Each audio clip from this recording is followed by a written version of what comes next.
This story began in 2006, in a district of Seoul called Gangnam. It was a normal day. The sun was shining, and people were rushing to work. In one of the high-rise buildings, there was a fairly ordinary office where the manager was informing the director that money had arrived. The guy called him Captain. It was clear that the director was extremely excited by this information. He asked how much money had come in. The manager was sitting at a computer with graphs on the screen that were constantly changing. He turned and replied that about 20,000 had come in. After a moment's thought, the director adjusted his glasses and said that it seemed someone had noticed and decided to show up. Apparently, he didn't like any of this. Confused by his boss's reaction, the manager suddenly broke out in a cold sweat, panicked, and stammered, asking what they should do now. The director seemed to fly into a rage and shouted that a public statement had to be made immediately, at least so that his subordinates would know. Walking over to the window, the director thought seriously and said to himself that he didn't know who it was, but that this someone was definitely very lucky. Returning to the common room, he said that they needed to be very careful,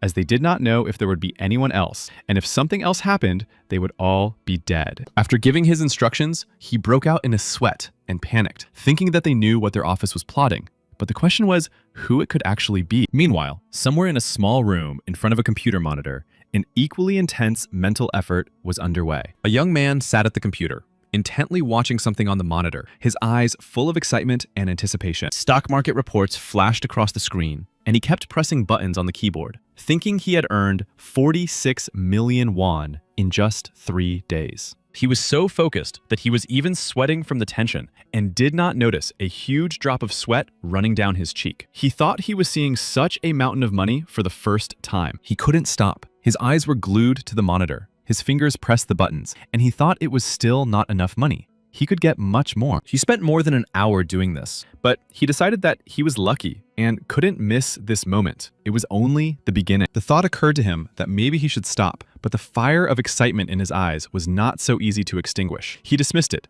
thinking that he needed even more. The room where the guy sat in front of the monitor was in a small rural house where the summer heat had not yet cooled down. The guy's name was Chang Taesong, and at his computer, in this almost dilapidated little room, he was writing a story that was about to come to life. He already imagined himself in the center of Seoul, with thick wads of cash in his hands, standing in front of an expensive car, with money raining down on him from the sky. 14 years later, on a moonlit night, a young man stood on the banks of the Han River and watched the river and the lights on the bridge. His thoughts were as dark as the night. He thought that the company was doomed and that he would soon be hired full-time. Pondering these gloomy thoughts, he approached the bridge support, looked down, and fell into thought as he watched the river flow. He had blonde hair, emerald eyes, and glasses with large lenses, and he suddenly had the sinful thought that maybe he should just jump. The guy held onto the railing of the bridge, the wind ruffling his hair, thoughts of jumping becoming more and more obsessive, and the river indifferently carrying its waters. However, he was not allowed to be alone with his thoughts. He heard someone say,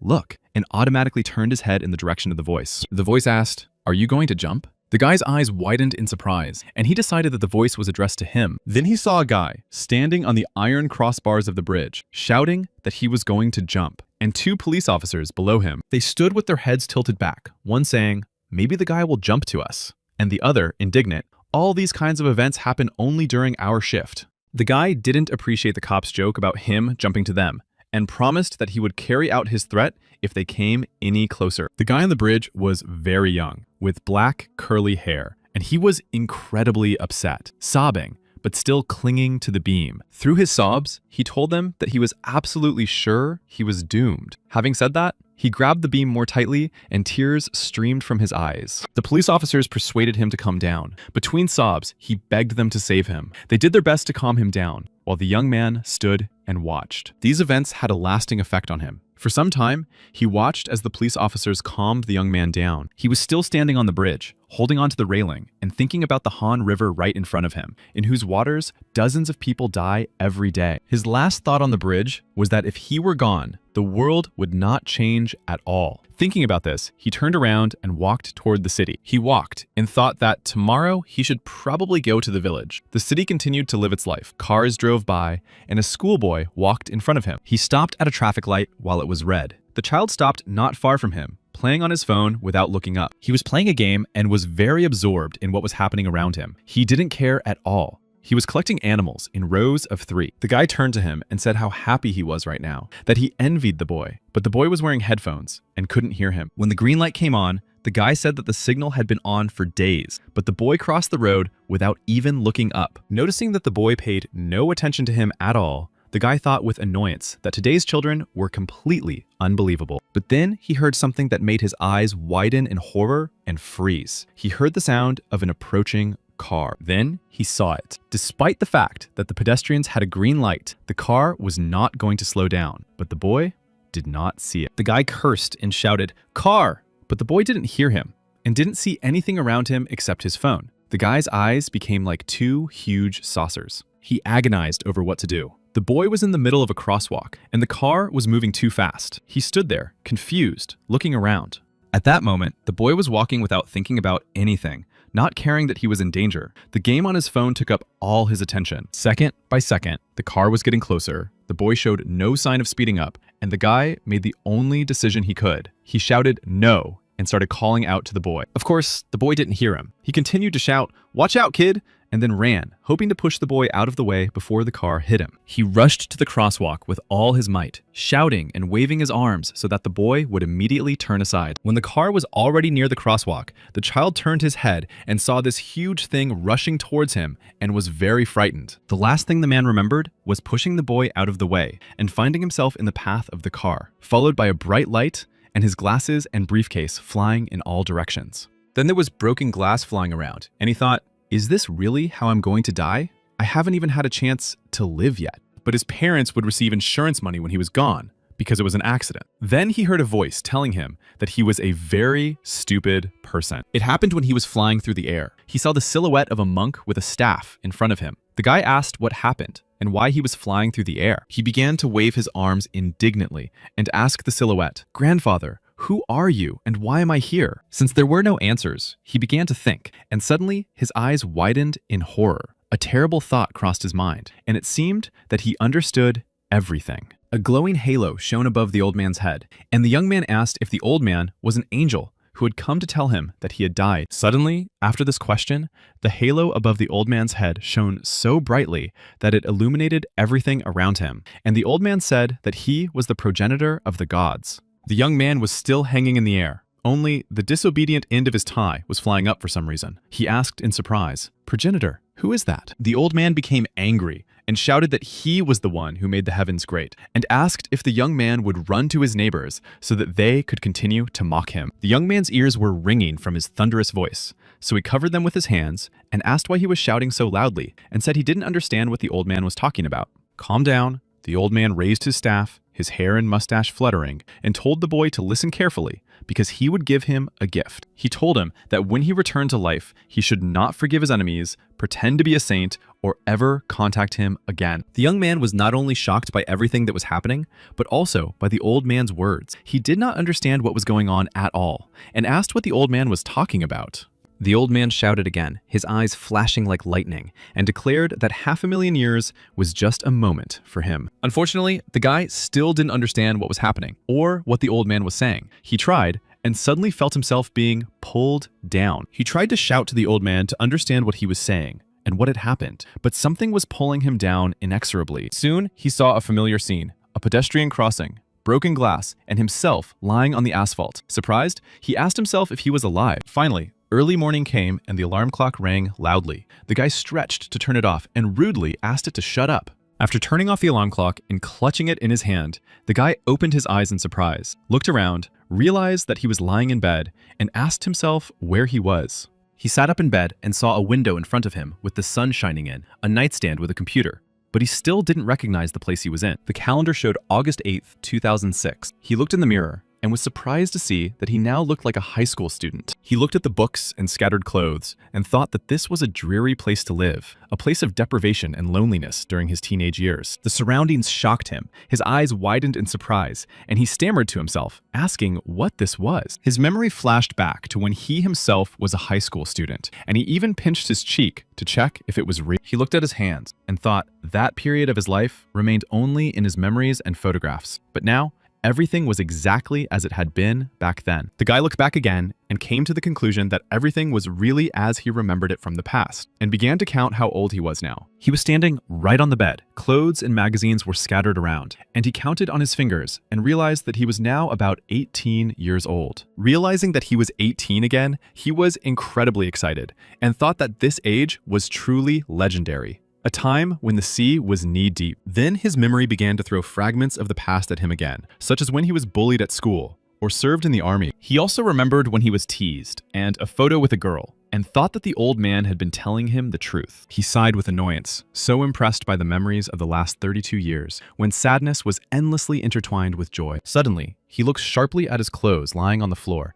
and thought that it was all like a prophetic dream where he saw his future. He saw himself at school, sleeping at his desk, while the others listened to the teacher and wrote something, and thought that during his school days, he had lived carefree. He remembered how he used to go to the computer club after school to play games, instead of going home and doing his homework, and he thought how ashamed he was of that. And then there was the entrance exam to the institute, the memory of which made his eyes grow as big as saucers. And then he remembered everything. Memories of his studies at the institute flashed before him like a movie reel. He even broke out in a sweat, then cursed, and said to himself that it was probably not a dream. His huge eyes grew even bigger when he remembered that he still had to take a law exam, and he asked what he should do about it now. However, that wasn't all. He remembered that, in addition to everything else, he also had to take an economics exam, and at that moment, he was overcome with wild terror. In his quest to become a skilled worker, he studied securities, funds, and derivatives. It was the moment in his life when he tried the hardest. He thought that everything that was happening was not a small lottery win,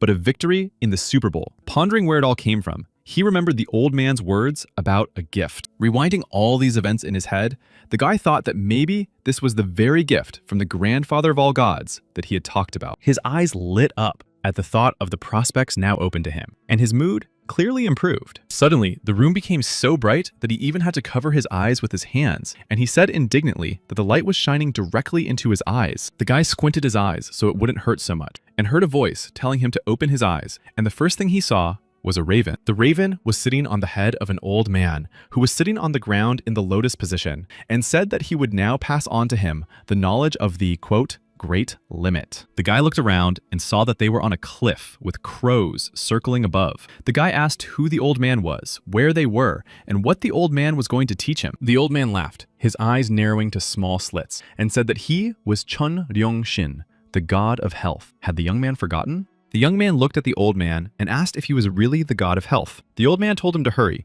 that this was an illegal teaching, and if they caught him, they would remove him. The young man was completely confused. Some god of health? Some illegal teaching? He didn't understand what was going on, and his confusion was written all over his face. Looking closely at the young man and stroking his mustache, the old man said that he had a wonderful physique, but for some reason, he was very frail. The question caught the young man off guard. He replied that he was not frail, and that the old man himself had said that he was in good shape. What was happening was becoming increasingly unclear. The old man got angry and shouted at him to stop watching adult movies. Otherwise, he would ruin his bones. The young man thought the old man was talking nonsense. When the old man said that the young man needed to eat less, he laughed and wondered what he was supposed to eat in this capitalist world. After giving these valuable instructions, the old man told him to close his eyes, saying that it was time to finish the training as quickly as possible. However, the young man was in no hurry to close his eyes. He was thinking about everything he had just heard and continued to look around. He asked if the lessons were illegal. Then the place was also dangerous, as they were on a small piece of rock surrounded by a precipice on all sides. The old man did not answer. He put his hands on his hips and asked if the young man was familiar with the 3 pillars of training: speed, accuracy, and essence. He got tired of standing, so he decided to sit down and asked why what the old man was saying sounded so ridiculous. And the old man replied that the young man could already see such things. The young man laughed and said sarcastically that he could only see such things in martial arts movies or novels, if he understood correctly. The old man covered his eyes in irritation and said that all of this was fake and unpleasant to him. The guy laughed and thought that God himself was real. Meanwhile, without wasting any time, the old man said, "Let's begin the training." The crows flew up and cawed. The guy became alert not knowing what to expect. Then he felt the old man put his hand on his back and say that he would only teach him the basics of the technique. Frowning so that his eyebrows almost met in the middle of his forehead, the old man said that the young man would have to improve himself. The young man was clearly not ready for everything that was happening. He turned and asked how he would improve on his own. Keeping his hand on the young man's back, the old man replied that he would improve just as he was now, and that they would start right away. The old man immediately placed one hand on the young man's back, and the young man felt how hot it was and how painfully the old man's palm burned his back. It hurt so much that he had to grit his teeth, and he broke out in a sweat. He groaned through clenched teeth, but continued to sit. Then the old man put his other hand on the young man's back. It was just as hot, and it felt as if lightning was coming out of his hands and passing into the young man's body. Sweat streamed down his face. Suddenly, the young man raised his head and asked himself if he was imagining it, or if sound waves were coming from his back. The young man had lost track of time. They sat like that for a long time. The old man did not remove his hands. They were hot as fire. The young man endured with all his strength. The old man understood what he was feeling and told him to endure, saying that thanks to this method, the guy would gain strength proportional to the pain he was feeling. At one point, the pain was so intense that the young man decided he was about to die and begged the old man to stop. But the old man continued. Rocks began to crumble around them. The young man screamed in a silent voice. The veins on his body swelled and began to show through his skin. Crows flew frantically back and forth, cawing wildly. The rock on which they were sitting began to crack, but the old man still did not remove his hands. After a while, the young man simply stopped feeling pain, and his eyes rolled back, his hair lightened, and a pattern of veins appeared on his skin. At least, that's how it seemed to him. He was kneeling on the ground and thought that he was beginning to understand what it meant to lose one's mind. Sweat poured down his body, and the old man's hot hands burned his skin, but did not harm him. Every now and then, a powerful electric current passed through his body. At some point, coming to his senses and looking at his body, Changtae-san thought that all the toxins were leaving his body along with the sweat. Looking at himself as if from the outside, he saw his veins. He was covered in sweat and said that he really thought he would die very soon. He remembered when his veins swelled and seemed to burst. The old man said he would only stop when the guy's tears and snot covered his entire face. Then the young man would become stronger, overcoming the pain. He tried to break free, screaming and begging to stop, but the old man insisted that he must endure. In return, the old man promised that if the young man could endure all the trials, he would give him the power of the 5 elements of Tai Chi. The 5 elements of Tai Chi is a martial art that only those who have undergone rigorous training can use. Returning home after meeting the god of health, the young man looked at his hands in surprise. There was a faint, shimmering glow around his body. Changtae-san remembered when the old man finished his work on his body, he thought that the old man had not lied, and that he had truly mastered the 5 elements of Tai Chi. The god of health asked him not to pay attention to his appearance. He was the best follower of Ulan's teachings and a master of martial arts. Once in the room, the guy looked at his t-shirt and thought that this Buddhist technique had an incredible effect, and that it seemed to have removed a lot of toxins from his body. Then he looked at the calendar on his t-shirt, at the bed, which was wet with sweat, and asked himself if such a thing was even possible, because it was irrational. His gaze fell on the corner where the computer stood, and he saw the inconspicuous wallpaper and curtains matching the wallpaper, and said that even the walls in this house screamed poverty. Then he returned to the computer, assessed the amount of RAM and total memory, and saw that the modem was also outdated, with a corresponding internet speed. He scanned the icons on the monitor and realized that the software was also far from licensed, and said that it seemed like he had returned to the last century. His shirt was soaked with sweat, so he decided to get a change of clothes and noticed how disgusting the room smelled. It seemed like he urgently needed to wash up. While he was looking for clean clothes, he heard a voice telling him that breakfast was ready. The voice repeated several times that he needed to eat properly. It was his mother's voice, warming his heart. She hadn't abandoned him even when he failed all his exams and was unemployed. When he remembered his mother, his eyes filled with tears, and memories came flooding back of her sending him messages, telling him to eat 3 times a day. He opened the door slightly and shouted that he would take a shower and come down. His mother replied that he should hurry up because the soup had already cooled down. Taking off his t-shirt, he shouted that he would hurry up, then saw his reflection in the mirror and wondered when he had grown so much. He looked at the muscles that had suddenly appeared and wondered if all those impurities had always been in his body. Now, he felt incredibly energetic. Standing under the shower, Changtae-san felt the drops of water hitting his skin. He touched his face and thought that even his skin had become incredibly elastic. Getting out of the shower, he walked barefoot around the house, drying himself off and shaking the water droplets from his hair, thinking that he felt wonderfully refreshed. As he dried his hair with a towel, he looked around and an incredible sadness appeared in his eyes, which even filled with tears. It was as if he saw the garden where his mother worked every day with new eyes. But despite this, it was in a state of neglect. Next, he saw his father's old lawnmower, which had also seen better days, but still worked despite its condition. Now, it stood idle. Looking up,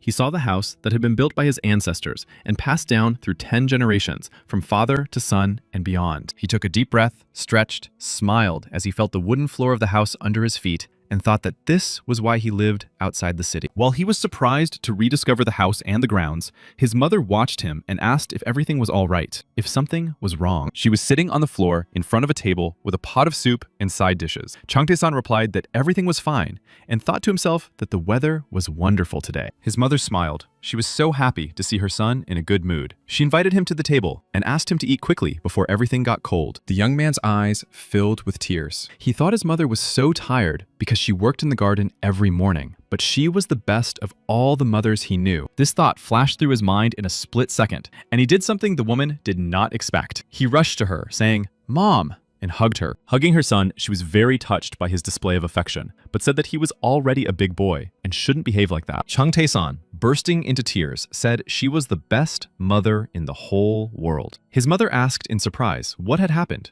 and if he was really crying. Laughing, she added that it wasn't just his father who had vision problem. The boy remembered that she was a talented artist, but was now forced to be a farmer. Continuing to hug her, the boy said he was asking her not to overwork herself, and that no matter how much he looked at her, he would never think she was a country girl. Still smiling and hugging her son, the woman said that it didn't matter at all, and that people would always have something to eat as long as there were farmers. The son said that his father was lucky that his mother had traded her life as an artist for farming. The woman laughed and replied that she was a princess who had made her choice. The tears in his eyes dried up, and he thought about how long it had been since he had heard his mother laugh, and now she would only walk on a path of flowers. Changtae-san couldn't stop hugging his mother. The woman laughed and asked if he would eat as much as he loved her. Finally letting go of his mother, the boy looked at her and said she was right. He was hugging her without his father's permission and apologized for it. For some reason, the woman looked at her husband's old lawnmower and laughed, saying that the boy's father was indeed very jealous. Finally deciding to end the discussion, they sat down in the hall and began to eat the delicious food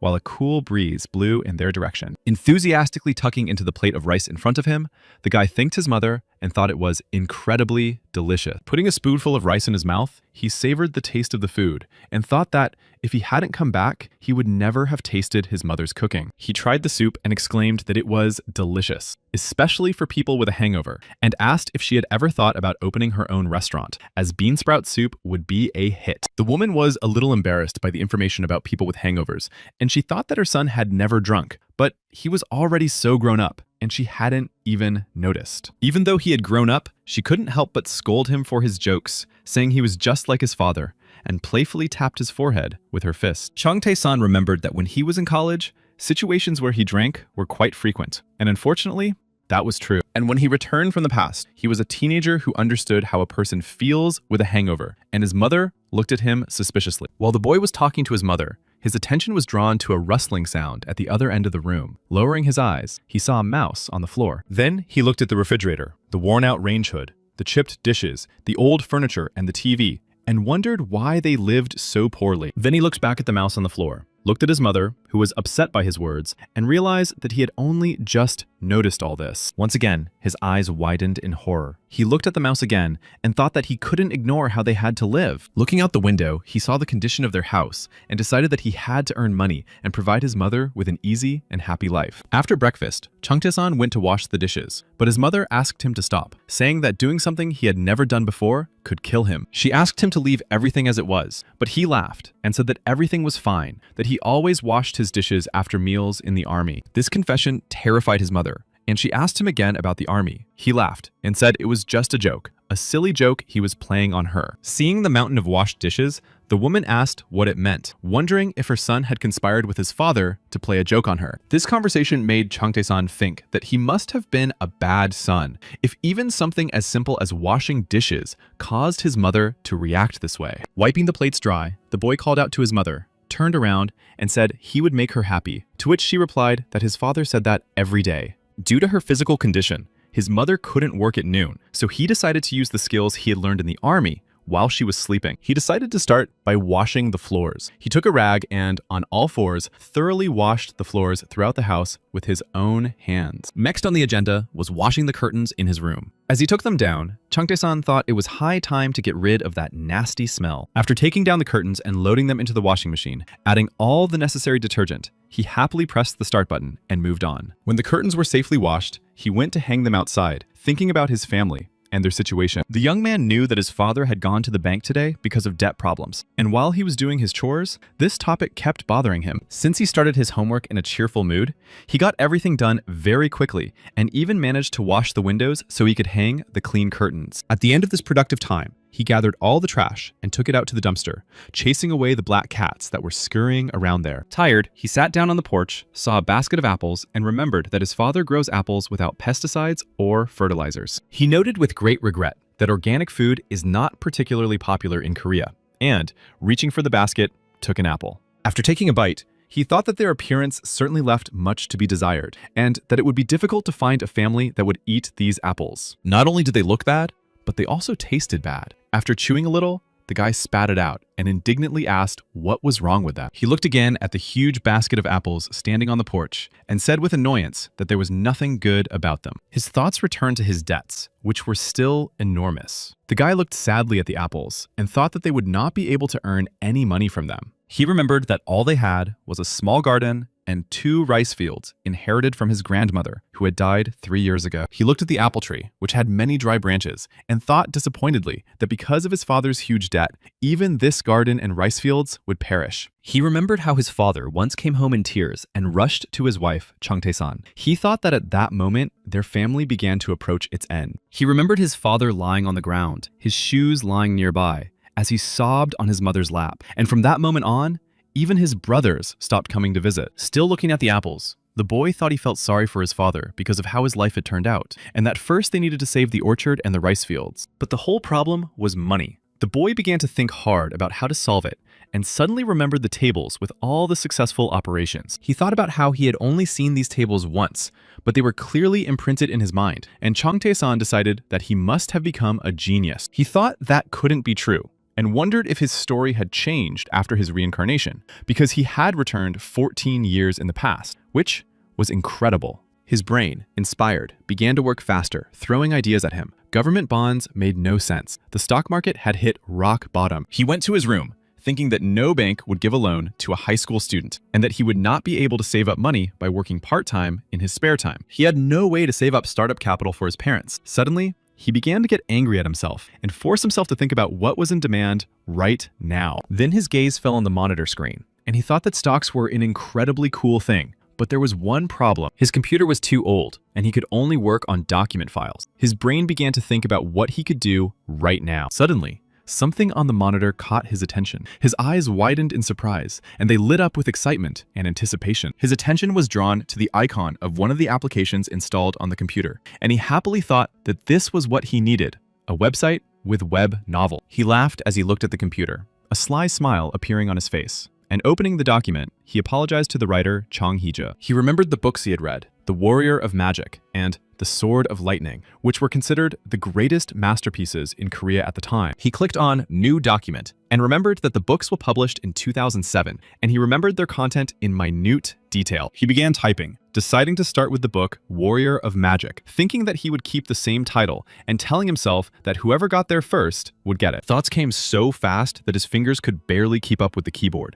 The main character was named Red, and the main female character was Cho Erin. The guy remembered the smallest details and continued writing the plot. The girl's family began to suffer when her father took his own life. And the main character, in order to save the family, accidentally became part of the game he was creating. As he typed, Changtae-san thought the story would be simply explosive. His fingers fluttered across the keyboard, barely touching the keys. Surprisingly, he was able to remember the details of the novel he had read so long ago. His mood improved as he wrote page after page. He even said that he took his words back and that he was truly a genius. He sat at the computer for several hours, barefoot, groaning with pleasure, saying that this work had been revived by his efforts and that it was very interesting. Letter by letter, page by page, his fingers fluttered. The guy thought he didn't even have to edit anything. The masterpiece was simply delightful. He was so inspired that he couldn't stop typing, and came to the conclusion that his dormant talent as a writer had finally awakened. Incredibly pleased with both the wonderful idea that had come to him and how quickly he had realized it, the guy thought the novella would be a smash hit. Staring intently at the monitor, he thought that the feeling was completely different from reading, but the novel still turned out to be incredibly interesting. After the work was added, the guy saw his name on the list, laughed, and said, "So this is what it's like to be a writer." Chang Tae-san thought that even though the novel had been stolen from the future, he was happy and remembered the words of one of the main characters. "Money has no eyes. Whoever gets there first gets to eat." But then, his mother entered his room. She had just woken up from her afternoon nap and came in holding her head, asking if he had eaten something wrong. So Chang Tae-san sent 10 chapters of the novel for free. And one of the visitors, seeing that a new novel had appeared, was about to read it. He did this in the evening, at home, while eating soup, combining business with pleasure, so to speak. He opened the file and began to read. On the table in front of him lay a whole pile of ready-made food and all kinds of sauces. The guy read a few pages and thought that the author was not bad. He read without interruption, eating his soup and admiring the main character, whom he initially thought was a loser, but there was something about him. At times, the man laughed at the events, not forgetting to eat his soup, and came to the conclusion that this was perhaps the best novel he could remember.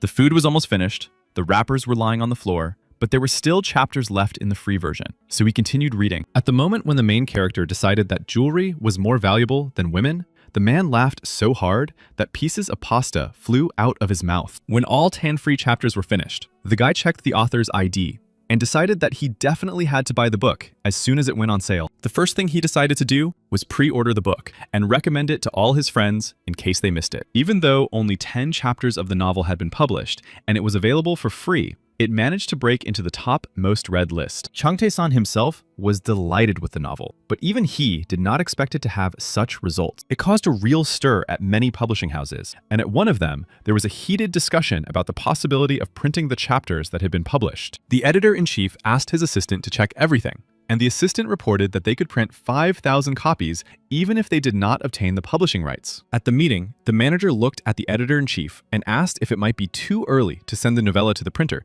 as it only had 10 chapters so far. But his colleague replied that, as he had noticed, the novel was very interesting, with a very original context and a plot that developed very organically. At the meeting, everyone came to the conclusion that the work was very good, and that the author was apparently a veteran who had decided to change his pseudonym and write a new novel. The editor-in-chief objected that fantasy was more appealing than novels about games, to which he was told that readers' tastes had changed, and novels about games were at the top of the charts. One of the assistants said that the title, Warrior of Magic, was also very promising, and that the novel had enormous potential in his opinion. His colleague agreed with him completely, saying that she also recommended it, having read the novel yesterday, and was sure that readers would like the main character. Following the meeting, they decided to contact the author and consulted with the editor-in-chief about what terms to offer him. The girl who recommended the novel said that if the author was not a beginner, 8% of the profits from sales of 4,000 copies would be fair. The editor-in-chief said that was a lot, and the girl replied that she had originally wanted to offer 10% of the sales of 5,000 copies. After thinking for a while, the man agreed that the first offer was much better for their publishing house and instructed them to contact the young man. His instructions were immediately passed on to the managers working with the authors, and the assistant editor-in-chief reported that they had begun to implement them. At another publishing house, there was also a heated discussion between the head of the publishing house and the editor-in-chief about a free version of a stunning new novel. Nice Media CEO John Won-chun rushed into the editor-in-chief's office, who was stirring brewed coffee from a coffee bag at the time. He showed him the novel and asked if it was any good. The editor replied that it did indeed seem promising and could become a hit. Jung Won-chun decided it was the right time and offered the editor-in-chief to publish it and give the author 10% of the sales of 6,000 copies. The editor asked doubtfully if he wasn't offering too much, since their publishing house was not doing very well at the moment, and if their partners found out, they would be angry. But the editor smiled and replied that he had dreamed of a pig that night, which, as everyone knows, is a sign of good luck, and he was sure that they would sell at least 10,000 copies. He turned and looked hopefully at the editor, who replied that he did not agree with him,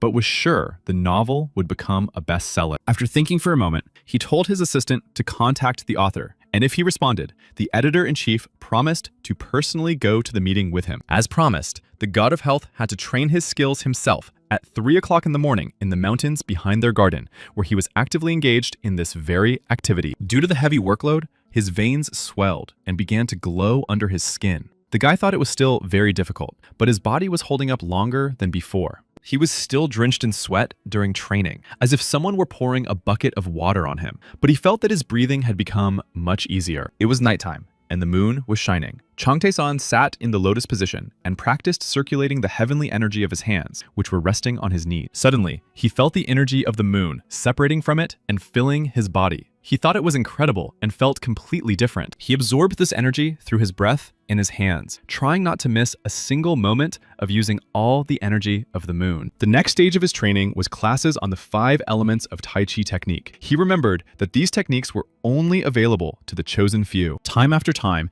he repeated the movements and techniques, jumping in the air, practicing kicks and punches, doing everything as the god of health had instructed. He trained every night until morning, greeting the dawn in the mountains, rejoicing in how good he felt and that he would no longer live like a loser. He couldn't practice the 5 elements of Tai Chi at home in silence, so he found a place near the mountain, 500 meters above sea level. He was pleased to note that the first part of his plan to earn money for his parents and improve their lives had gone perfectly. He decided not to respond to any of the publishers yet, and remembered that the book was popular because it allowed people to escape from reality. In their letters, the publishers offered the best terms for an experienced writer, and the boy decided that they probably just wanted to establish contact with him. Drawing on the experience of writers whose works had failed, he was able to familiarize himself with various publishers, and therefore critically and meticulously evaluated the letter. There were stories of authors who fell for the tricks of publishers and signed contracts they regretted, so he understood that he needed to be very careful. After reading the letters from the publishers, the guy went to his mother and told her that they were going to visit the city, and he promised to treat her to a full lunch. The woman asked where he got the money, and then laughed and said that she hadn't been on a date in a long time. So why not go with her son? He was going to meet with representatives of Nice Media and hoped that he would be able to sign a lucrative contract with them today. But since he was a minor, he was not legally entitled to enter into legal contracts himself, and that was the main problem. Therefore, the presence of a parent or guardian was necessary to legalize the processes involving advance payments and penalties. That is why, in order for everything to go smoothly, the boy decided to take his mother with him as his legal representative. When they got off the bus, the young man held out his hand to her, and his mother joked that his sense of humor had improved significantly over the past few days. Changtae-san suggested that they stop for coffee before going to lunch, which surprised her, and she asked if he knew what coffee tasted like. It was raining outside, and the young man smiled and replied that of course he knew, and that in such weather there was nothing better than an iced Americano. The woman didn't answer. She just followed her son,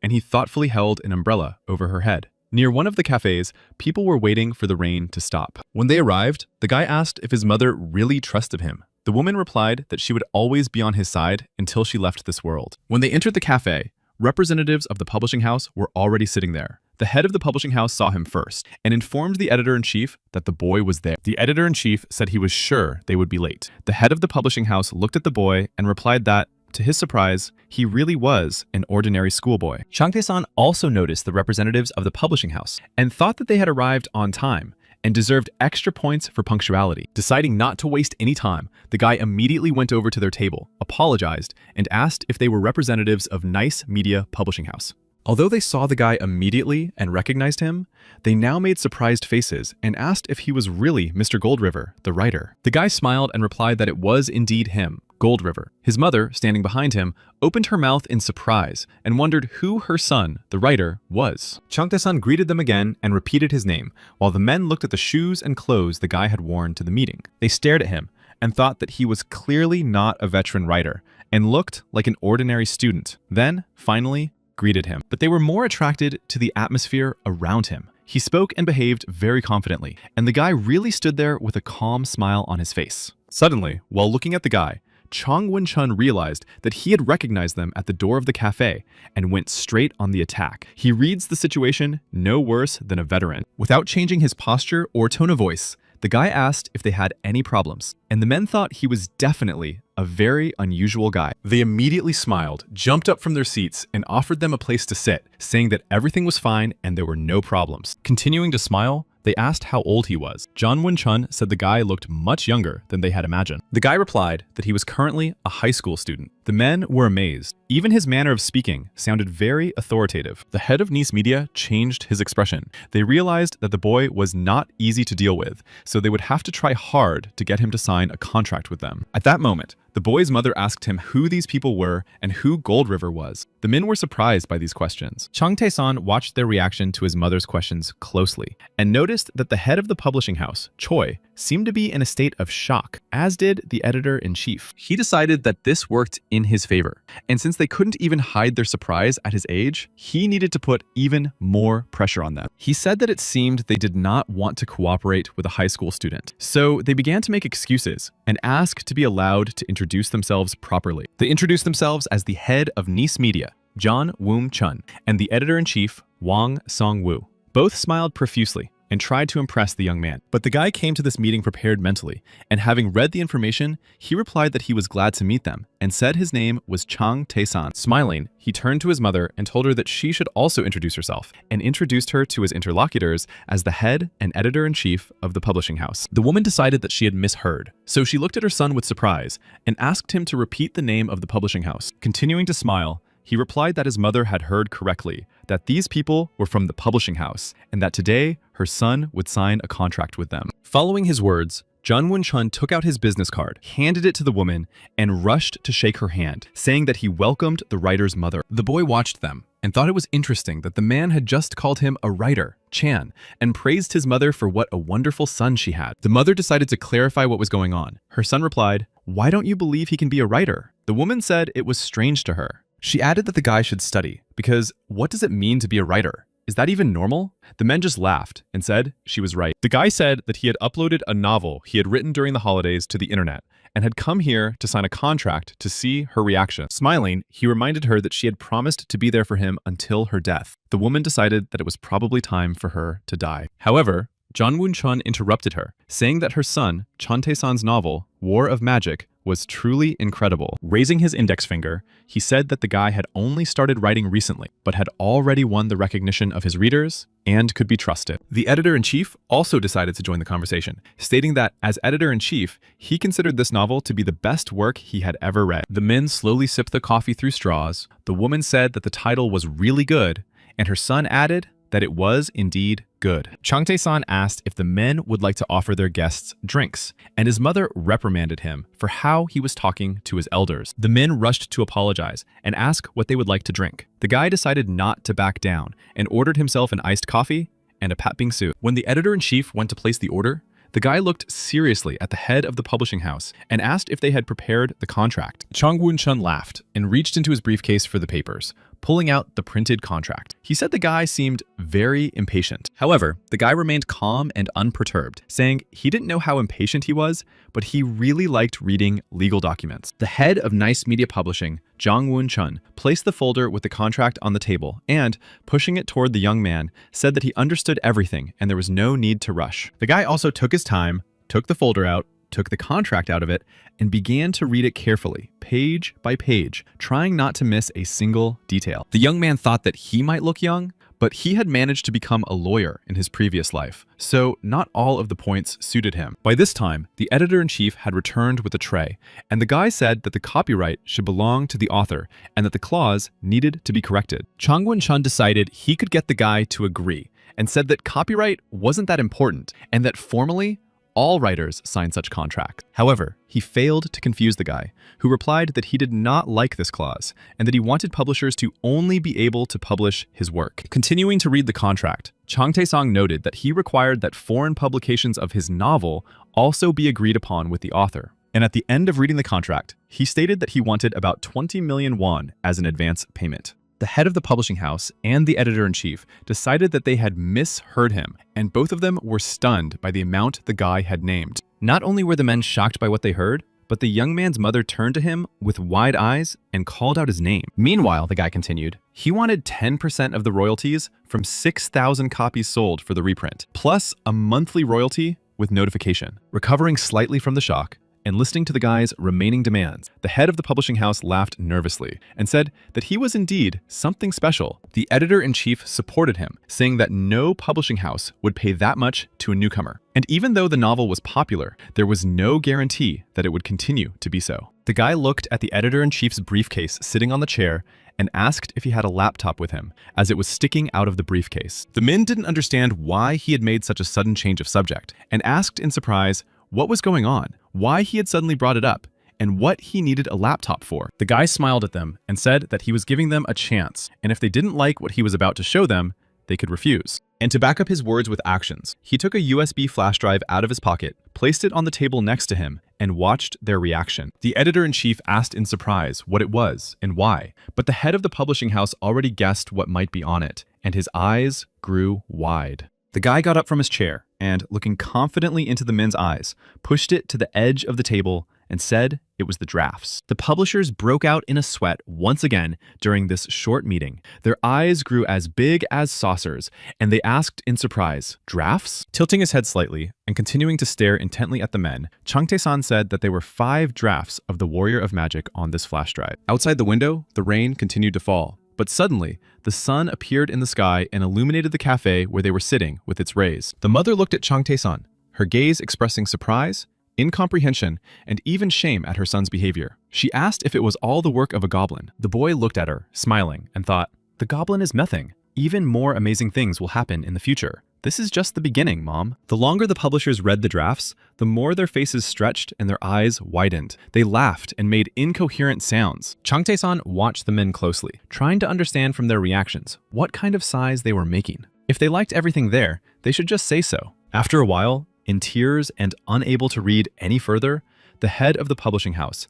Jung-Woon Chun, looked up at him imploringly and asked him to sign the contract. Shocked by what he had read, he said they would immediately give him 20 million won, and he smiled, saying the man had made the right choice. While they were sitting in a cafe drinking coffee, changes were made to the contract with Changtae-san, and they brought him a new contract to read. Jung-Woon Chun gave the young man the new contract and said that they had made changes taking into account all the conditions he had mentioned, and all that remained was to sign it. While signing the contract, the publishers asked the guy to fill out the tax return carefully, and he replied that he had some experience. The guy wasn't sure if he was doing the right thing, but the money in his account was convincing. He laughed and thought, "This is what it means to be a writer without talent."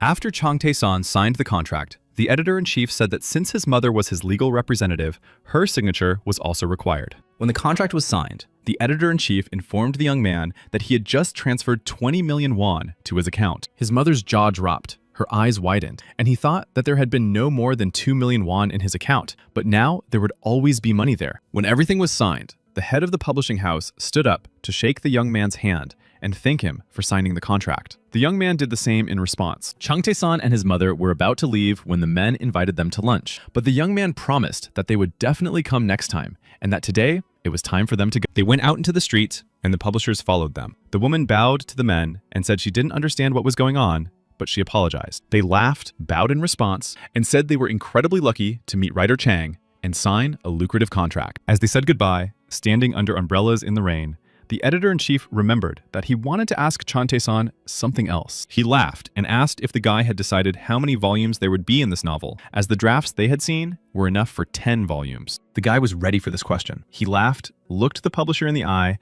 and said that he was planning 60 volumes for his novel. For the second time during this meeting, the publisher's eyes nearly popped out of their sockets when they heard about 20 million now and 60 volumes. The guy smiled at them and thought about what to do. In his head, there were 59 volumes, and it would be ugly to leave them with only 20. They stood near the cafe, and the publishers asked if 60 volumes was a little too much. The guy promised that he could write all 100. After parting with the publishers, who were over the moon with happiness, they walked down the street, and the mother asked her son where they were going now. The boy laughed and replied that now they needed to stop by the bank. His mother smiled and asked if he had any business there. The guy was happy that he could finally help his family and pay off his father's debt, and replied that he had very, very important business there. The woman asked if he couldn't tell her what business he had there, why he had suddenly become a writer, and with so much money. Changtae-san thought he should open a joint account with this money so he could pay off his father's debts and all the bank worries. But his mother reminded him that he was not yet of age, and the young man looked her in the eyes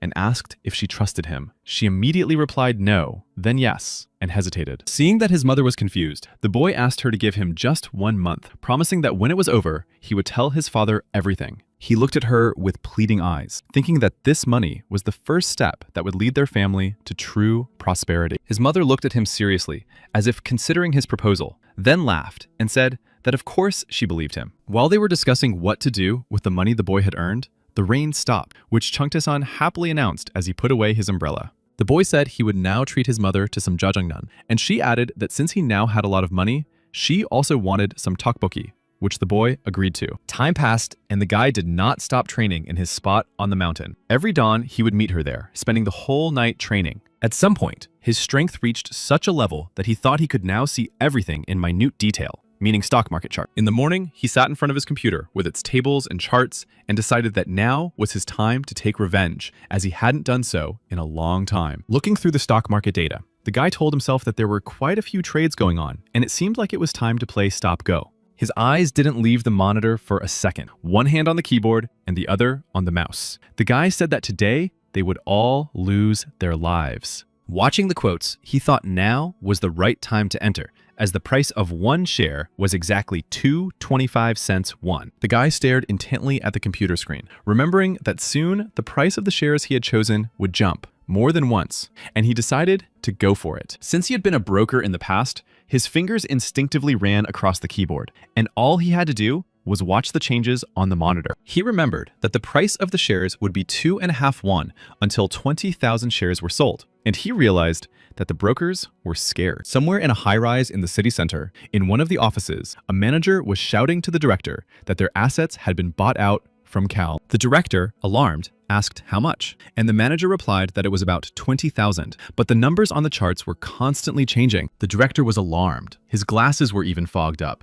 and he said that it seemed someone had noticed their recent activity and decided to steal from them. The manager turned to the director in panic and stammered, asking what they should do now. He was sweating profusely, and the numbers continued to change. The man thought for a moment. It was true. What should they do? There was very little time left before the end of the auction. He shouted that they should at least divide the package. He shouted so that everyone could hear. They didn't know if anyone else would show up, so they had to be careful. If they lost the auction now, it would be the end for them. He himself wondered about this buyer who had appeared out of nowhere and already knew their plans. He was like a ghost. But who could it be? He said he didn't know who was doing it, but he was definitely lucky. The income from such machinations was tens of billions, and it threatened the lives of dozens of people. Without taking his eyes off the monitor for a second, the guy thought about whether he should continue, but the answer came to him on its own. He wanted more, much more. He got carried away and said that he hadn't even started yet, that money was never superfluous, and that if he wanted to get more, he would have to give a little back. As he continued to press the buttons on the keyboard, he thought about how he had never been so lucky before, even though he was a stockbroker. Next week, new shares were to be announced, and they were to have a clear schedule, which couldn't help but make the guy happy. He decided he needed to give some money back, and said to the monitor that today he would give the brokers a win. But first, the money had to go through the whole cycle. After spending several hours at the computer, he could not have imagined that his knowledge of stock price growth from his previous brokerage life would come in handy. His fingers flew across the keyboard like clockwork. He felt that the stock market was about to crash, and this was a cheat code that only he had. At the same time, he had a cool head and understood that he would be completely insane if he didn't take advantage of the information he had now. Soon, the first part of the novel was published, and when people asked for reading recommendations at the bookstore, this book was recommended more and more often. In one of the rental shops, a young man leafed through the book and said he would take another one, replying that he found the main character a bit boring. The guy replied that maybe he was boring, but the plot was very consistent and fast-paced. The main character had charm, and the plot was quite interesting. While they were sharing their opinions, 3 other people in the store overheard their conversation and asked at the same time if they were talking about the Warrior of Magic. The guy took the book and was about to leave when the owner called after him to return the book quickly because he also wanted to read it. The guy returned the book by nightfall. When asked if it was uninteresting, he replied that it was amazing, and the man said he had pre-ordered the next volumes. That night, Changtae-san also had no peace, only in his dreams. He sat at the computer and quickly typed out one new part of the novel after another. In the morning, the whole family gathered for breakfast. They had traditional rice soup and other snacks appropriate for the time of day. In addition to Changtae-san and his parents, there were 2 girls in their family. They all sat on the floor around a large table in the living room and ate breakfast together. Everyone was actively using their utensils, but Changtae-san's mother noticed that her husband was sitting and not eating. He was very upset about something, so she asked him what was wrong. He very slowly picked up some rice with his chopsticks and put it in his mouth. Chung the San watched his father's actions intently and thought. He tried to put on a cheerful expression and said that everything was fine, there was no need to worry, and suggested that everyone just enjoy their meal. The girls became agitated and asked if he should go to the hospital. His wife also looked at him with concern. Chung Tae-san assessed the situation at the table and decided that it was time to reveal his cards and blame everything on the hated poverty. Seizing the moments when everyone fell silent, the young man put his chopsticks on the table, thanked everyone for the meal, and praised his mother's soup, which was, as always, delicious.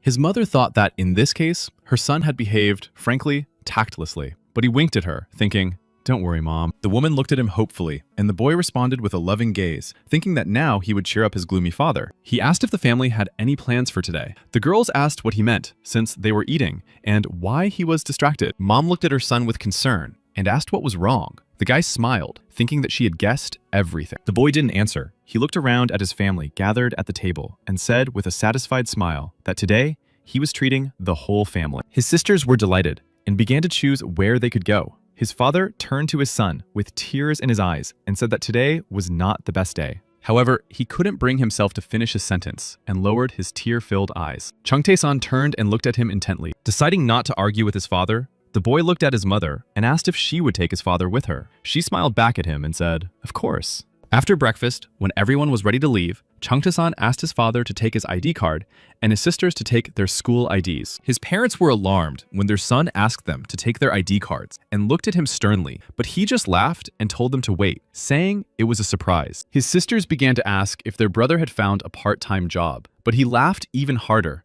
and told the kids not to get involved. When they got in the car, the guy told them that he had become a writer and had been paid a fee. He was incredibly proud that now his family would be spending his money. Everyone was very happy to have gone to the city together. One of the sisters said that it wasn't just a long time ago, it was their very first time. As they walked past one of the shops, the girls saw something that made their eyes widen to the size of the universe and freeze. In one of the shop windows, they saw two mobile phones, one better than the other. They screamed, "It's Enoch!" and couldn't believe what they were looking at. Ignoring the people around them, they hung on the window and began to praise how beautiful the phones were and how cool their cameras were. However, their father told them to move away from the display case immediately because they weren't going to buy the phones and they needed to move on. But Chung Tae-san said they could choose any of the phones they wanted. The girls were beside themselves with happiness, and their parents couldn't believe it was true. When they came to their senses, the girls asked if they could really choose any phone they wanted. Their parents decided to clarify whether this was true,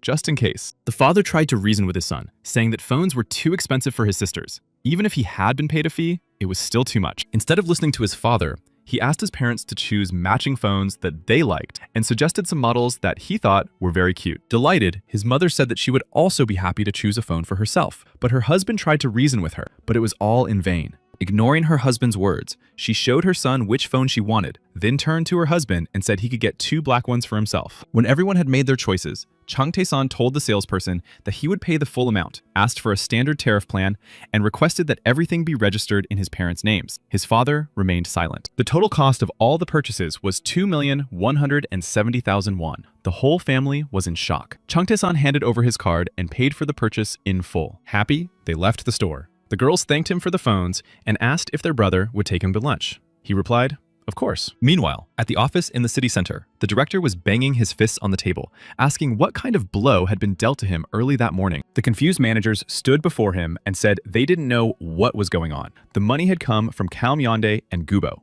The man asked how much had come. One of the managers decided that he had nothing to lose and was ready for any reaction from his boss. He said that about 1 billion had come in. The boss shouted so loudly that the glass in his glasses almost cracked. He asked who it was. Could it be the same manager? The manager said that the amounts of money differed. This time, another manager standing in front of him answered. This time, it seemed that a bigger player than the previous one had appeared. The man was terribly annoyed. He could only curse and call names at the person who had done this, thinking that this insolent person did not even know business ethics. The manager stood there, not knowing what to do. The director growled at them and told them to continue following the plan. If he sold them, they had to take everything. Meanwhile, Chung Tae-san was walking around the city with his family when he suddenly stopped near one of the shops, and his mother asked him what was wrong. The boy smiled and nodded toward the door, suggesting they go inside. His father asked if he really wanted to go in, but his son had already pulled the door handle. The boy opened the door and gestured for everyone to follow him, but his father stammered that this was the place, and he didn't finish his sentence. His wife dragged him into the store, and the girls followed them in. They all saw that they had entered a showroom displaying brand new cars. The manager immediately rushed up to them, saying that he was happy to welcome them to the showroom of the best and most reliable cars, Samyeon. The whole family, except for the boy, looked at the cars as if spellbound and listened to the manager, while the boy walked around the showroom as if nothing had happened. The whole family followed him. Changtae-san thought that nothing was more important than the safety of his family, and that today would be the culmination. Approaching one of the cars, the boy asked his mother what she thought of it. The manager commented that this car was the face of the Samyeon company. The woman smiled at her son and stammered that it looked quite sturdy. The man standing next to her remained silent, pursing his lips in dissatisfaction. Changtae-san turned to the car and said it would be perfect for driving the girls to school, and asked if they agreed with him. The father once again tried to reason with his son, asking what had gotten into him today. The twins squealed, asking if their father was really going to drive them every day. The father closed his eyes, lowered his head, and said quietly why his son had decided that they needed a new car now, since things weren't going very well for them at the moment. Hearing his father's words, Changtae-san turned around, winked at him,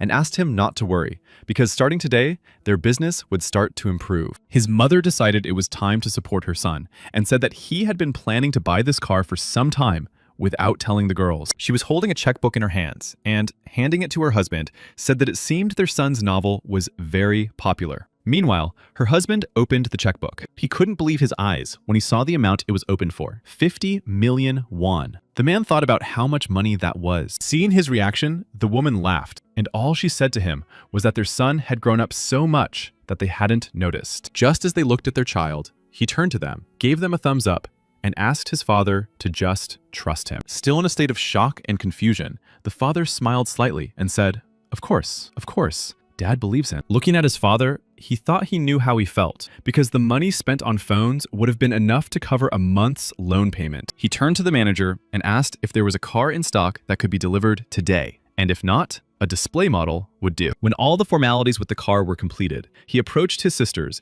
and told them they should get in the car first, and they would go shopping. His father decided to trust his son and calm down a little. He and his mother smiled as they watched their eldest son do something nice for his sisters. The girls were overjoyed, thanked their brother for the phones, told him how much they loved him, and that was the end of their plans for the day. The next morning, he stood at the bus stop with the other students, waiting for the school bus to arrive. He was wearing a new suit and a cool backpack, and he thought that he had really become a high school student. He really liked that idea. When the bus arrived, he and the other students began to board it. As he walked by, he looked around and examined the other students. Everyone was chatting and exchanging news. Some were holding onto the handrails. Others were preparing for class. Everything was just as he remembered it. He experienced all these emotions again, with surprise and delight, and thought that he had missed his youth incredibly, and it was wonderful. Looking around, Changtae-san saw a free seat by the window and decided to take it. It would be a great idea to watch the kids and look out the window. He took off his backpack, put it on his lap, looked at the students sitting and standing around him, and thought about how long it had been since he had sat here. He was in a great mood, so he took out his headphones and decided to listen to his favorite music. It felt like 14 years ago. Everything was the same. Changtae-san noted that even the music was the same as 14 years ago. It was ballads by Lee Moon-se that he listened to on his way to school, and the kids behaved the same way they did back then. They were ordinary school children, cheerful, interesting, active, attending high school, but essentially still children. Immersed in memories of his youth, the guy turned up the music and looked out the window, enjoying the views and his feelings. He had another reason to be happy today. Sodang's shares were supposed to be released, and he was happy that his investments were making money while he was on his way to school. As he drove, numbers spun around in his head. He was happy that he had earned about 1 billion won and that he had automated everything. On the way to school, he had an interesting association between ants in the investment sphere and ordinary ants. Ants in the investment world did not invest in stocks that took a long time to pay off. They liked to take risks on volatile stocks. The guy remembered that such people like excitement, and he used to be like that too. But unfortunately, ants are not destined to beat the system. Compared to the power of the graph, ants are nothing. And after beating the system, they start looking for sponsors. These thoughts overwhelmed Changtae-san on his way to school. He was distracted from these joyful thoughts by a conversation between some girls standing nearby, who were lamenting that the holidays were already over. One of the girls asked why the other was so tanned, wondering if she had been working on a pepper farm, and the boy recognized these girls. The tanned girl laughed and replied that she hadn't been working on a farm, but had gone to Quinali with her family. The other girl said she was very jealous of her. The guy remembered that the tanned girl was Mi Chin, who constantly bragged about going to resorts, just like now, on the bus. The second girl, her friend Na Yoon, was extremely envious, but that didn't prevent them from being friends for quite a long time. The guy watched them unobtrusively, but suddenly the girls noticed him, froze for some reason, and stared at him with wide eyes. The guy looked back at them, trying to understand the reason for their intense attention, looking straight and openly. The girls admired him silently. Michin told her friend that he was so handsome, and she replied that she didn't even know, and both of them couldn't get over their delight. But the guy interpreted their attention in his own way. He said that if their bags were heavy, he could carry them. They laughed and became even more excited. Michin refused his help, but her friend handed him her bag and said it was very heavy. The guy replied, "Don't worry, give it to me."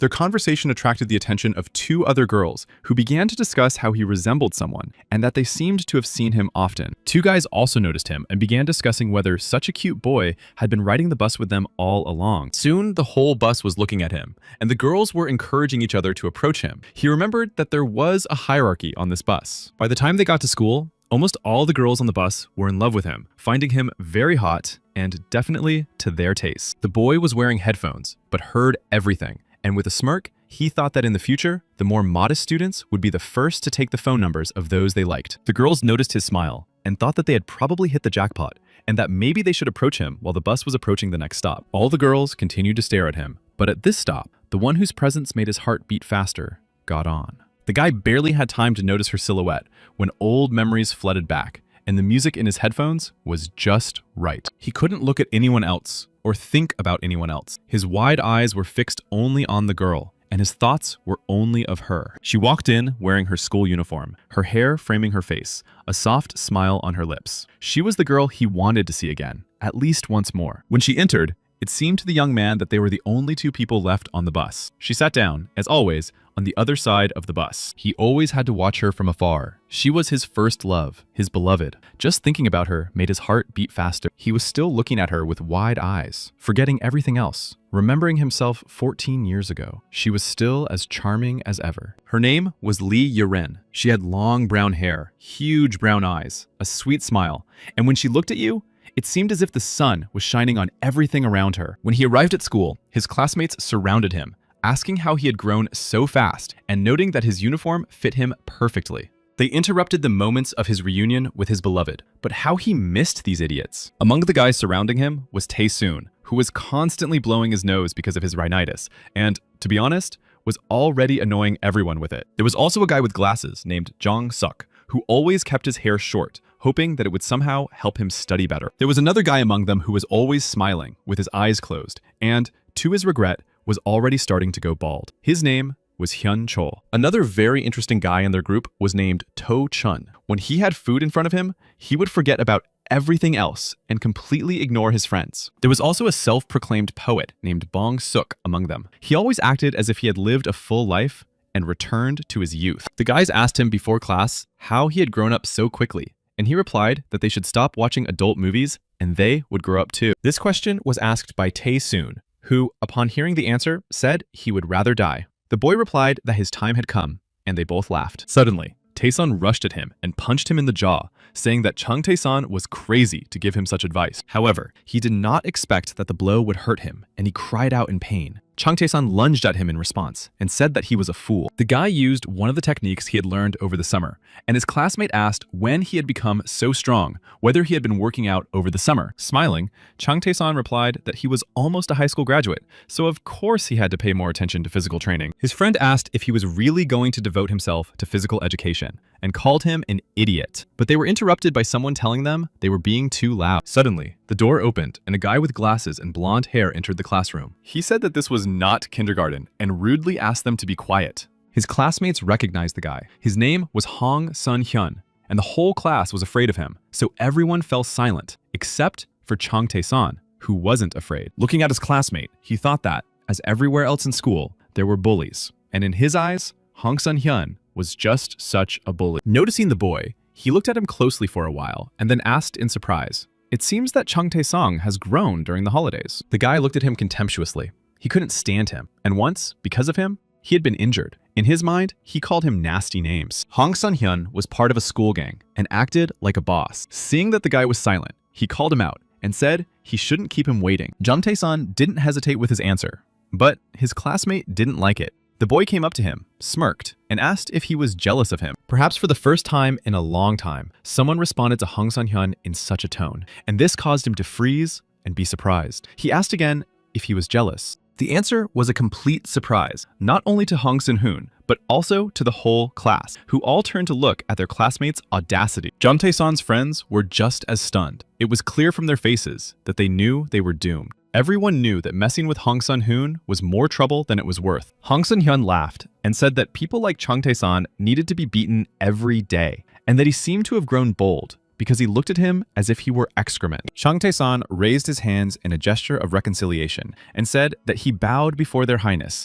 and that he did not look at him as if he were excrement at all. His gaze suddenly became mocking. He tilted his head and looked at the guy from under his eyelashes and said that he was not even worthy of being called that. His classmate's face expressed incomprehension and indignation at how he dared to be so insolent, and he asked what he had just said. Chung Tae-san, without batting an eyelid, replied that he was much lower in the food chain and called him backward. His friends standing behind him dropped their jaws. They thought their friend didn't understand what he was saying and asked him what was wrong with him and whether he understood what he was doing. They decided that he must have gone crazy. Chung Tae-san looked at his classmate and decided it was time to put him in his place for all the pain he had caused him during their school days. Hong Sun-hyun was not so easy to scare. He considered himself the boss. Clenching his fists, he approached the guy, demanding that he repeat his words. Chung Tae-san remained silent, so Hong Sun-hyun smirked and asked if the guy had lost his mind or how else to explain his insolence. He ordered him to repeat himself and waited. Seeing the smirk on his classmate's lips, Hong Sun-hyun hissed, "You're laughing." Jung Tae-sung thought that he believed that everything could only be solved with violence. Their skirmish was interrupted by the teacher, who entered the classroom and, seeing the confrontation,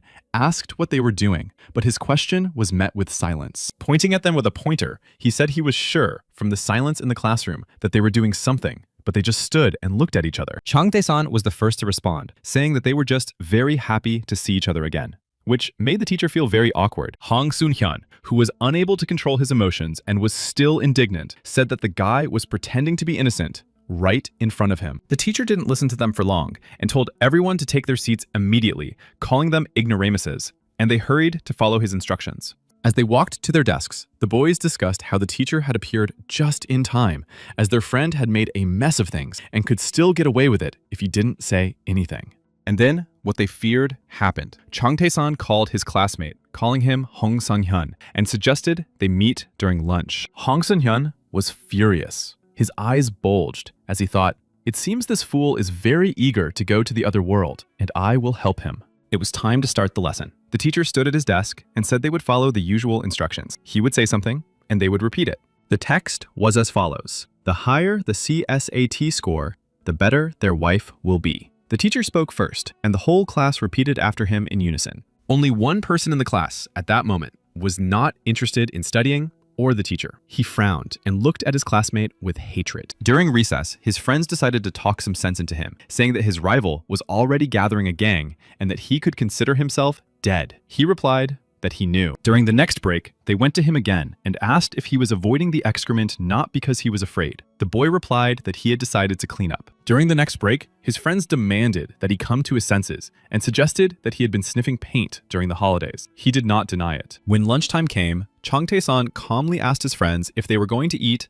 or if something was bothering them. They couldn't contain their indignation and said that because of him, they couldn't even eat lunch in peace or leave this world. The guy was calm and unperturbed, while his friends were boiling with rage and asked what he had eaten over the summer to become so bold. Had he not heard about his rival's gang? Bong-suk even burst into tears from nerves and asked if he would have to leave this world today because he had such a friend. Chung Tae-san, still unperturbed, told them to eat and come back. They began to argue about how they could eat when they knew their friend was going to be beaten up. His friends were more worried about him than he was himself. He thought fondly of how foolish they were, but they were still his friends. Suddenly, they heard someone call them rats. They turned around and saw Hong Sun-hyun and his friends standing in the door. They stood there, smiling. One asked if they were going to come up with a plan. The second laughed and said they had to get caught on the first day of school. Jang Tae-song looked at them boldly and said they were being too loud for trash. His friends thought they were doomed. He had really gone crazy. Hearing this, his rivals began to quietly boil over, asking who he called trash and why he was so bold, clearly rushing to the other world. Glaring at the guy, Hong Sun-hyun told him to get ready,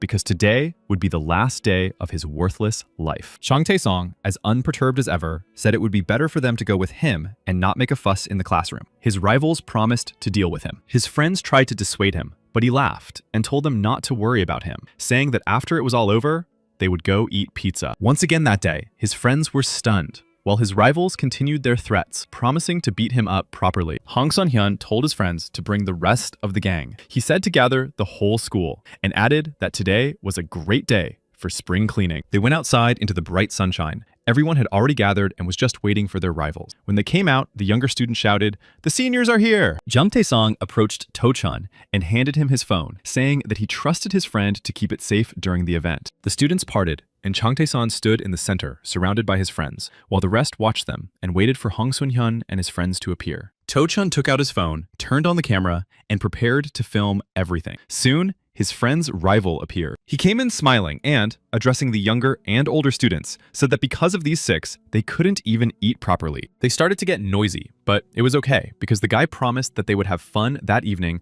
at his expense and that he would bring over a couple of pretty girls. Shouts of "We love you" could be heard. Jang Tae-san thought with a smirk. So it turns out that high school students already drink and date beautiful girls. What an interesting start. He started first and suggested that his rival talk honestly. The other laughed and said that he seemed to be trying to look cool in such a situation. Visibly saddened, Jang Tae-san asked why he was bullying weak people like him. Weren't they comrades? In response, he heard Hong Sun-hoon say that he hated walking to school with them, that he didn't like their smell after breakfast, and the sound of the gears in their stupid heads. As a final argument, Hong Sun-hoon laughed loudly and added that he was simply disgusted to even see their faces. With the same sad expression on his face, Jang Tae-san said that they should remain friends and that it was wrong to bully and take money from friends. Then he added that the guy's father was a lawyer and a member of the city council, and he could get into trouble if everyone found out about his son's antics. He asked him to stop worrying about nonsense, at least for his father's sake. But the boy laughed and said it was nothing to worry about. Still smiling, Hong Sun-hyun said that according to his father, he should put the servants in their place so that they would not dare to raise their heads and remember their place. Jang Tae-song asked if that was why the boy was bullying his senior and junior classmates, all because of his father's words. Not noticing the trap, he replied that, of course, the son of the school principal was his father's friend, and if necessary, he would pretend that nothing had happened for money. He didn't know that the whole time, everything that was happening on the school grounds was being filmed. Jang Tae-san thought the footage was excellent. However, pointing to his friends, the boy asked to let them go, since they hadn't done anything wrong to him. Continuing to grin his nasty smile, Hong Sun-hyun said that they had done a lot of terrible things, at least by daring to answer him back. Looking at the boy's friends, he promised that he would take advantage of this opportunity and beat each of them so badly that they would learn not to talk back. In response, Jang Tae-song said he was begging for their forgiveness and asked them to let them go. Hong Sun-hyun asked if he really thought they would let them go. Then Jang Tae-san shouted that maybe they would continue to give him their money, thinking that this fool had already fallen into his trap. Hearing about the money,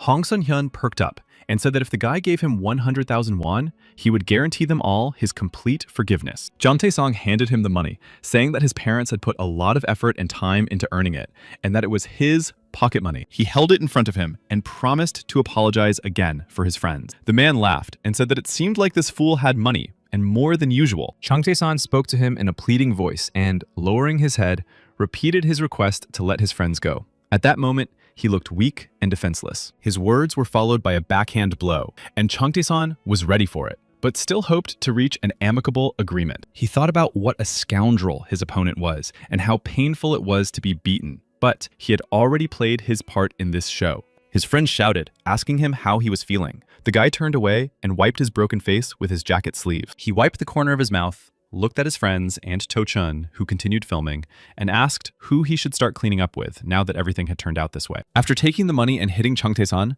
Hong Sun-hyun and his friends decided they were done, turned around, and were about to leave. But then, the guy called out to him. The guy stood, smiling in a circle of friends, and, rubbing his cheek, asked where he was going. Because if his opponent left just like that, he would be extremely disappointed. Hong Sun-hyun expected anything in this situation, but not this kind of behavior. He thought that Chung Tae-san wasn't satisfied and wanted more. Hong Sun-hyun couldn't believe his ears and turned around in surprise. Jung Dae-san smiled again, patted himself on the back of the head, and asked if he had already let the guy go. It was the height of insolence, in the guy's opinion. Baring his teeth and gritting his jaw, he hissed for him to repeat his words. Chung Tae-san didn't let up. He said that the guy was a loser, and that if his ancestors could see what he had become, they would surely turn over in their graves. The longer he spoke, the wider and rounder Hong Sun-hyun's eyes became. He shouted that the guy understood that he had now crossed the line. But Chung Tae-san was unstoppable, smiling maliciously. He said that his ancestors were to blame for the descendant being born such trash. Hong Sun-hyun remained silent, his head bowed,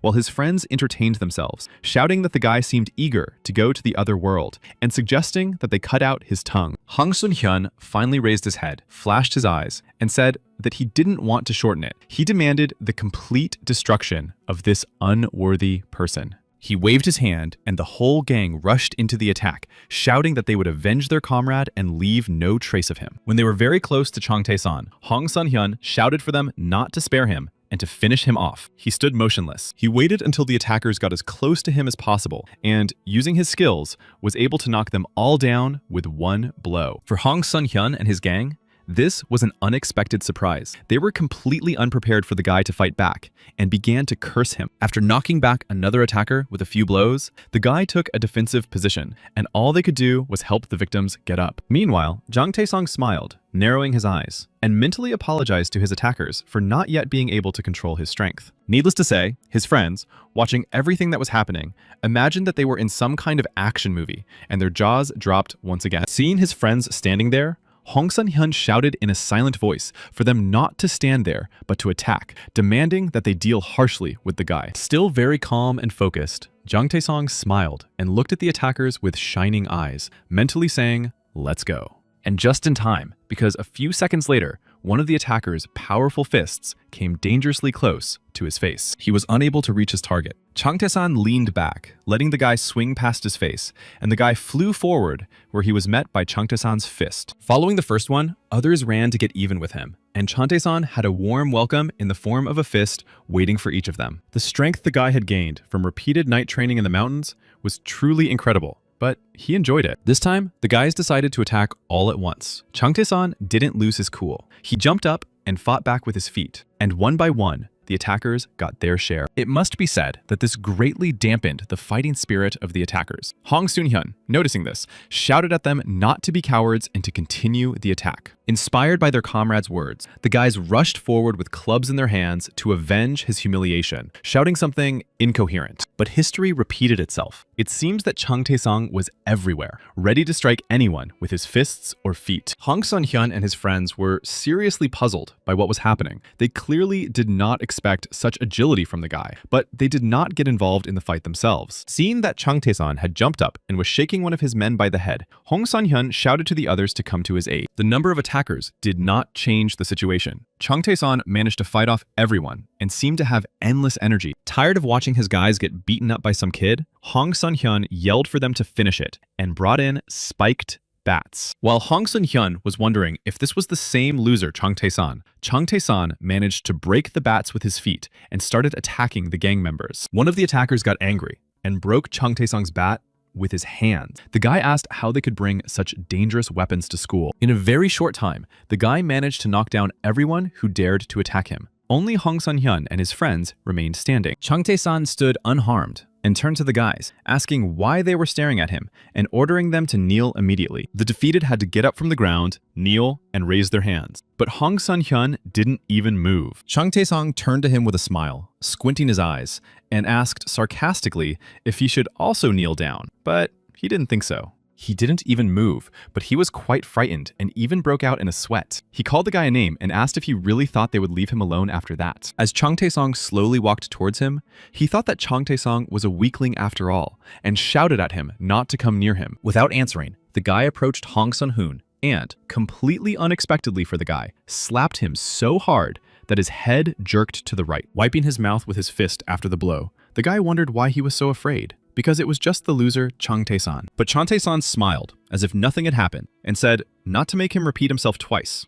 as that would only make his situation worse. Hurt and feeling wrong, Hong Sung-hyun cried and said he would never forgive the guy, and that his father would not let him get away with it. The guy gave him the middle finger and said he was talking nonsense. Hong Sung-hyun continued to insult him, asking if the guy really thought he was afraid of him. After saying this, he suddenly lunged at Chang Tae-san, swinging his right arm back to strike and shouting that this would be the end of him. Chang Tae-san managed to turn around in a split second to strike back, and at that moment, their fists met, and instead of colliding, they shone. Since Hong Sung-hyun knew nothing about his opponent's acquired strength and training, he could not foresee the power of his blow. The blow was so strong that Hong Sung-hyun's shoulder bone broke in several places at once, and he felt incredible pain. The pain spread in waves throughout his body. Pulling his fist away from his opponents, he screamed in a silent voice, trying to stay on his feet. His fingers turned black. Tears streamed from his eyes. He opened his mouth and began to cry like a child, not caring that there were a lot of people around. He tossed and turned, wailing, "My hand!" His gang members lay around him, still not coming to.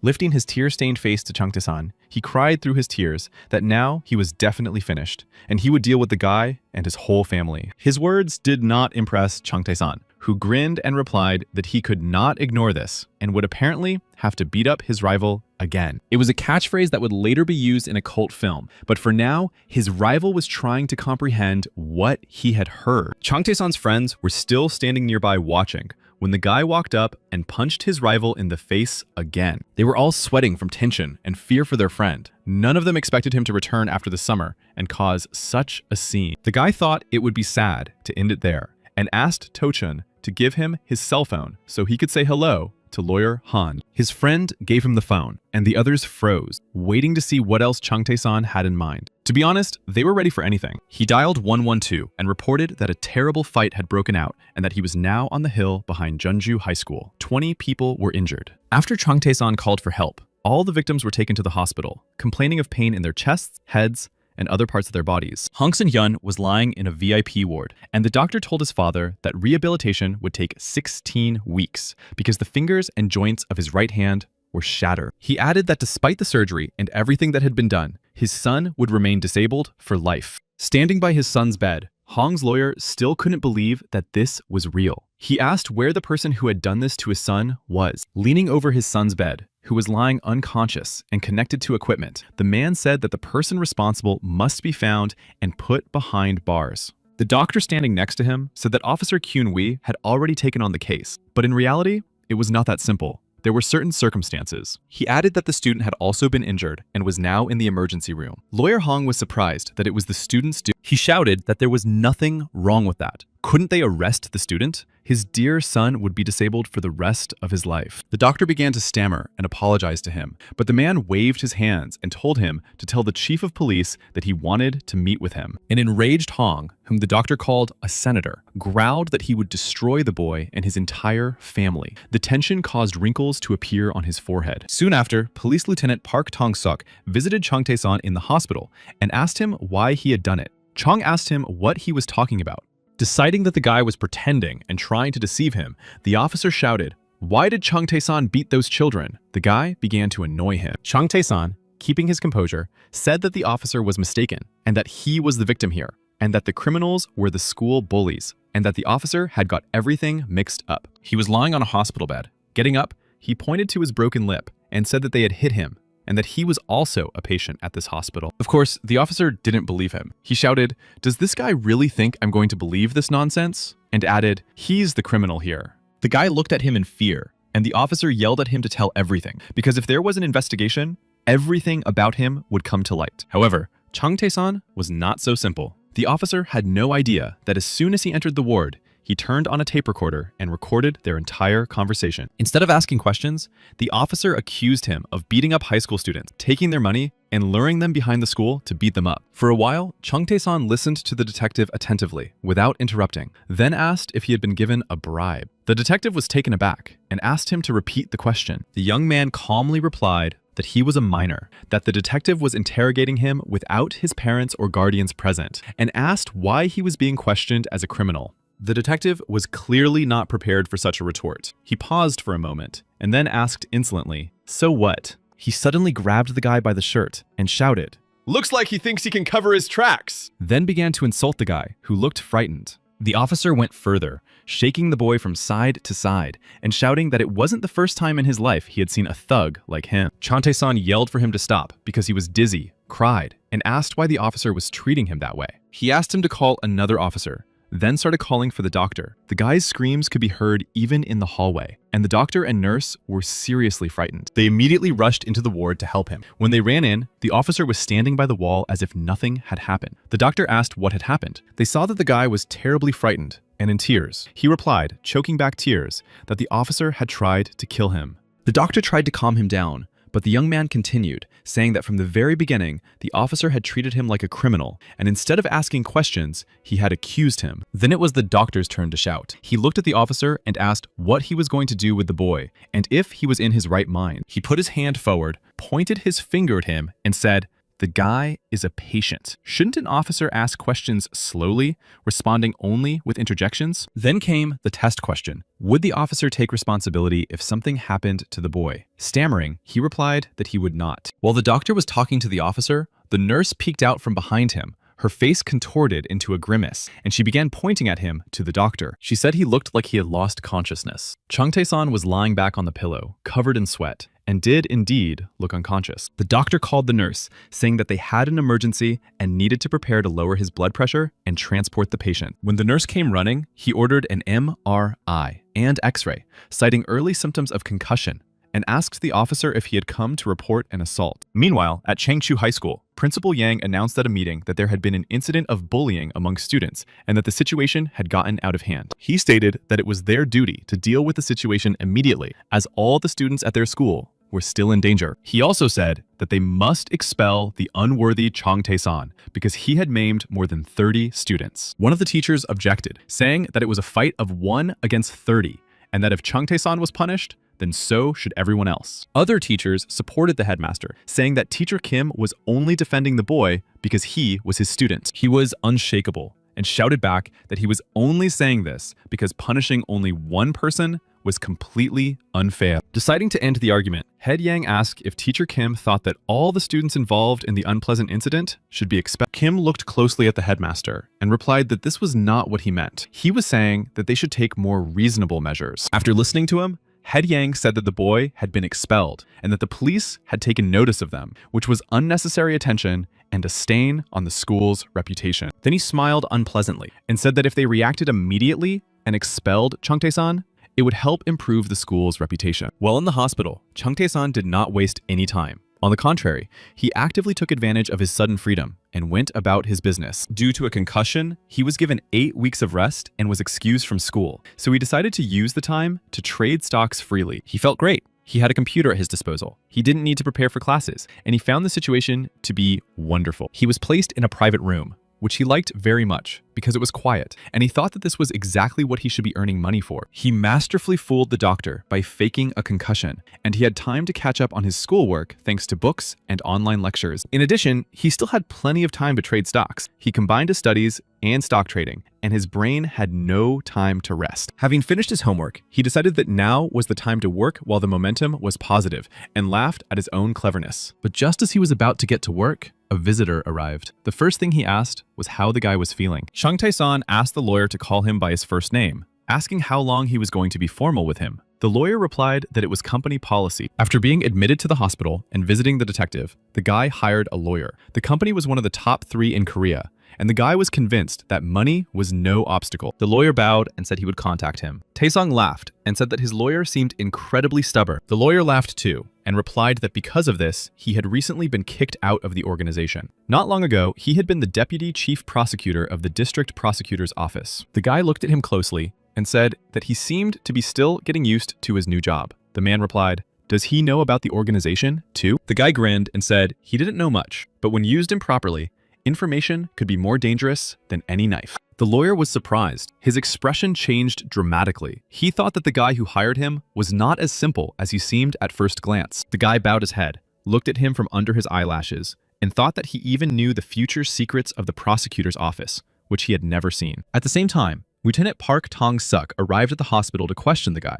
but the staff wouldn't let him in, saying that the guy needed rest. The officer shouted, asking why the lawyer was allowed to see the guy, saying that if they didn't let him in, it would be considered insubordination to a police officer. The lawyer was in the ward at the time, looking at the young man. Some thoughts crossed his mind, but he was in no hurry to share them. Chan Tae-san, on the other hand, did not hide his joy at the fact that the officer had not been allowed in. He smiled, glad to have gotten back at him after the way he had behaved. The officer still managed to get to the ward, but the medical staff stopped him right at the door. He shouted that today would be the end of the young man. The lieutenant yelled that Prosecutor Kang Kyung-jun from the Criminal Investigation Department had come to expose him, and that the guy was finished. Chung Tae-san sat silently on the hospital bed, looking completely calm and relaxed, not reacting to the policeman's shouts. A minute after the police officer, the prosecutor entered the ward, adjusted his glasses, and said he thought the guy had a concussion, but he was sitting there as if nothing had happened. The detective entered the room with the prosecutor and started yelling at the guy again to stop pretending. Pedestrians on the street could hear him shouting.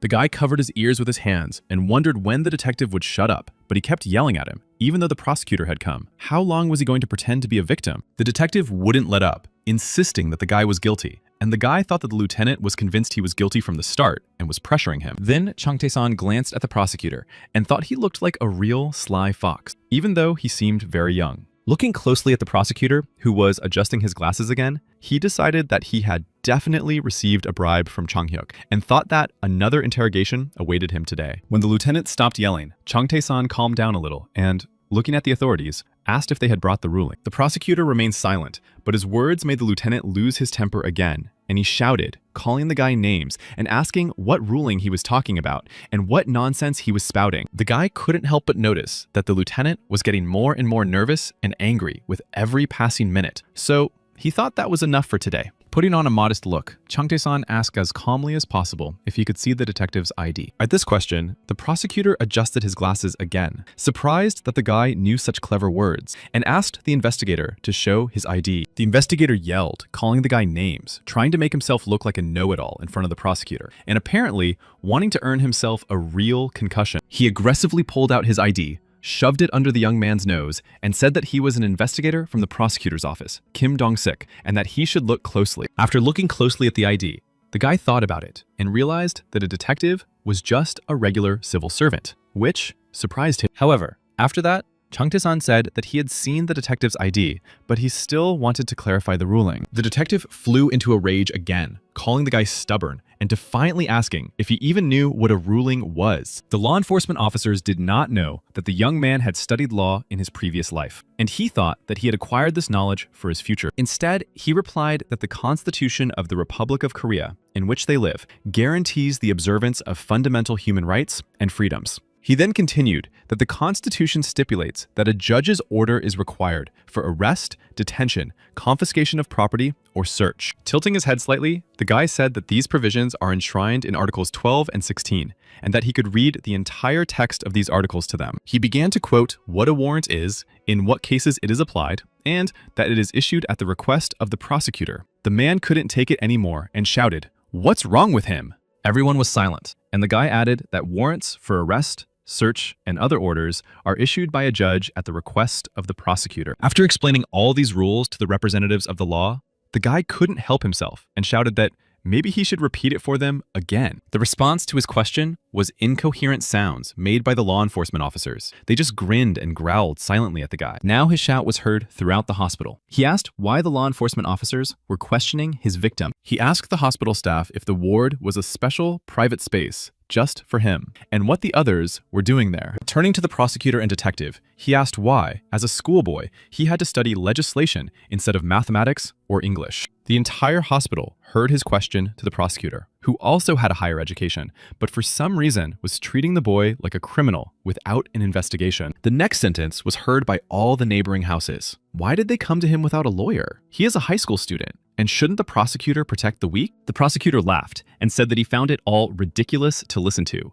that no Chung Tae-san was weak, and how he dared to talk such nonsense in front of him. While the prosecutor was talking, the guy watched him closely, listened to his feelings, and realized that he had the aura of a real psycho. The prosecutor continued to laugh and pointed his finger at the guy, saying that he was quoting stupid laws and talking complete nonsense. He continued to laugh, his eyes sparkling, saying that people like the guy should eat rice and beans, and that the guy should not get cocky, but remember his place. Chung Tae-san decided that the best strategy was to remain calm and collected, and asked why he was saying that, whether they were going to arrest him by force. Unable to take it anymore, the prosecutor shouted for the investigator to arrest the guy immediately, and said that he had already contacted the judge, and the warrant would be ready soon. The lieutenant leaned over to the guy and, with a nasty grin, told him that it was over, and that he probably didn't even realize how stupid he had been to the prosecutor. While they were talking, the guy thought it was funny that the prosecutor had made a deal with the judge, and couldn't believe they had revealed all their cards so easily at once. Now it was Chung Tae-san's turn to lose his temper. Looking at them with disgust, he said that they were all rotten, completely rotten. The prosecutor decided he had misheard him and adjusted his glasses. The guy continued, saying that everyone was connected: detectives, prosecutors, investigators, and now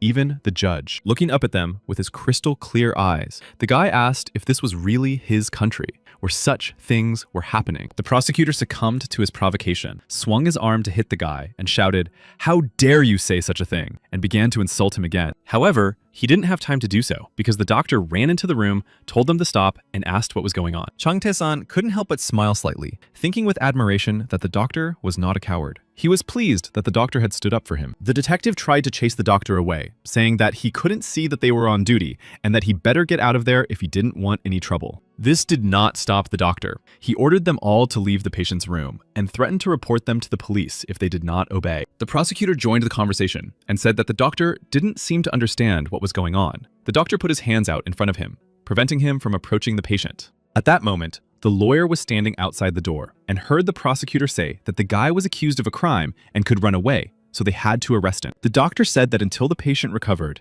all responsibility lay with him, and asked the law enforcement officers to leave. The guy couldn't help himself and smiled. He looked at the IV stand with the phone on it and thought he was flattered by the doctor's behavior. He was a professional after all. A significant factor in his calm state was that everything that was happening at that moment was being recorded on the phone, and only he knew about it. His next thought was that maybe he should play along a little more, and that he would have to disrupt his chi energy a little. The doctor noticed what was happening and shouted, asking what was wrong with him and calling for a nurse. At that moment, the guy pretended that his heart was stopping. Chung Tae-san thought that today his skills would rise to a whole new level, and the representatives of the law were in complete shock. Suddenly, the prosecutor heard someone calling his name. Turning around, he saw a man rushing towards him. Looking closely, he immediately recognized him and feverishly began to wonder what Deputy Director Cho was doing here. Without explaining anything, the man approached and swung his arm, slapping the young man so hard that he lost his balance and stumbled. Then, completely losing his balance, the young prosecutor took a few steps and fell backward, flailing his arms and legs. Bursting into the room, he shouted that they had done something wrong because he was standing behind the door and heard everything. So he knew what had happened and considered them guilty. The detective decided to justify their actions, saying that it was not what Deputy Director Cho thought, but the slap landed on him too.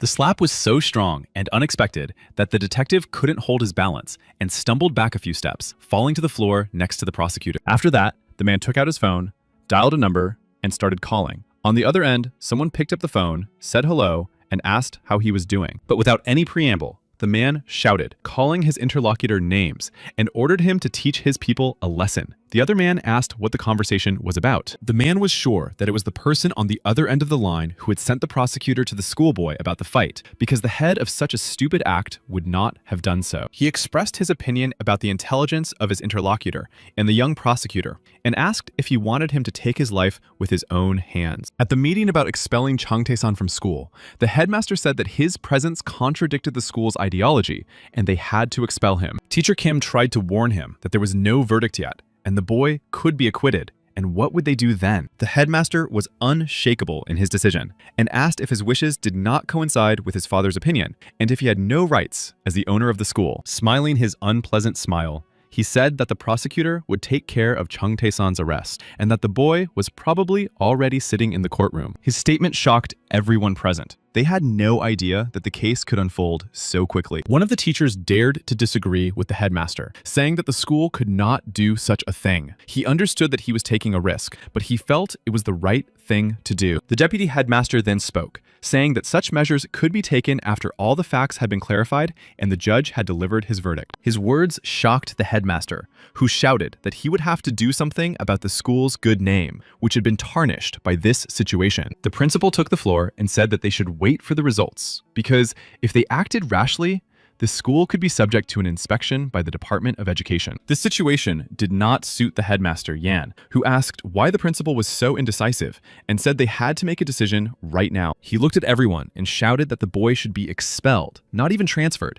and that this was not a request, but an order from his father, the chairman. Then there was a knock at the door, and a young man entered the office. He asked the principal to excuse him, and the principal asked what else was going on, but allowed him to come in. The guy whispered something very hurriedly in his ear. The head listened, and when the guy finished, he asked what was going on, why the internet was going crazy. He looked again at the young man who had brought the news, and asked what was wrong again, whether some kind of battle had started on the internet again. Every morning, a nurse came into Chung Tae-san's room to check on his well-being and perform the necessary procedures, and this day was no exception. The guy smiled and replied that thanks to the care of the most beautiful nurse in the hospital, he was getting better every day. His words made the girl blush. She said that her heart beat faster after talking to him, and added that he seemed to be quite the playboy. His response made the girl feel even more embarrassed, and her heart beat faster. He said that her beauty could not be hidden anyway. Deciding not to miss the moment, the guy winked at her and said that if she were 5 years younger, he would definitely ask her out. These words touched the beautiful girl's heart,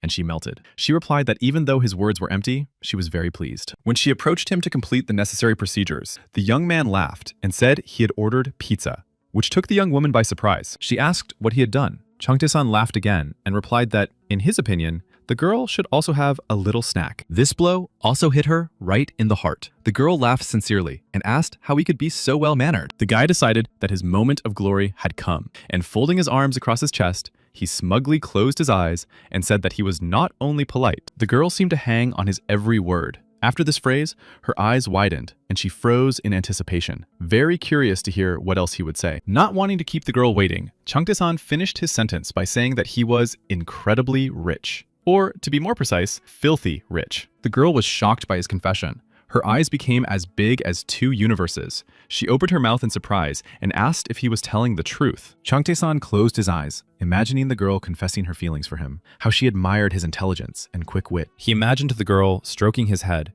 and saying that she believed he made a lot of money. Judging by his lifestyle, that money was everything to him. But instead, the nurse asked him not to play games because he needed rest, thanked him for the pizza, and the guy thought, this isn't a game. If the guy had been honest, he would have said that he was upset that she didn't believe him. But then he thought it was better for him if no one knew. After the trading day, he summed up the results and, looking at the statistics, saw that the total trading volume for the day amounted to tens of billions. More important was the amount of his profit. After carefully calculating and checking everything, he came to the conclusion that his main capital now amounted to 20 billion. Sitting on a hospital bed in his pajamas and slippers, he laughed. Who would have thought that a high school student could invest so much money in stocks? His room had a huge window overlooking the city. After the incident, visitors were no longer allowed to see him, and the room became the perfect place. Now he could watch the city at any time. And suddenly, he thought that the disciplinary committee must be up to its ears in work right now. Headmaster Yang understood what the fuss on the internet was about. He watched a video where a student from their school told him how disgusting it was to go to school with his classmates. There were also scenes where Hong Sun-hyun admitted that he didn't like the smell of his classmates after breakfast. Together with the principal, the head watched a video in which the boy openly said that he didn't like seeing their faces and hearing the sound of the gears in their heads. Chung Tae-san's question about why a classmate would bully weak people like him was also in the video, but the headmaster still didn't understand what it meant. The entire council watched the video and heard Chung Tae-san tell Hong Sun-hyun that it was wrong to take money from classmates and beat them up. They watched the recording of the boys' conversation on the playground near the school several times and didn't know what to say. They didn't know that the whole school was present. By the time the conversation turned to Hong Sun-hyun's father and Chung Tae-san asked him to behave himself, at least for his father's sake, Principal Yang was already sweating profusely. Not to mention the moment when the video showed the process of transferring money that Hong Sun-hyun demanded in order to leave the guy's friends alone. The principal was particularly impressed when Hong Sun-hyun quoted his father's words about putting pressure on the servants so that they would not dare to raise their heads. When the entire board was reviewing the video posted on the internet, Chung Hyuk entered the principal's office. They greeted him with silence and continued watching. Next was a clip of Jang Tae-song asking the guy if he was bullying the school students because of his father's words. As before, the guy replied that since the director's son was his father's friend, it was worth throwing in a little money and he would pretend that nothing had happened. Yan particularly liked this moment. He jumped up in front of the computer and started yelling at the guy in the video that he was talking nonsense. He watched the video and sincerely couldn't understand how he ended up being mentioned in it,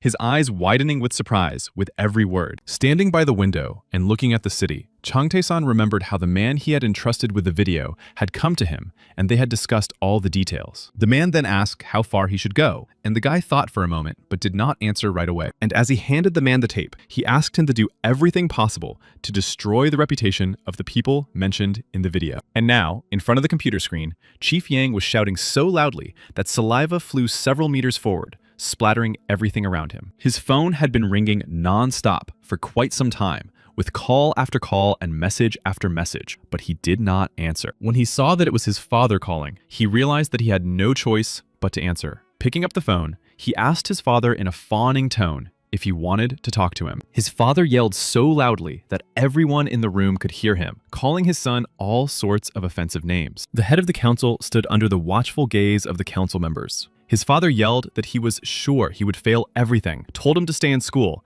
and said he had already left. When his father finished scolding him and hung up the phone, the head was covered in sweat. He realized that he was close to the end. There were a lot of comments on TV, and there was a story in which the authorities promised to conduct a thorough investigation. After the TV report, Hong Chung-hyuk was attacked by reporters from all kinds of media outlets asking for explanations. At one of the press conferences, he was asked if it was true that he had pressured prosecutors and police officers. He apologized for everything and resigned from the city council. When Hong Sun-hyun regained consciousness, the police department visited him in the hospital to inform him of the charges and his right to an attorney. He remained in the hospital during his rehabilitation, and after it ended, he was arrested. He cried bitterly and blamed Chung Tae-san. As a result, most of those who followed him were expelled, transferred to other schools, or suspended from school altogether. The prosecutor who came to Chung Tae-san in the hospital with the charges filed a letter of resignation, saying goodbye to his boss and telling him he was very ashamed. Other personnel changes followed. Inspector Park Tong-suk and the investigator were also dismissed, and the head of the district office was removed from his post. Everything returned to normal. On weekdays, the school bus picked up the students from their stops, took them to school, and after classes, took them home. Chung Tae-san recovered, returned to school, and now every morning he could ride the school bus calmly, listen to music, and not be afraid. Now, every morning, looking out the window of the school bus and listening to musical ballads, he thought about how beautiful the world around him was. But just like 14 years ago, there was something that made his heart beat several times faster and his breath catch in his throat. This happened to him every morning on the way to school, at one of the stops on the way to school, when the bus picked up a girl named Lee Ye-rin. She hadn't changed, still with the same long hair and brown eyes, and when she smiled, it seemed as if the whole world was shining, and the boy felt good. Every morning, he admired the girl on his way to school and thought about how beautiful the world was and how great it was that everything was good again. After class, Chung Tae-san decided that he had had enough of just quietly watching the girl. So he reached out his hand and said, "Let me hold it." Standing next to him was the best girl on bus number 32, named Lee Ye-rin. She looked at him, trying to understand what he wanted from her. The fact that she was looking at him was a great joy for him. He smiled and said again, "Give me your bag. I'll hold it for you." The girl replied that she could carry her own bag. It wasn't heavy. The other girls heard his offer and said it was a pickup line. But Chung Tae-san was not going to give up. He reached out his hand to her and said, "Your bag looks heavy, and my hands are already tired of waiting." His words cheered the girl up, and she gave him her bag and said thank you. And he was beside himself with happiness because she had thanked him for the first time. At that moment, it seemed to the guy that everyone around them had disappeared, and only they remained on the bus. He held her bag like a precious treasure. Although, on the surface, it was still the same bus number 32 that took students to school every morning and picked them up in the evening to take them home. The guy was so nervous that Lee Ye-rin was standing next to him that he even broke out in a sweat from the strain and importance of the situation. The girl asked if he was okay. During the trip, several other girls gave him their backpacks to hold. There were so many that it was difficult to hold them, and the guy began to shake. The backpacks were on his knees and near the seat, but he decided not to lose face and replied that everything was fine. He said that people should help each other in this cruel world, and that no matter how old a man is when he meets his first love, he will still become a fool. Rin didn't like that Chang Tae-san was holding other girls' backpacks besides hers. The girls on the bus laughed, and she turned around and thought, those girls. She looked around and saw that not only the two behind her were laughing, but everyone on the bus was giggling and whispering, and the guy felt like a hero. While she stood there thinking, the guy decided that now was the time to introduce himself and said his name. She asked him again in surprise. He looked up at her from below, weighed down by other people's bags and briefcases, and with a charming smile, he repeated his name, Chang Tae-san. They continued on their way as if nothing had happened. The guy was incredibly happy and very proud that he had managed to get to know her. The girl just sighed as she looked at him and began to remember when she first saw him, what he was like. These images flashed before her eyes. The guy took out his headphones, put them in his ears, turned on his favorite ballads on his phone, and, lost in his thoughts, rode happily to school. Rin remembered that Chang Tae-san had started riding this bus a year ago. He looked unsure of himself and slumped over, but that was only until the summer holidays. Getting off the bus with the other girls, Rin replayed the memories in her mind and thought that he had changed a lot over the summer. She didn't even notice how long she had been staring at him until she heard her classmates calling her name, urging her to hurry so they wouldn't be late. As soon as the boy entered the classroom, his friends pounced on him, so happy about his return that the whole school could hear them. They had missed him so much that it was no surprise that one of his friends greeted him by jokingly pouncing on him. And when the guy sat down at his desk, he even managed to slap him, saying that he had just returned and already had to take tests. Another friend jumped up after him, also pretending to attack him, and said that if he were in his place, he would stay in the hospital on purpose to skip the exams. Then Chun approached last, pretending to hit him in the throat with his elbow, and told the guy he would have to say goodbye to the hospital drink. After that, they all pounced on him, asking why he had returned to school at all, and whether he had asked the nurse for her phone number. They fooled around, pretending to attack him, telling him to be happy that he got away with just a concussion, and to thank his lucky stars for that. When they let him go, the guy burst into tears, smiling incessantly, thanking them, saying they looked very cool and that they envied him. Then they stood in a row with their arms folded across their chests, smiling. And he thought they were trying to support him. Such fools. But they were his dearest friends. Soon, the teacher entered the classroom, asking if they were ready for the test, and telling them not to embarrass him like they did on the last exam. It was Teacher Kim. He looked around the classroom and, seeing that Chang Tae-san had returned, smiled and asked sympathetically how he was feeling and if he was better. The boy felt great. During his time in a private room at the hospital, he was able to brush up on his knowledge of the subjects and replied that he was fine. He smiled sincerely at the teacher and thanked him for asking about his well-being, saying he felt very energetic. The teacher smiled, closing his eyes as he remembered how wonderful it was that he and the board had decided not to expel him prematurely. Chang Tae-san smiled back. He didn't know that there had been a real struggle for him at the school board meeting, but he was grateful to the teacher for his concern. It was their last lesson before the test. The teacher talked to his favorite students and said that their lesson was coming to an end. As he was leaving, he paused at the door and asked them to do their best on the tests and not to regret it when they realized that this was the best time of their lives. The teacher's words made Sante-san think that he was right and that they were the only people who truly understood the meaning of those words. When the teacher left, they stayed behind to write the test. And the boy thought about how, when a person goes out into the world, there is no one left to fuss over them. Looking at the teacher left behind to watch over them, the boy thought that after a person leaves, they miss every little thing that was in their homeland and in their school. When he looked at the tasks he had to do, he couldn't help but smile and thought it was a real miracle. They sat in the same classroom, each at their own desk, and each had their own assignment. Looking at his assignments again, the boy was delighted. The reason for his joy was that the tests seemed easy to him, so he immediately rushed to solve them. He thought that today was a turning point. The next morning, at the same time, the same people met on the 32 bus, Chang Tae-san and the girl he was in love with, Lee Ye-rin. The guy sat in the same seat, and the girl stood next to him. He handed her a chocolate bar and said he had been waiting several days to give it to her. Lee Ye-rin did not expect such a gesture from him. She did not rush to take the gift, and looked at him in surprise. Seeing her confusion, the guy said that she would soon be taking her exams and that sugar was a great stimulant for short-term memory. This became a topic of discussion among the girls. They argued about whether Lee Yadin liked him. Some said she also liked chocolate, while others were jealous of her beauty. The girl accepted the gift and said thank you, to which the guy replied that he was only a sophomore, so she shouldn't be so nervous. On the bus, other guys were staring at him, and he thought that the girl had never met anyone who would court her like that. A guy sitting nearby, clearly a senior, was indignant at his behavior and thought indignantly, "What nonsense." Changtae-san paid no attention to this. He only looked at the girl, asked her how she had done on her exams, and today was carrying only his backpack. She stood next to him, looking as gorgeous as ever in his eyes, her backpack on her shoulders, and she replied shyly that they were fine, not noticing anyone around them. It seemed that she also enjoyed talking to the guy more and more. She laughed and asked how his exams went. Her laughter sounded better than a bell. The guy was happy that he could openly look at the girl and talk to her, and he said cheerfully that he had also passed all his exams with flying colors. Lee Yaren, not hiding her joy, replied that he looked as if he had received the highest marks on all his exams and laughed again.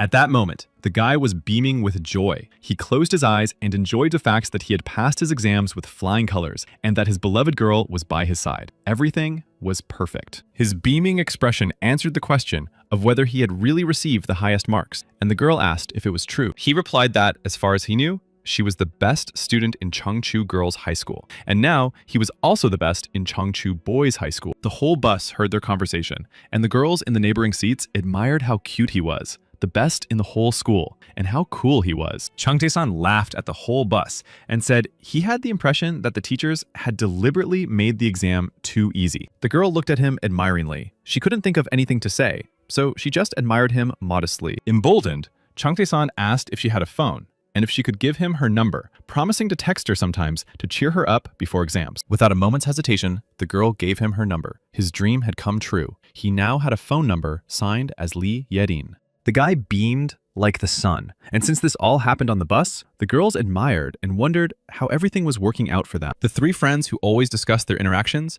said that it looks like they had exchanged phone numbers. Jealous, Na-yoon was indignant that it was so soon. For the rest of the trip, the guy forgot that he liked listening to music. He just sat on the bus, looked out the window, and smiled constantly. Lee Yeren, who was standing next to him, also couldn't take her huge brown eyes off him. She really liked his communication and attention. When the girls got off the bus, her friends started waving at the guy and winking at him, which of course made Lee Yeren unhappy. The bus drove on as usual, but today, it carried the happiest guy in the world, who was beaming like the sun and couldn't contain his joy. Changtae-san opened his phone and went to his address book to rejoice once again that he now had her number. He sat there smiling, headphones in his ears, admiring the new entry in his phone book, until he heard someone calling him from behind. The guys sitting at the back of the bus demanded that he come over to them immediately. They looked extremely determined and very upset. The guy didn't react, so one of them, a big fat guy, growled that he seemed to be deaf. He told him to come over. Changtae-san didn't know why they were calling him and decided not to engage. The big guy told him again to come over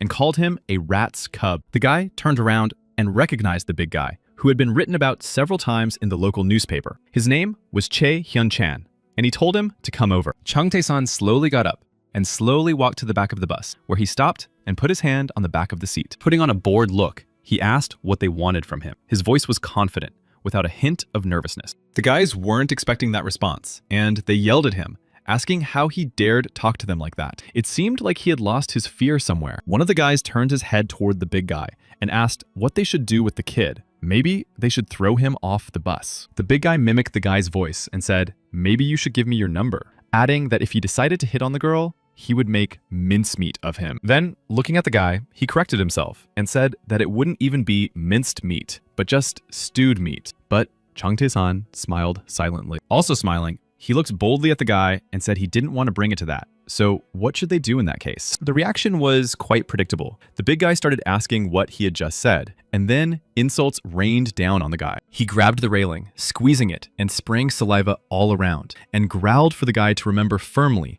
that Lee Yadin was only his. Imperturbable and incredibly calm, Changtae-san folded his arms across his chest and said in a bored voice that he was tired of listening to the bear's growling. The bear growled even louder, and his eyes nearly popped out of their sockets in surprise. He couldn't comprehend the guy's behavior. However, Chae-hyun-chan remained seated, while the guy sitting next to him jumped up and was about to rush at Chung Tae-san. But Chan reacted instantly, thanks to his upgraded skills, grabbing the guy's fist and twisting it around. Only a few seconds had passed since the attacker jumped up, and now he was lying on the floor of the bus, not understanding how it had happened. Seeing what had happened to their friend, the big guy and his friend jumped up, ready to rush at the guy and tear him apart. The fat guy's eyes were flashing. Chung Tae-san turned around, smiling as if nothing had happened, and told him that it helped relieve stress on the day of the last midterm exam. They were barely holding back their anger, ready to attack, but Chung Tae-san smiled and spread his arms wide, asking if they were ready to entertain him. He added that they were as dumb as corks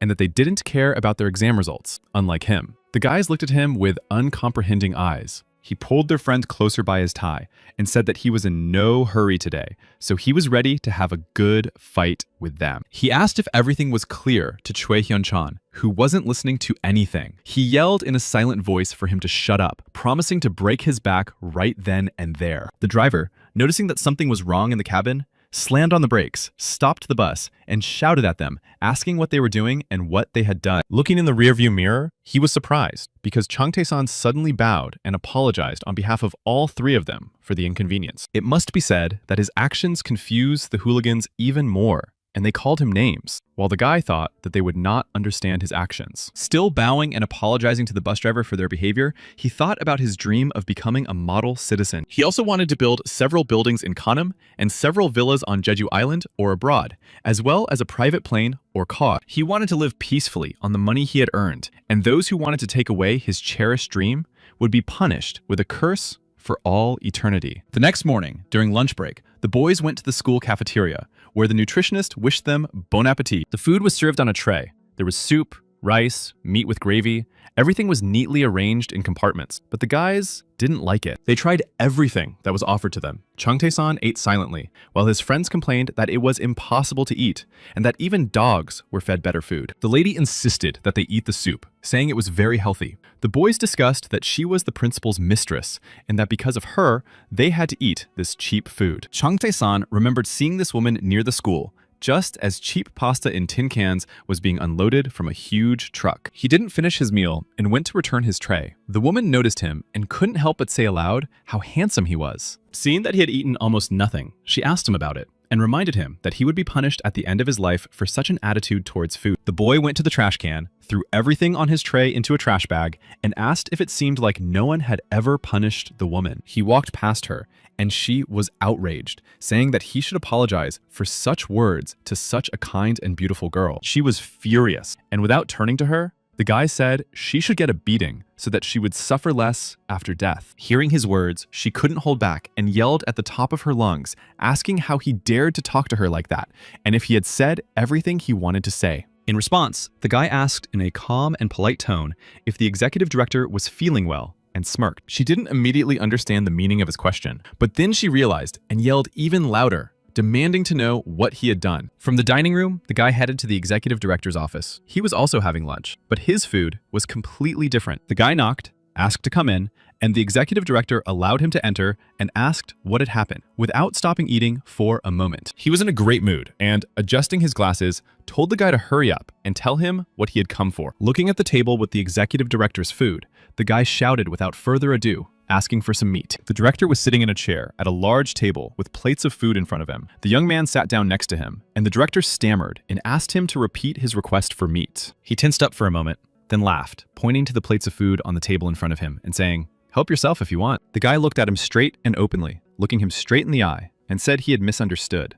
It wasn't him who needed meat, but the kids. The principal was silent, and the guy continued, saying that the whole school knew that the principal had replaced the school nutritionist with his lady love. His speech was unexpected for the principal, who remained silent. The guy continued, saying that since last year, the food for the students had turned into dog food. He added that each student pays 3,500 won for one lunch, while the principal tried to digest the phrase dog food. The boy continued, saying that everywhere else, students are given meat at least 3 times a week, and only at their school do children eat tvenjen pasta soup for their money. Looking the principal in the eye again, the boy hoped that his speech had made the right impression and concluded his critique of the poorly composed menu. The principal seemed horrified by what he had heard, his hands even trembling. Chung Tae-san added that only by eating well would they be able to study. That wasn't all. To finish his speech, the boy decided to ask the principal to file an official complaint with the police. Having said all this, he stood up, bowed, and thanked the director. But the latter did not let him go and addressed him by name, calling him Dear. Slowly becoming angry, he said that no matter how young the boy was, he had to take responsibility for his words. But Chung Tae-san laughed and said that everyone except the executive director of the school knew that he had only told the truth. While the principal was recovering from the young man's words, he thought that he had spent 500 million to deal with Hong Sun-hyun. The lawyers had to pay for everything, but they were professionals. After leaving the principal's office, he called Deputy Park to ask him to call the school principal and the vice principal. He thought that if the executive director left, the school would be turned upside down. Now, he just wanted them to add a meat snack to the dog food. That same evening, Park Tae-ju met at a bar on the outskirts of town with a certain gentleman with whom they drank beverages with ice. This gentleman looked seriously at Park Tae-jun and asked how exactly he should deal with the guy and suggested killing him. Park Tae-ju, bringing a glass of strong drink to his mouth, said indifferently that he needed to deal with it quietly and not attract attention. The man poured Park Tae-ju a drink and assured him of his complete readiness and loyalty, saying that all he had to do was give the order. He added that dealing with some teenager was easier than easy for him. They sat on sofas at a table laden with dishes. Park Tae-ju sat with his right hand on the back of the sofa. And the man continued, saying that there were many among the street kids who wanted to join their organization. Smiling, the man added that he was ready to carry out any order and that he would not disappoint him. First, he would deal with the schoolboy. Park Tae-ju raised his glass and said that if the man organized everything quietly and discreetly, he would reward him twice as much. The man thanked him for his trust. Park Tae-ju put down his glass, banged his clenched fists on the table, and thought that he had lost everything, and now had only money and malice left. The alcohol went to his head, and he shouted unabashedly to the entire establishment that Chung Tae-san would pay for everything and that he would say goodbye to life. They were sitting in a separate booth, but the man yelled so loudly that everyone in the establishment at that moment heard him. The next day, when Chung Tae-san came to school, the homeroom teacher rushed into the classroom where the students were sitting, insistently repeating the boy's name. Standing in the doorway, he waved his arms to get their attention, and they all turned around. Of course, the class was curious to know why the boy was being called. Chung Tae-san was confused. He also couldn't understand why the homeroom teacher had rushed to them so hurriedly and was calling him so insistently. Teacher Kim looked at the boy with a confused look and asked, stammering, what he had done. The whole class froze, and then everyone began to whisper. Unable to restrain himself, the teacher picked him up and showed him to the whole class, then approached the boy and shouted how he could be so perfect. He walked straight to the desk where the boy was sitting and showed him the report card. The whole class turned silently and stared at the boy. His classmates didn't believe it and started shouting that the boy was a cheater, that he had faked something and couldn't have written the test like that, and they demanded a thorough investigation. The teacher agreed with their arguments and said that the boy should explain everything, as his classmates demanded proof. In response to this provocation, Chung Tae-san smiled and thought, kids, you're all doomed. Try to survive. He said aloud, there's nothing we can do about it. Neither the teacher nor the boy's friends standing next to him knew how to respond. They just stood silently with their eyes wide. The boy raised his head, glanced at everyone, and slowly said that today, he would buy pizza for everyone. The whole class howled with happiness. However, neither the teacher nor his friends liked the news. They continued to look at the guy with frowns and clenched teeth. That wasn't all. Raising his hand and holding up all his fingers except his index and middle fingers, the boy shouted that the internet cafe was on him today. This news melted the hearts of his friends, and the whole class rejoiced. The teacher stood there with the report card, not understanding how everything had changed. His friends immediately changed their tune and began to praise him, saying that he was so smart, had prepared well, and that they believed in him. They even stood up for him in front of the teacher, saying he was a good boy who had prepared well. The boy just spread his arms and said he had already explained everything to his friends. The teacher understood what had happened, laughed, and said the boy was free to go. He thought to himself how simple-minded his friends were. It was lunchtime, and the guys went to the cafeteria as a friendly crowd. They were very hungry and looking forward to their meal. The lunch surprised them. There was rice, soup, appetizers on a separate plate, and chicken. The guys shouted, how come yesterday we had roast pork and today we have a whole chicken? There was a new nutritionist at the school. She heard the boys' words and said that if it wasn't enough, she would try harder, and laughed. The whole school rejoiced. They had a celebration for the appointment of the new dietitian, whose arrival brought a peaceful and calm atmosphere. The girl made sure that high-quality local products bought at the market were served as side dishes. Classes ended, and it was time for the promised pizza. The whole class rushed to the nearest pizzeria, pushing each other aside as they placed their orders. There was a whole crowd of them, and everyone wanted to get in before the others, waving their arms, pointing their fingers, and shouting out the names of the pizzas they wanted. The cashier, however, was very calm. She smiled and asked why they were so active and why they were shouting so loudly,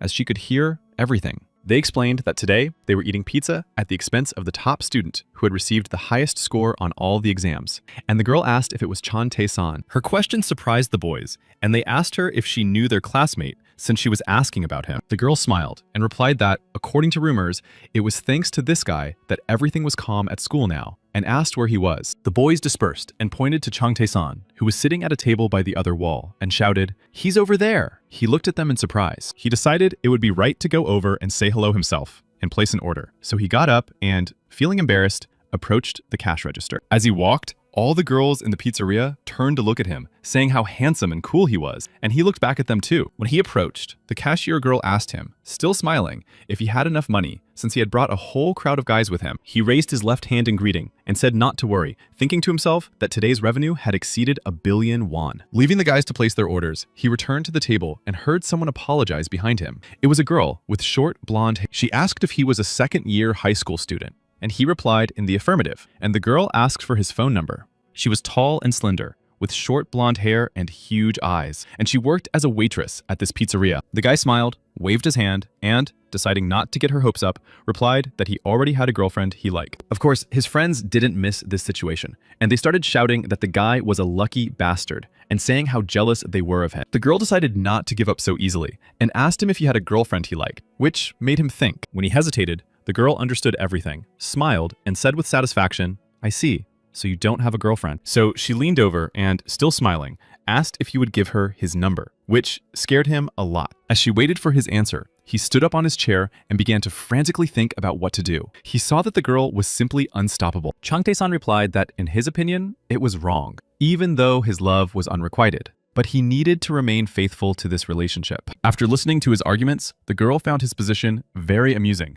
and laughed loudly and heartily, but he did not convince her. She was still waiting for his number. But Chang Tae-san was lost in thought as he looked at the girl. It seemed to him that he had seen her somewhere before, and he racked his brains trying to remember where. He looked at her badge, which said her name was Kim So-ryung. He frantically searched his memory for names, and suddenly remembered. Chang Tae-san grabbed the table he was sitting at with both hands and shouted in rage, thinking, "It can't be. Is this the Soryeon I know?" His memories were from the past. This girl was the most famous idol star who would represent Korea in the future. She would become the leader of the group FOB and the face of the group, and she would be called the main idol among female idols. Friends watching all this from the sidelines wept crocodile tears, agreeing that their friend was simply an incredible jerk. An Chang-san looked at the girl standing in front of him, who knew nothing about her future, and tried to understand whether it was all a dream or reality. The girl was persistent. She continued to stand in front of the guy, looking at him and smiling, asking how long he was going to keep her waiting. Chang Tae-san, as if spellbound, continued to look at her silently, not taking his eyes off her, thinking that it was really her. He couldn't believe it. At that very moment, he heard someone calling his name. Turning around, he saw Lee Ye-rin entering the pizzeria.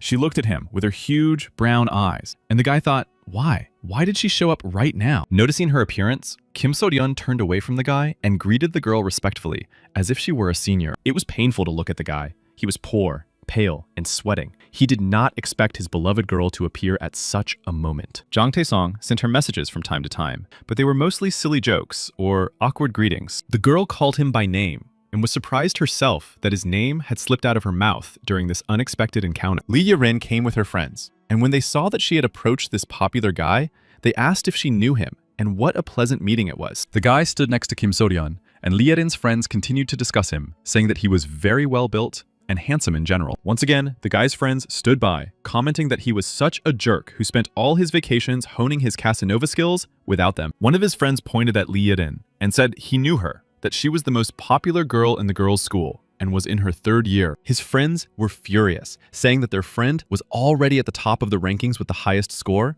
and now he had surpassed them here as well. Chang Tae-san tried to calm himself down mentally, coughed as confidently and naturally as possible, and asked if the girl had also come to eat pizza. The girl came closer to him and said that was indeed the case. Her friends had invited her and offered to treat her, and here they were. Lee Eden's words surprised Chung Tae-san. He even opened his mouth in surprise and asked again why they had offered to treat her. Her friends decided not to miss the chance. One said her name was Eun-kyung, and the other introduced herself as Sera, the most beautiful girl in school. The guy did not expect such excitement about himself. After recovering a little, he laughed and greeted them in return. The friends began to complain to him that Lee Erin had passed her exams again, and that it was terrible that she hadn't told them about such a handsome acquaintance. One of the girls came closer to him, and poking him flirtatiously with her finger, asked if he was just an acquaintance from a lower grade. Kim So-ryun, who had been standing next to the guy all this time, rejoiced inwardly. She thought, I knew it. She's just an acquaintance from a higher grade. She approached the guy and, smiling at Lee Erin, asked if she was the object of Chung Tae-san's unrequited love. After that question, Lee Erin approached the guy,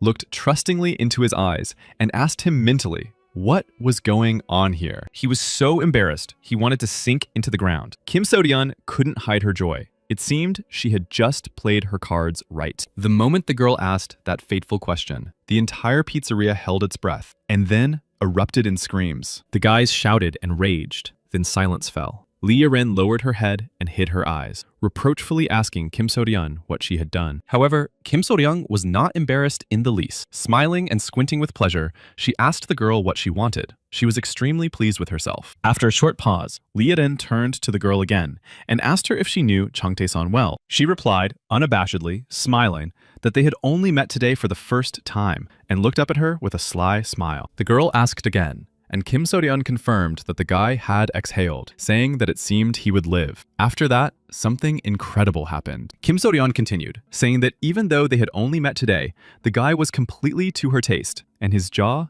dropped. Kim So-ryun turned to Chung Tae-san and pointed at him with both hands, saying that not only was he a good student, but he was also very handsome. Her words immediately shocked the guy, then enraged him. He screamed inside, not understanding why the girl was treating him so badly. Her friends were in tears, calling him all sorts of nasty names, calling him a fool, and openly saying how jealous they were of him. They stood in the middle of the pizzeria, facing each other, both tall and beautiful. One a brunette with long hair, the other a blonde with short hair. After listening to Kim So-ryun, Lee Erin laughed and said that she completely agreed with the girl's opinion about Chung Tae-san, that he was indeed handsome. Once again, in a matter of minutes, the guy's jaw simply dropped. Kim So-ryun was also surprised to hear the answer. It turned out that it wasn't that simple. The guy stood there, looking from one girl to the other, while a group of guys in the other corner of the pizzeria wondered how he could have not one, but two girlfriends. Seeing Chung Tae-san's confusion, Lee Erin approached him, laughing sincerely,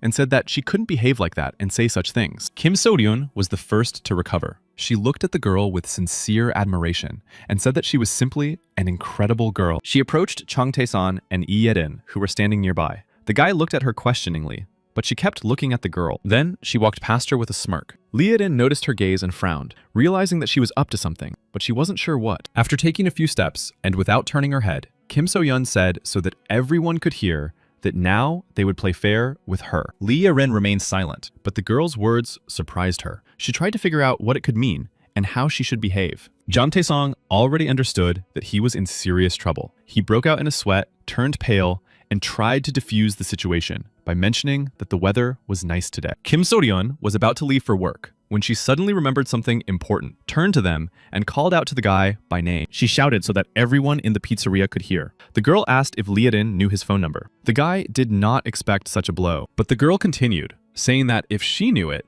then she also needed his phone number. Lee Erin turned around indignantly and glared at her rival. Kim So-ryun, not at all embarrassed, crossed the fingers of her left hand, raised it up, and said with a frank smile, "It's just fair play." Once again, the guy was ready to sink through the ground, but then Lee Erin looked at him and told him to give the girl his phone number. Kim So-ryun's gaze showed that she was celebrating a small but very important victory in this uncompromising battle for the guy's heart. However, Chung Tae-song remained silent, standing with his mouth open and not moving. Lee Erin repeated her request, telling him to give the girl his phone number. Chung Tae-song imagined them facing each other, as if in a boxing ring, and wondered if this was the battle for pride between girls that he had heard about. Instead of being happy, he was hysterical. He broke out in a sweat again and cried inside, something he could not even imagine. However, there was nothing he could do. In front of Lee Erin, he asked Kim So-ryun for her cell phone. The girl handed him the phone and looked at him expectantly. Now, under the watchful gaze of both girls and the entire pizzeria,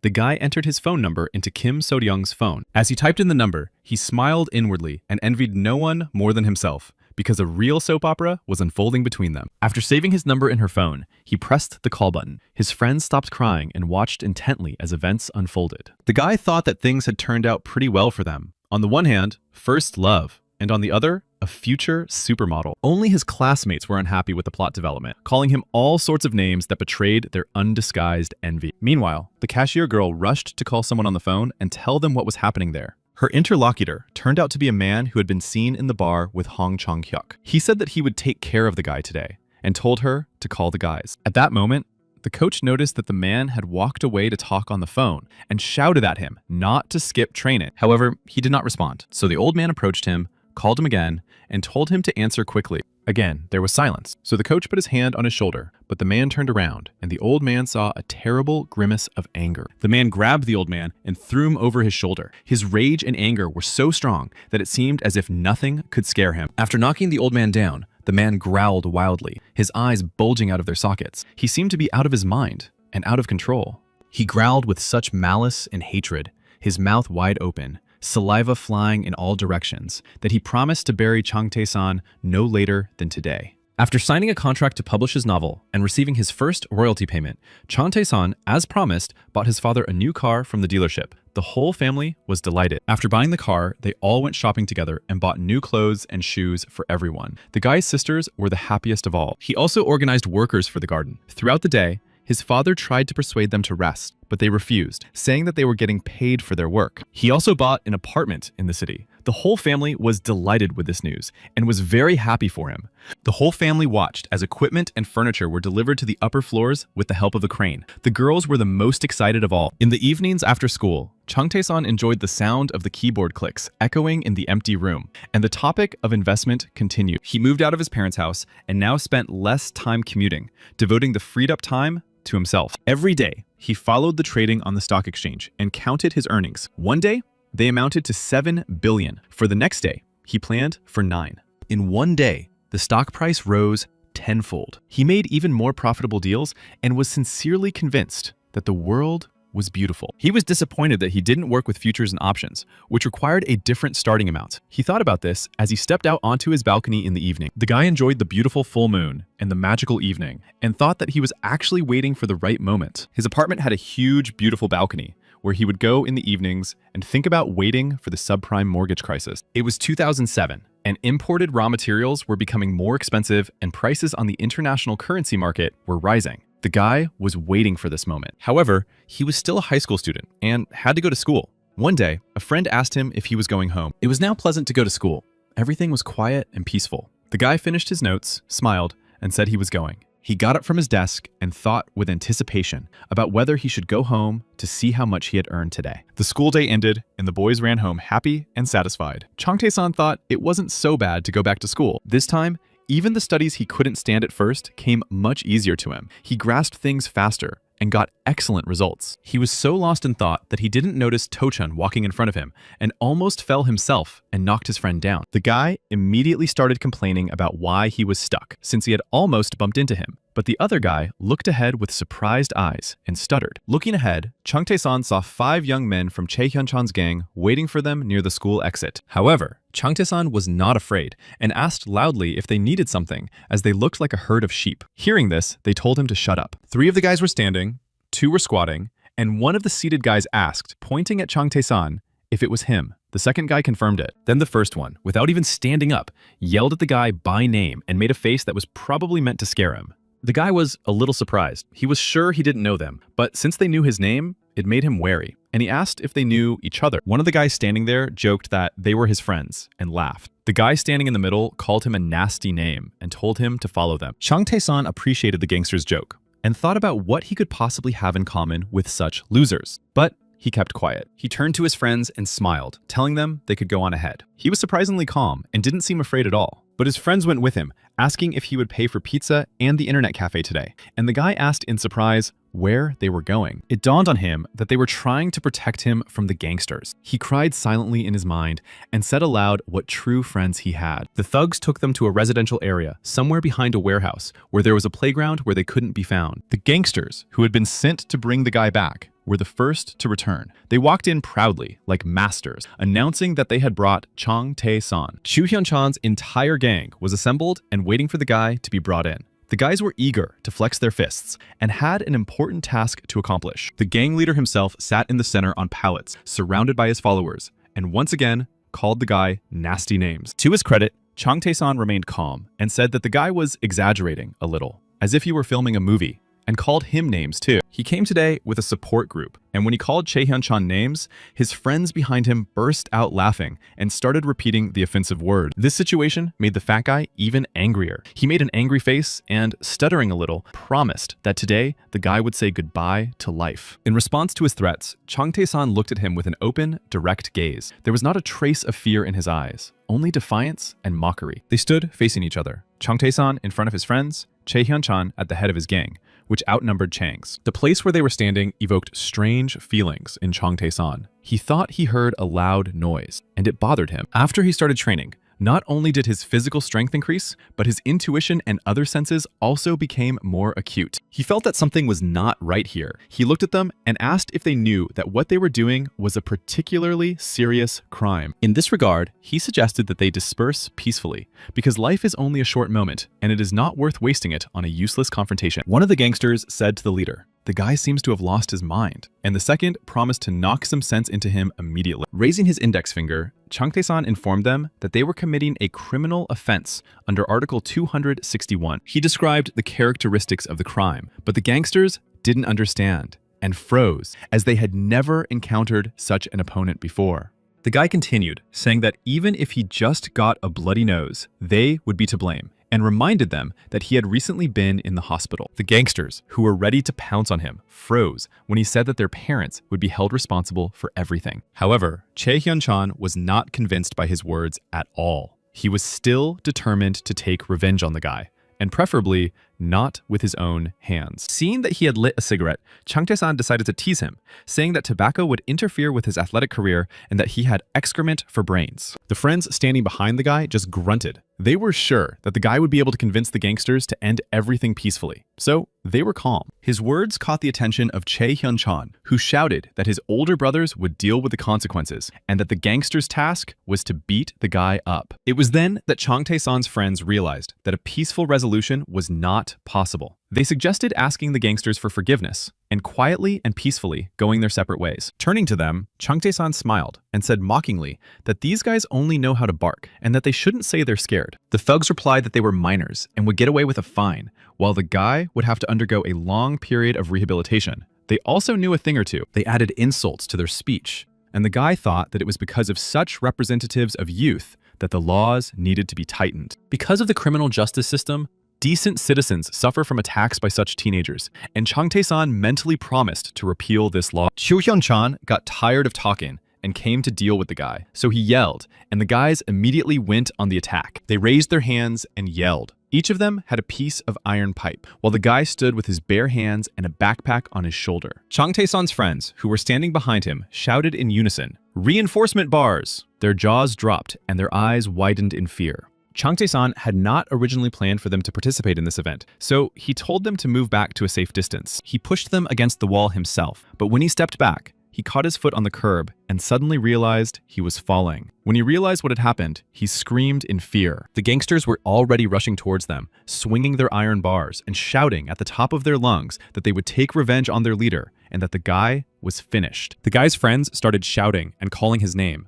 but he didn't get up, remaining seated on the ground, and two gangsters were already running towards him. These two were in front, jumping up and down to get a better swing, while the others kept up, running, waving their arms, and yelling at the top of their lungs. Chang Tae-san, still sitting on the ground, looked up at his attackers, his eyes wide with horror, wondering how everything had turned out this way. The bandits were not at all bothered by the fact that the guy was lying on the ground. The principle of not hitting someone who is down did not apply to them. They had clear instructions from their leader. The guy looked helpless lying on the ground, and the first bandits who ran up did not expect to receive greetings to the jaw with their feet. Unfortunately, it cost them several teeth. Chang Tae-san kicked the first attackers away and then jumped up sharply. When he landed, he started throwing punches and shouted that they were lucky to have caught him off guard and asked where they had gotten those weapons. One by one, he knocked out all the attackers, even though they were armed with metal bars, and took up a defensive position again. But there were no more attackers. He suddenly became impatient and said he wanted to finish everything quickly because he and his friends still had plans for the evening. The guy had the power of the 5 elements at his disposal,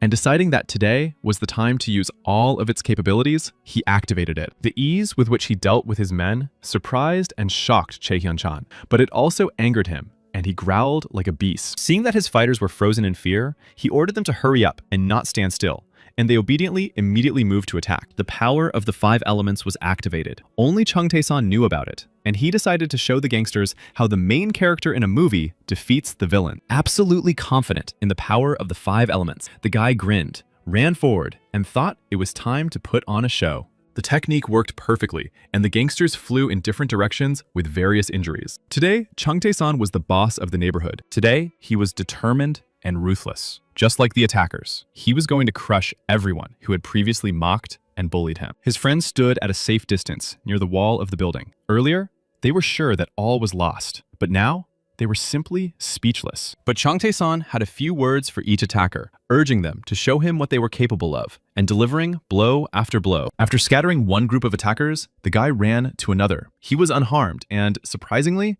didn't even look tired. Chu Hyun-chan commanded his men, sending new groups to the guy, but he himself did not participate in the fight, hoping that they would manage on their own. When he was finally the only one left of the whole gang, he looked around and stammered, asking himself what kind of guy this was. His friends shouted at Chang Tae-san that it was like a movie scene, and indeed, it was like a movie scene. The guy was standing in front of them. Behind him, a mountain of defeated gangsters. He turned to his friends, laughed, and told them to call the emergency services, saying that he had suddenly been attacked by a gang of thugs, all by himself. They were surprised by his words. They didn't understand at first, and stared at him with wide eyes. Then, when they understood, they said that it seems that everything was completely the opposite. He decided that since his whole gang had failed, he had to finish the job, and he reached into the inside pocket of his jacket, where he had something. Taking out a knife, he rushed at Chang Tae-san, who was calmly telling his friends that all his actions were simply self-defense. Driven mad by fear and anger, with the knife in his hand,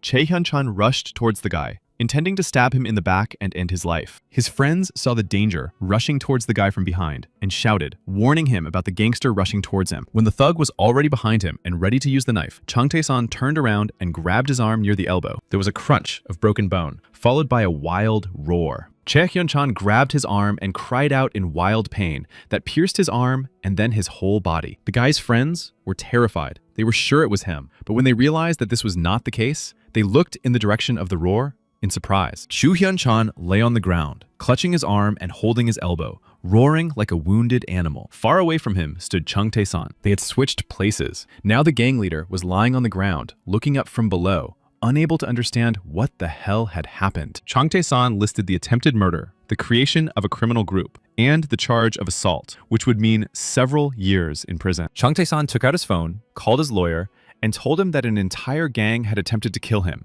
and asked if he would take the case. The gangster looked at the guy imploringly and stammered that he was wrong and asked for mercy. To himself, he thought that the guy was far from simple. Chang Tae-san smiled and said that now he could smell what this case was about. He had won again, and finally decided to call the gangster a fatso once more. This incident received widespread coverage in the media, and everyone was outraged by such a brutal attack on a schoolboy. The news reported that high school students had formed a gang and attempted to take the lives of other students. Ki Dong-hyun came to report on Chae Hyun-chan's operation to Park Taejong, but to his great regret, he had nothing to please the client with. The man understood that he was to blame for trusting the teenagers who had ruined the whole case, and so he apologized constantly. Park Tae-jung was sure that it would lead to an official investigation and asked how the gangster would deal with it all. He was angry and yelled that no media outlet would ignore such a high-profile case and that the gangster had no idea of the scale of the disaster. Jun Tae-sung was hospitalized again and was given a private room with all the amenities, and he continued to invest. In addition, the police caught all the teenagers involved in this event,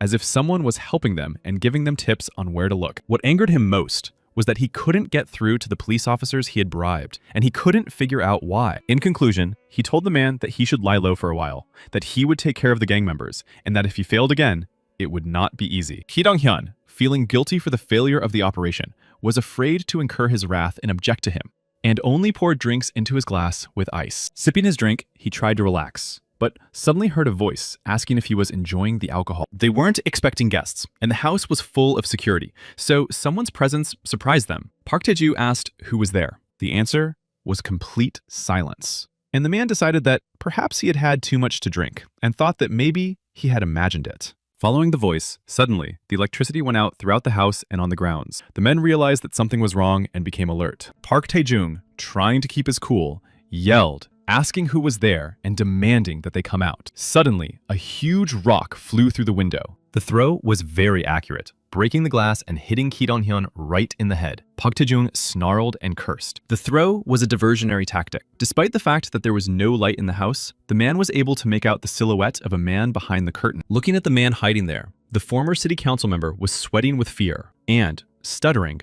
could only say "you" several times. He was so scared that it seemed as if white light was pouring in from the window, and a man dressed in black was standing in front of him, his face white. Strangely enough, the silhouette answered, but the man did not like the answer at all. On the contrary, he said that he was his doom with a scythe. It seemed that the person hiding under the hood was simply tired of living, but the shadow replied that the man had committed too many sins. The one hiding under the hood was sure that his time had come to pay for these sins, and that no one but himself could help. The man still couldn't believe what was happening. His face was contorted with anger. He still couldn't understand what was going on. He decided to try to fight back, and grabbed a bottle of alcohol standing on the table, asking if the man even understood who he was dealing with. Raising his hand with the bottle, ready to attack, the man yelled that his name was Park Tae-ju, and lunged at the hooded man. However, he missed. The hooded man was faster, and with a precise blow, broke the man's nose, causing him to fall backwards. Park Tae-ju tried to get up, but his opponent leaned in and continued to strike him. The man thought he was very strong,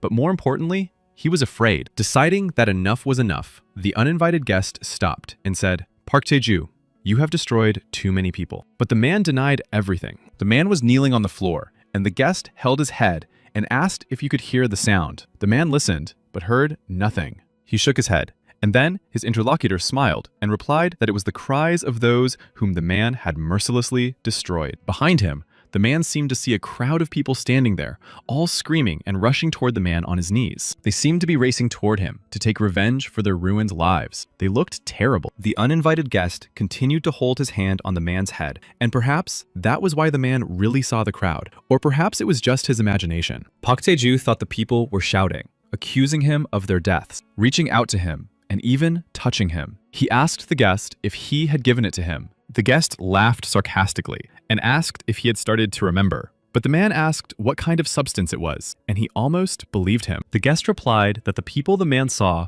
were the souls of those whom he and his gangsters had unjustly killed. He had already said that nothing could be done. Park Tae-jung lay on the floor. It seemed to him that people's hands were reaching out to him again, but he repeated to himself like a mantra, "It's not true. It's not true." He thought he felt the touch of cold hands, so he screamed. The guest asked if he was suffering, as if pain was something new to him. He also asked if the man felt the pain and suffering of those who had left this world at his hands. But the man screamed that he knew nothing. The hooded man reached out his hand to the man and said that people like him should not be allowed to live on this earth. But before that, he must atone for his sins. Then he leaned over the man again and reached out his hand. But the man begged him to stop and spare his life. The visitor leaned closer and said sternly that he must confess right here and now how many people he had ruined. The man was silent, only one thought pounding in his head. Could it be true that the Grim Reaper had come for him today? He reminded the man of the girl in the school uniform. It was before his first crime. Could he really not remember? Lying on the floor, Park Tae-jung screamed when he saw the image of the girl he had killed 30 years ago, the girl he had loved. His guest threw the phone on the floor right at the feet of Park Tae-jung, who was kneeling, but he didn't dare pick it up. He demanded that the man turn himself into the police and be punished for all the crimes he had committed with his gang. The man was shaking with fear and promised to do so, but the hooded man had one more condition for him. He also demanded that Park Tae-ju stop boss Hong Chong-hyuk, or he would make his family experience what he was going through today. Park Tae-ju growled when he heard this. He thought his uninvited guest had come down from hell, then got down on all fours and promised he would do it. It was raining outside. The house, where everything was happening, was surrounded by a high fence. There were a lot of guards in the house, but no one heard anything. In the morning at the hospital, patients heard the news that the bodies of the dead people and the schoolgirl who had disappeared 30 years ago had been found. The criminal was the gang leader Park Tae-ju, who turned himself in, and in Chong Tae-san's room lay a black cloak like that of a night visitor. The guy was in his room, still asleep. It was morning, and people also reported that the area was now free of thugs and gangsters. All this talk woke the guy up, and he stirred, while people continued to talk about how a full investigation had been conducted by the prosecutor's office and the police. Chang the-san lay with his eyes wide open and was glad that he had dealt with the gang, but for some reason, he still saw ghosts, and it was scary. The recent events raised many questions among the public, and government officials gathered to discuss them, live on television. The opposition party said that this was not only a problem for their city, but for the country as a whole. And since the prosecutor was involved, a thorough investigation was needed. A representative of the ruling party objected, saying that this was a provocation on the part of their opponents, and that the investigation should start with them. Chang Tae-san watched the broadcast on television, where the interlocutors could not find common ground, and continued to see ghosts everywhere. He was still in the hospital after yesterday's adventures with Park Tae-jung. The guy was really scared, and afraid that he would suddenly become a shaman. He remembered his encounter with the god of health, and thought that maybe he was a ghost too, which would explain everything. He had died and been resurrected by a ghost. His head was spinning from these thoughts. He hid under the blanket like a child and repeated to himself that he needed to calm down, that everything would be fine. But as soon as he closed his eyes, he saw yesterday's ghosts again. Their eyes were glowing, and they were reaching out to him. They looked terrifying. Chang Tae-san screamed in fear, and his screams frightened the doctors and patients. Every now and then, ghostly screams could be heard coming from his room. Then he decided that maybe he was seeing so many ghosts because he was in the hospital, but it was still unclear why they were haunting him. There was a window in the door of his room. The guy saw a silhouette and thought it was another ghost coming to him, and in fear he screamed, "There's another ghost!" Then he heard footsteps. The door opened, and someone rushed at him. To his great relief, he saw that it was Kim So-ryun. The girl was crying bitter tears, saying that she was very worried about him and thought she would never see him again. She hugged him so tightly that it took him a great deal of effort to loosen her grip, and he asked in surprise what she was doing there and why she wasn't at school. The girl, still sobbing and hugging him tightly, replied that there was no point in studying when the exams were still so far away. After calming down a little, the girl added that education would not make her a successful idol. The boy said he understood and asked her to let him go.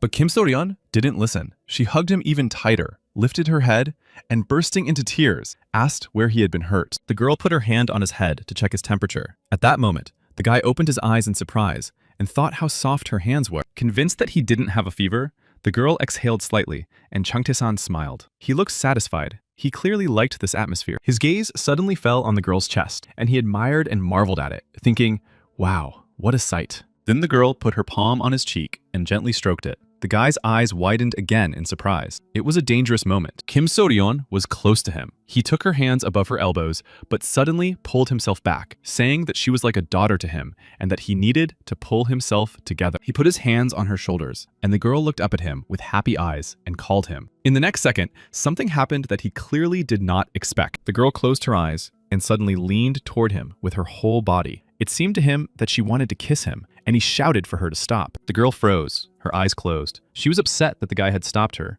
and he thought that his heart was already taken by Lee Yedin. He remembered his first love, then looked at Kim So-ryun and thought with a sly smile that the girl in front of him was very hot after all. Looking at Kim So-ryun standing in front of him, he was so captivated by her and his thoughts that he didn't notice the silhouette of another girl behind the door. They continued to stand facing each other, the guy holding her hands just below her shoulders, unable to decide what to do. On the one hand, he wanted to kiss the girl, but on the other, he remembered his first love. But then he thought, what the hell? and leaned toward her lips. But the kiss was not meant to be. They heard a voice asking what they were doing there. The voice belonged to Lee Yorin. Seeing his beloved girlfriend, Jang Tae-song pushed Kim So-ryung away, his eyes nearly popping out of his head in surprise, and he shouted, "Yerin!" The guy asked how the girl got there, and began to make excuses, saying that he had gotten something in his eye, and Kim So-ryung had wanted to help him. Lee Yerin's eyes filled with tears. What she saw upset her. She was sure that he was hurt and was terribly worried, but it turned out that he was pretending. The situation amused the guy a little. He felt as if his wife had caught him cheating, and he would respond clearly,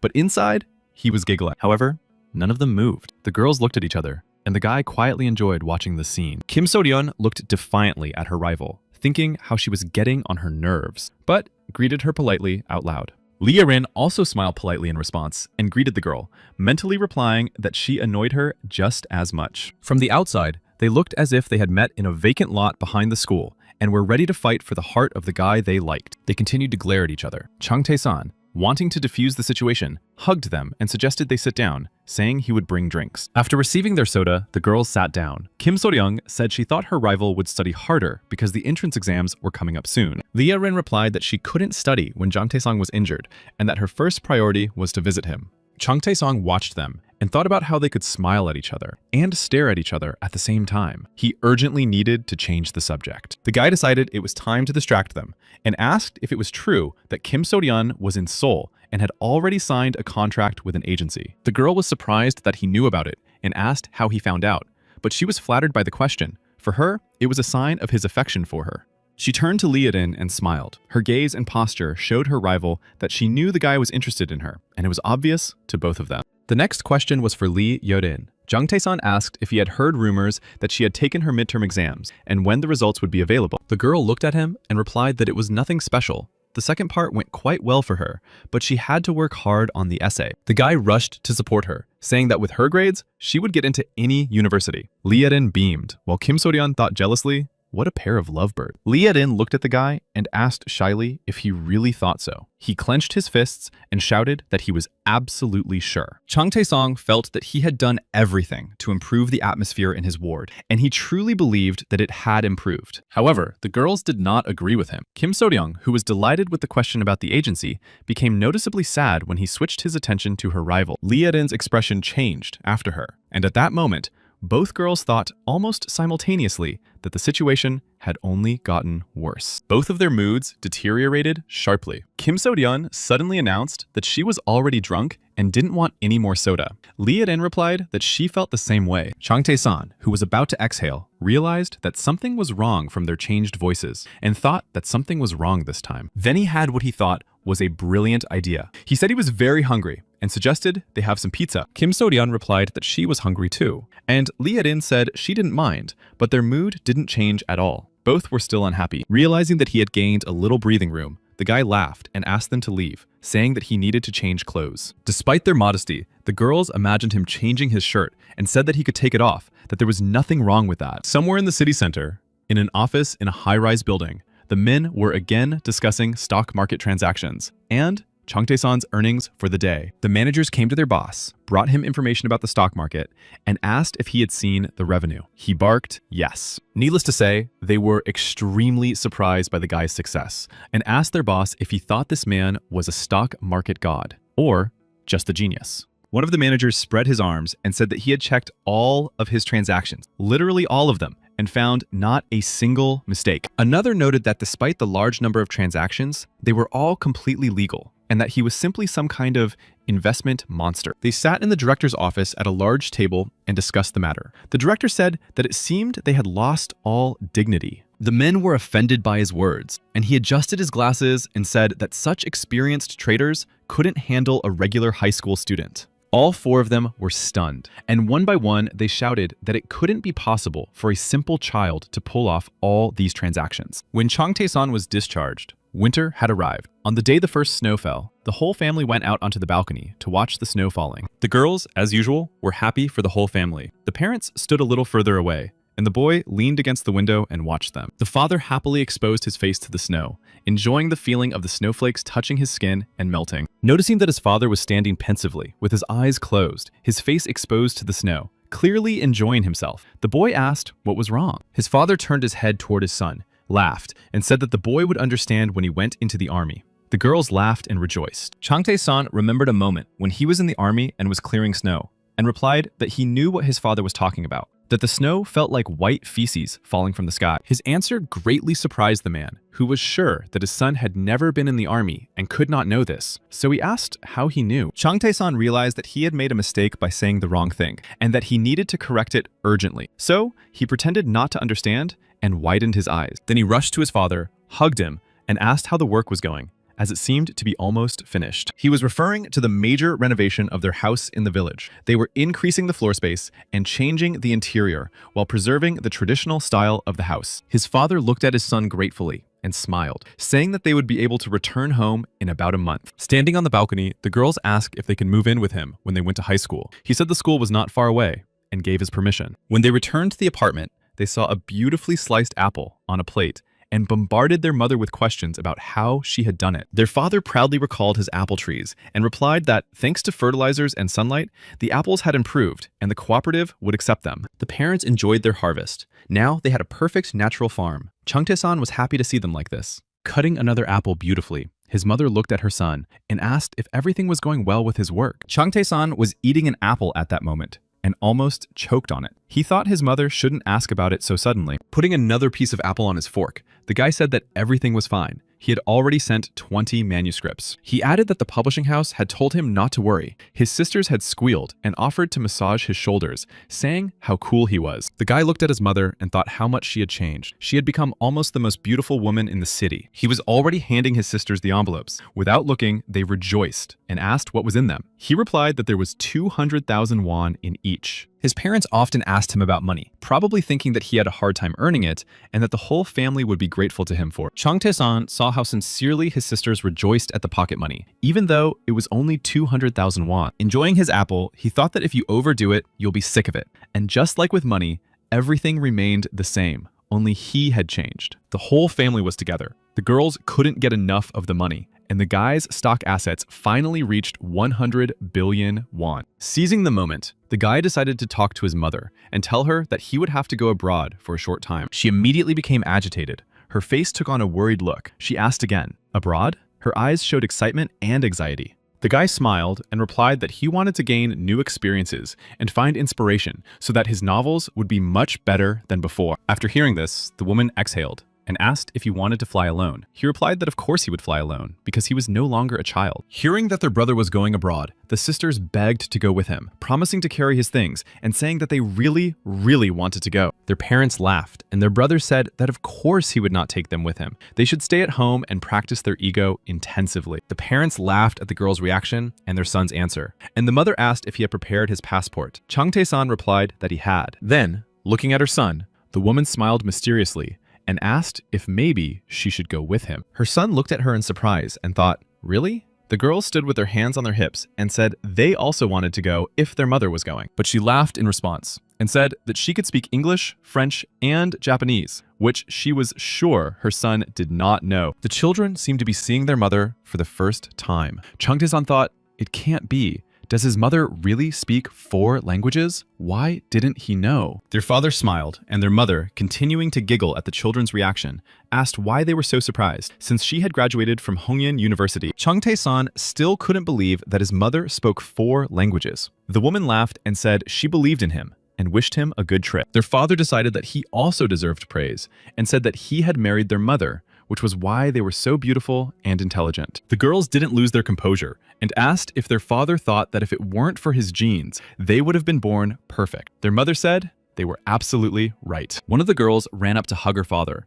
while the other called him a fool. He was very upset, which was evident from his face. He almost cried with frustration. He didn't have to sulk for long. His wife immediately called him over, hugged him tightly, told him she loved him, and the whole family laughed. The children sat and thought, do they really believe that this is something to do in front of their own children, you lovebirds? The girls jumped up and ran to hug their parents. One of them showed her hand and said she had goosebumps. It was all so sweet. Changtae-san watched the family and thought these feelings were wonderful until the girls dragged him along and made him hug his parents. The next day, someone persistently called out to Chung Tae-san and tried to bring him to his senses. Opening his eyes, the guy asked what had happened. He realized that he was lying on the ground, which surprised him greatly, but he couldn't remember how he got there or who was so insistently waking him up. Raising himself slightly, the guy saw a figure in a hoodie in front of him and stammered, asking who he was. It turned out to be a man with glasses, a gray beard, and gray hair. He said he was pleased to meet him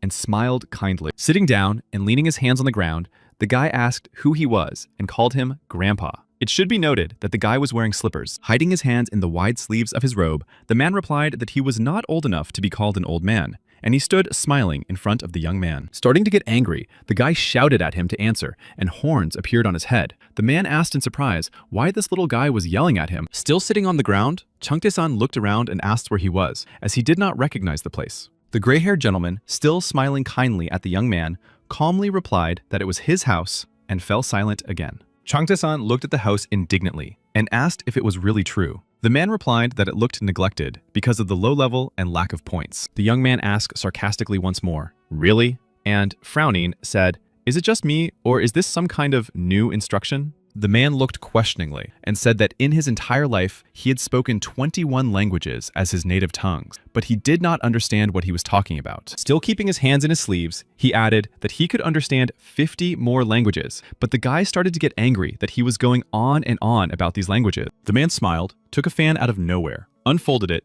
held it to his body, and said he was a polyglot, and his name was Chris Barnsdale. Smiling kindly, the man looked at the guy and repeated that he had learned 21 languages in his lifetime and could understand 50 more. Chung Tae-san began to get annoyed and said boldly that he congratulated the man and asked if he could finally tell them where they were. The fan reappeared in the man's hands. He stood in front of the house and said that the house looked neglected due to a lack of money, but it was indeed his home. He then added that he understood perfectly well how difficult it was when it came to foreign languages and decided to help the young man. He explained that language is the basis for building relationships between people and is important for understanding the cultures of different peoples. Without it, nothing great can be achieved. Chung Tae-san watched the man suspiciously and thought that maybe he was one of those divine beings. But what could he want? Continuing to smile, the man summed up in a teacherly tone that in order to learn foreign languages, the young man needed a decent teacher. And the thought kept spinning in the young man's mind. Why did the old man need to break into other people's dreams and rant and rave like that? Something was wrong here. But what exactly? Continuing to hold the fan in front of him, the man continued to foolishly study languages according to the curriculum, the foundations of which are laid in open dialogue. Chung Tae-san kept his eyes on him, thinking that if he listened carefully, he could notice that the old man's speech sounded very strange. After saying all this, the man proudly adjusted his glasses and summed up again, saying that the most important thing was to find the right teacher. Chung Tae-san decided it was time to get up from the ground, which proved to be difficult. He said that he understood the man, but he had a question. The man smiled and replied that the young man could feel free to ask his questions. He looked at him intently and asked directly what he wanted from him. He added that the old man hadn't called him here to chat about the shortcomings of modern education. He froze for a second and wondered how he had guessed. The old man's face showed that he was surprised. The young man noticed this and wondered if he had never encountered this before. He had more and more questions. He looked at the old man's house again and thought that it looked so neglected because of the lack of glasses, which meant that he needed him for something. Finally, the picture in his head came together. He approached the man and asked if he was God. Stammering, the man replied, "Of course I am God. How dare you?" The young man sensed that there was not a shred of confidence in the old man's words. Perhaps he should press him further. The old man replied that he did not take it to heart. Chung Tae-san decided it was time to press him and asked boldly why he was talking so much. The old man stammered and began to search for words. He said that he had spent his whole life thinking only about his studies and had forgotten about good deeds, while wondering why the young man was asking so many questions, one after another. Angered, he shouted that if he had money, he would give it to charity, and the young man calmly asked how a man became a god. The man blurted out that he had studied so hard that after his death, he became a god, and said that it was a special language. The young man paid attention to the phrase, special language. The guy decided that he could dig up something here to earn points. The man needed donations, and the guy could get something special. The man couldn't hold back. He was outraged and shouted, asking what the guy meant and why he was questioning him as if he were a fraud. Looking boldly into the old man's eyes, the guy asked if he really had the right to do this, or if he had decided to earn points illegally. Instead of answering, the man chuckled awkwardly and Chang Tae-san said that he himself knew how difficult it was to earn points. The man was surprised at how accurately the young man had assessed the situation. He thought it couldn't be possible. Did he really know, or had he just guessed? The old man already understood that the guy had figured him out, but he still wondered whether he should confess and how he had actually cheated. Unable to bear the agonizing silence, the man bowed his head and said he was right. The karma points they get for good deeds are very important. However, his words surprised Chang Tae-san. He thought, so these points are earned for good deeds. It turned out that the old man highly appreciated his jump under the car to save the child, and he mentally returned to the day when he had the accident. He remembered that he had done something else quite recently, namely, a successful operation to cleanse the city's surroundings of bandits. Chang Tae-san thought that the compensation for his death must be enormous, and asked why the old man was groveling before him. The old man began to justify himself, saying that the young man had misunderstood him and that he would never dare to do such a thing. The young man then asked how he could explain his behavior. The old man raised his hands in a gesture of reconciliation and replied that he had only explained the basics of his teaching and asked not to be misunderstood. The young man laughed and said that the professor only wanted them to help each other. The man wondered why he called him a professor. Chang Tae-san put his hands in his pockets and smiled, asking him to be honest about how many points he wanted to take from him. But the man hesitated. It was clear from his face and the beads of sweat running down his cheeks that he didn't dare say it, then blurted out 50%. When asked if he knew that it was illegal to assign points without his knowledge, the man replied that that was why he had invited him with such honors. Chang Tae-san did not know how many points were in that 50%. So, after thinking for a moment, he suggested settling on 20. The man was indignant, saying that it was not enough. The young man replied that he would be able to build the main building with marble floors. The old man said that he also needed flowers for the garden. The guy thought he could give him 30% and said he would turn to someone else. The old man asked if he really knew how to do it. When he asked the question,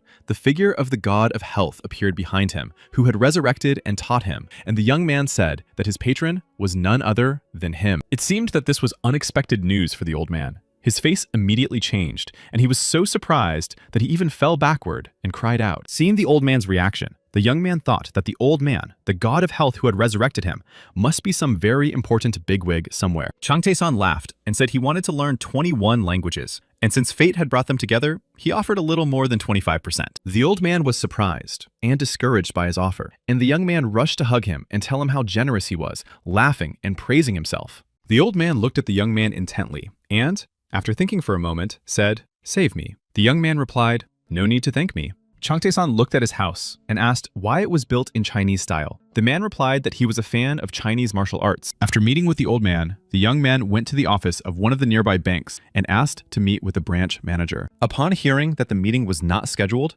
the secretary began to yell, saying that all unscheduled meetings were canceled without exception. After listening very calmly to the secretary's comments, the young man took a sealed envelope out of his bag and said he had a business proposal. Handing the envelope to the girl, he asked if she could do him a favor and give the envelope to the branch manager, or else he would have to leave. The girl didn't seem to understand what he was talking about at first, so she asked him to repeat himself, and he replied that she would understand when she saw it. The girl smiled uncertainly, remembered his words about some big business proposal, and then took the envelope in her hands. Chang Tae-san smiled at the girl. He was in a great mood and thought she needed to be more confident and not afraid. The girl asked him to wait a minute, put the envelope on the table, and picked up the phone to call her boss and tell him everything. While the guy waited for a response to his offer, he looked around. Everything was the same. And he thought about how long it had been since he had been here. He recalled memories of the past. The bank was not far from his workplace, and he had visited it several times. Looking around the office, he wondered if only people who had been able to go back in time could experience this feeling. It seemed a little strange to him,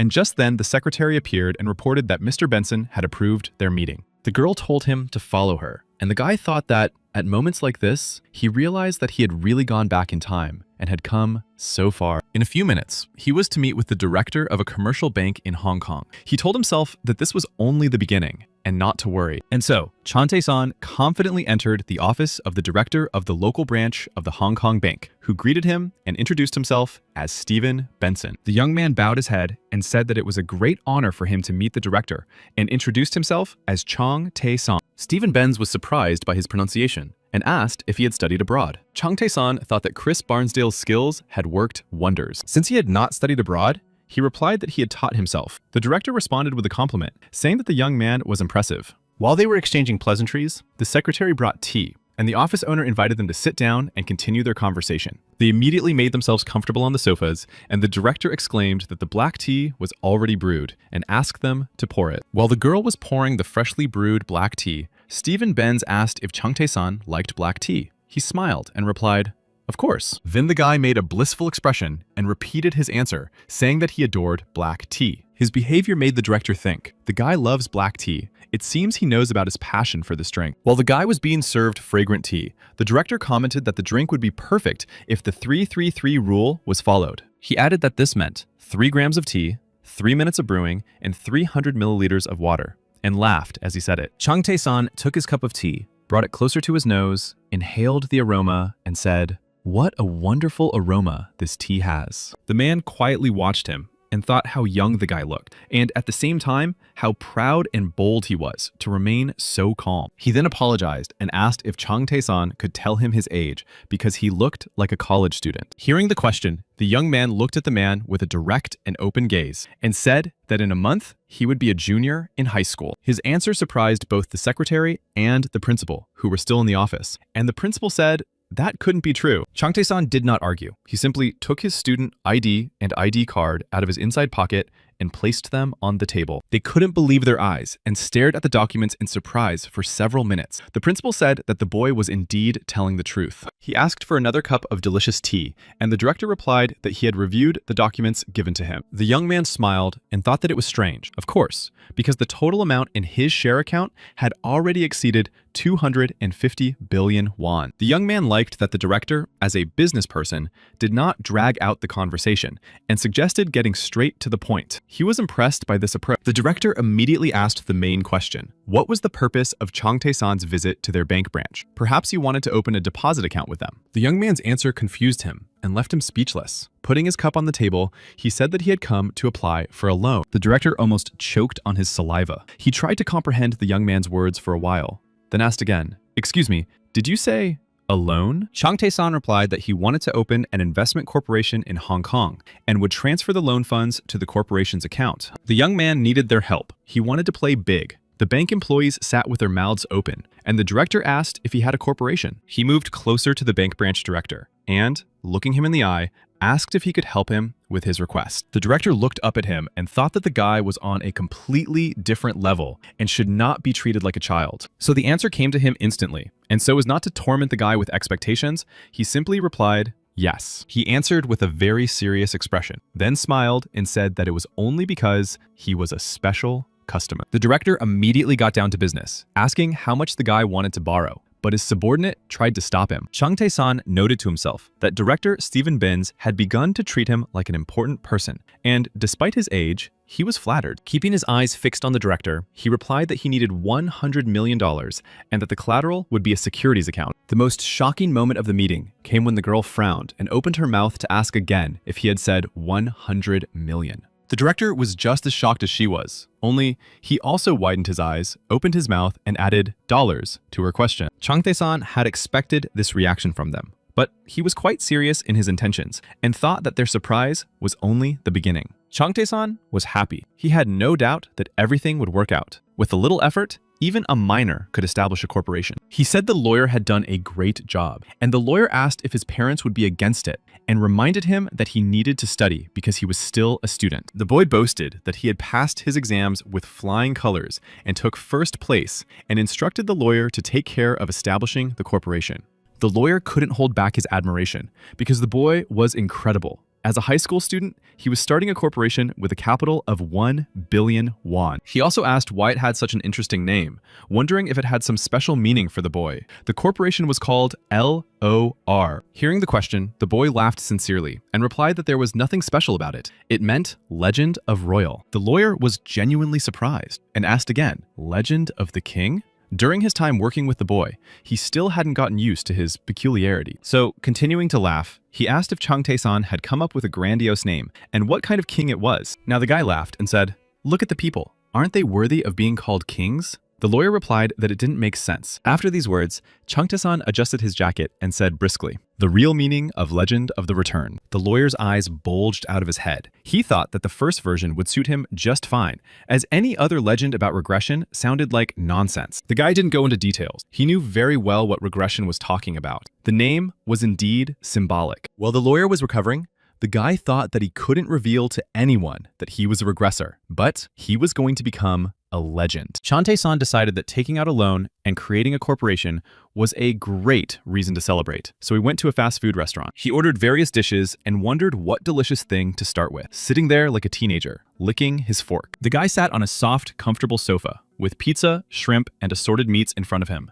It was a real smorgasbord. He looked around at the other customers and thought that since he was not allowed to drink alcohol, this place was better for him than a restaurant. Then he opened a can of Coca-Cola and poured it into a glass with pleasure. Outside the window, the full moon was shining. The sky was studded with stars, and the guy listened to the fizzing and hissing of the soda and enjoyed the beautiful evening. As he poured the soda into the glass, his gaze was drawn to someone heading towards him. The guy smiled and stared wide-eyed. He saw a girl who, in his opinion, was perfect in every detail, from her handbag to her shoes. The girl was charming, and this long-legged brunette was heading straight for him. The guy even forgot why he had come here and couldn't take his eyes off her. He continued to pour Coca-Cola into a glass, the drink spilling over the edges and even dripping off the table. But the guy sat there as if spellbound. The girl was absolutely charming, with long legs, beautifully styled hair, and huge brown eyes. The guy forgot about everything else in the world. She sat down opposite him and said that she had already had an interview with lawyer Cho Yun-tae and that her name was Yu Sera, and she wanted to work for his corporation. They started eating, and the guy couldn't help but compliment her, saying she looked beautiful. She thanked him. Yu Sera replied that the director looked very young. He agreed that people often said that to him, and thought that he not only looked like a teenager, he was one. The girl picked up her glass and said she found it hard to believe that he was conducting the interview in a hotel restaurant. Changtae-san laughed and replied that he thought it was an interesting and unusual idea to get to know each other over dinner. The guy looked out the window at the city below and said that the world was close to a fourth revolution, so people had to change too. The girl did not understand about the revolution and asked him to explain. He explained that he was talking about an old-fashioned opinion.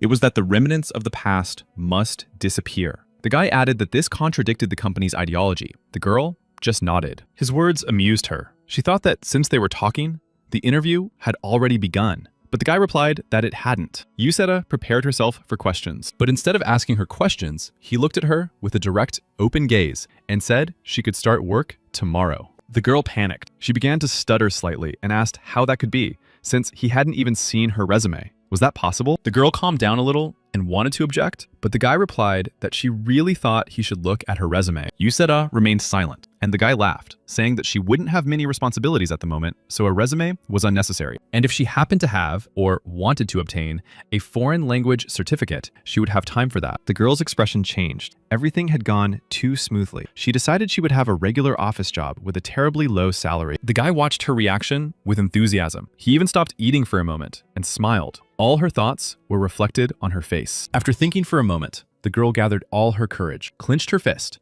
and asked what her annual salary would be. Changtae-san was ready for this question and replied that her salary would be 70 million won, and the company would also cover 4 basic insurance policies. This was clearly not the amount the girl had expected. Her eyes widened and her jaw dropped. Stammering, she asked again how much 70 million was, and she did it so loudly that the whole restaurant turned to look at them. Not quite understanding the girl's reaction, Changtae-san looked at her in confusion and asked if that wasn't enough for her. He didn't know how to react. The reaction was instantaneous. The girl shouted, "No, of course not. On the contrary, it's too much." She even broke out in a sweat from the tension. The guy began to list the other perks in the form of an annual bonus, additional payments and bonuses for holidays, and paid vacation. The more he talked, the more the girl's face stretched and her eyes widened. It seemed to her that he was saying something unreal. Unable to bear it any longer, the girl decided to ask if he really ran a whole conglomerate. She couldn't wrap her head around where all these bonuses came from. Her assumption made Changtae-san's eyes widen and round. He smiled and repeated, "Conglomerate? Now that's ambition." Not wanting to keep the girl waiting, he laughed and said, "No, of course not." She then asked what he was managing to offer such bonuses. The answer came immediately, but it surprised the girl once again. The guy simply and frankly said that he was a thief. Seeing the surprised look on the girl's face, he added, I'm just a thief who will take over the whole world. The Coca-Cola in his glass sparkled. It was time to fly to Hong Kong. The guy arrived at the airport, and boarding was almost over. Passengers were asked to proceed to the terminal. In the waiting room, there was a chorus of voices. Some complained about the food in English, while others raved about it in Chinese. Someone lamented in French that his mother suspected him, while someone else said in Japanese how hot it must be at the resort right now. Thanks to the skills he had acquired from the polyglot, the young man understood these people and thought how interesting it was to understand foreign languages. He was especially pleased that he had acquired this ability in just one night, and he thought that the polyglot's illegal teachings were worthy of praise. In his hands, he held a Korean passport with a first-class plane ticket to Hong Kong sticking out of it. He boarded the plane first,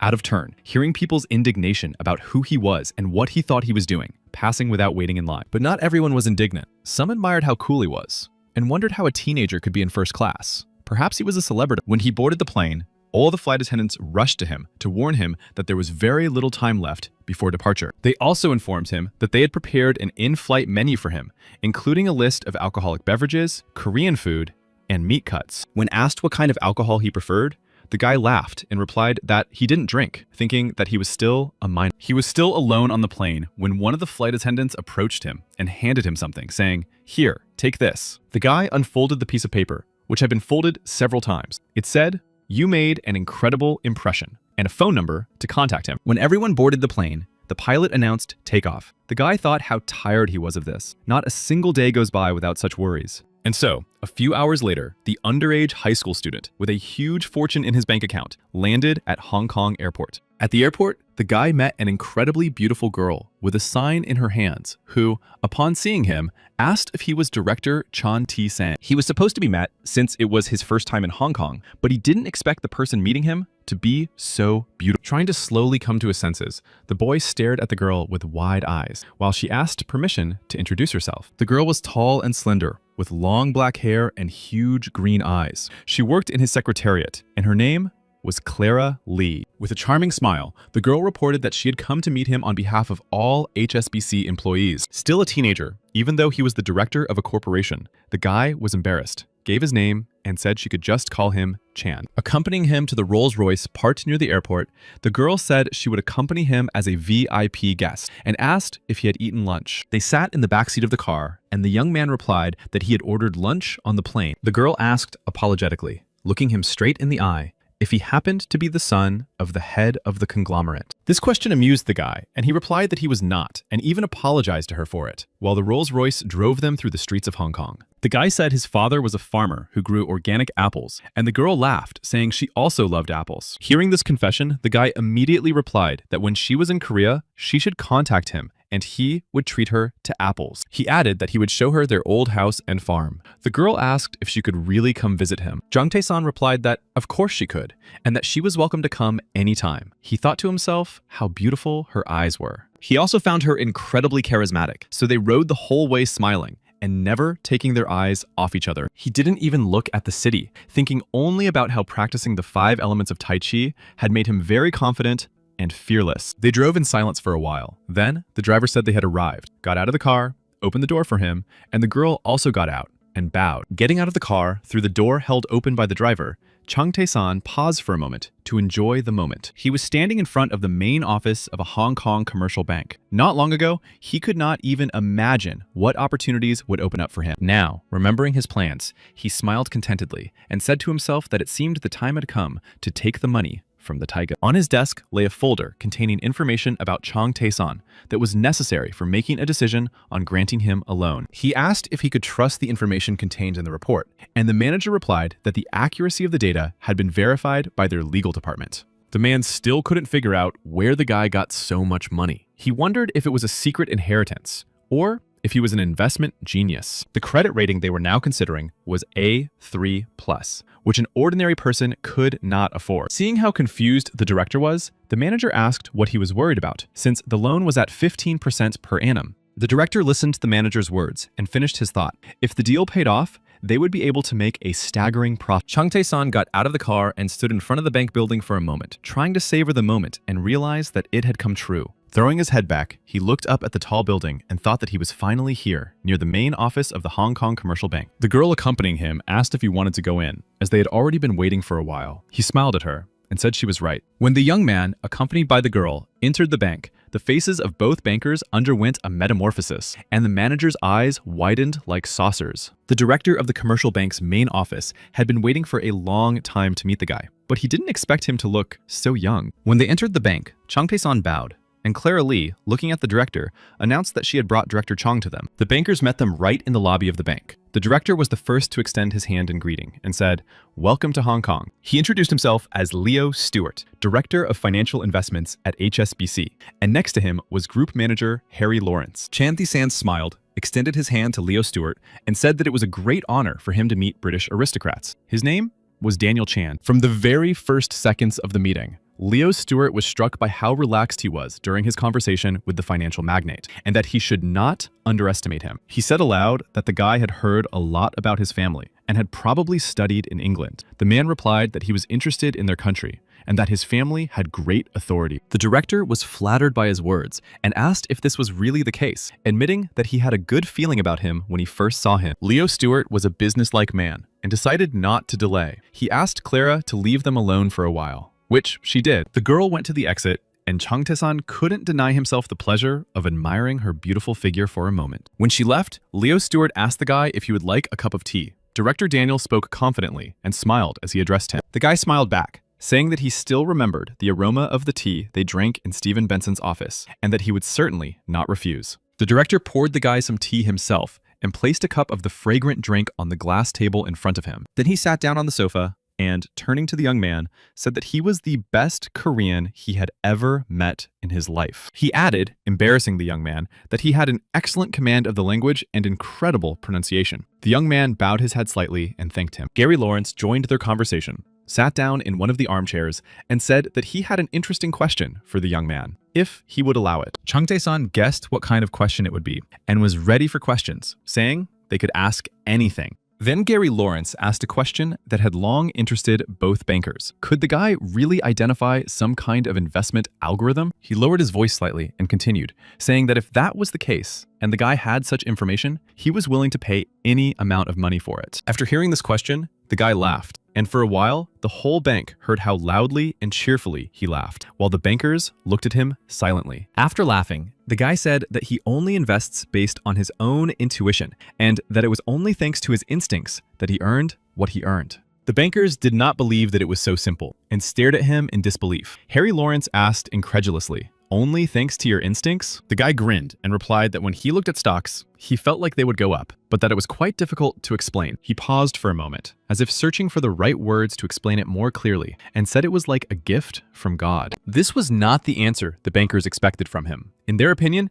he should have shared his secrets, and they were very surprised. The director thanked the young man for the collateral documents. Now, he has the right to take out a loan, and his shares will serve as collateral. He added that in Hong Kong, anyone who has reached the age of 18 can establish a corporation, and their bank will take responsibility for it. The young man smiled and said he would not forget their kindness. To himself, he thought that in his own country, he would be exempt from internal taxes. He was going to use Hong Kong as an intermediary, opening corporations and Swiss accounts in tax haven. The guy was secretly delighted, thinking that if he pulled off some kind of scam, they would never be able to find him. He thought they would not be able to find him, just like they could not find the owners of hot money. And the bankers were already telling him the further conditions. Director Leo Stewart said they would transfer the money as soon as his corporation was established, and asked if the guy agreed to these terms. Chan Tae-san guessed this condition and said he certainly agreed. The banker smiled, nodded his head, and asked him to sign the contract. He added that while the corporation was operating, he would be provided with administrative, legal, and accounting services,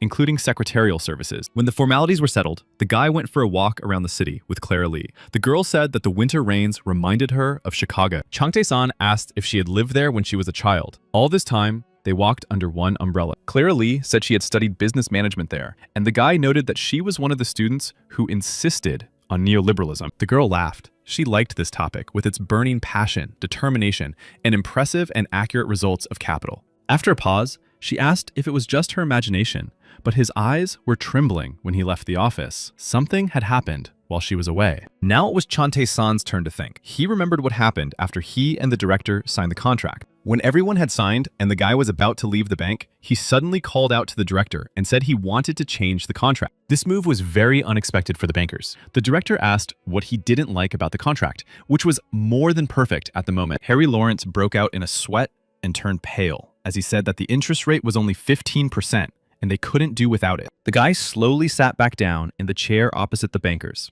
and hastened to reassure them that he did not intend to change that part. He paused briefly while the bankers looked at him expectantly, then said in a tone that brooked no argument that he wanted to change the loan amount. The situation began to become clearer, but not completely. So director Leo Stewart asked how much he wanted this time. Chante-san told him he needed $200 million at an interest rate of 20% with a repayment term of 1 year. The banker's eyes widened again, and the director thought about the $200 million, while his assistant thought about the 20%. Director Leo Stewart was shocked once again that day. It was the first time he had met such a partner, and he thought he must be completely insane. But when the girl asked, Chante-san replied that there was nothing more pleasant than listening to the sound of rain, which calmed the body and mind. Clara Lee was a little embarrassed by his candor, but then added that she especially liked the sound of rain by the sea. They approached the traffic light, and since it was green, they boldly began to cross the street, the guy holding the umbrella and the girl's hands behind her back. Suddenly, the sound of the rain was interrupted by the sound of a moped rushing towards them. The guy turned his head and opened his eyes in surprise. They stopped in the middle of the crosswalk,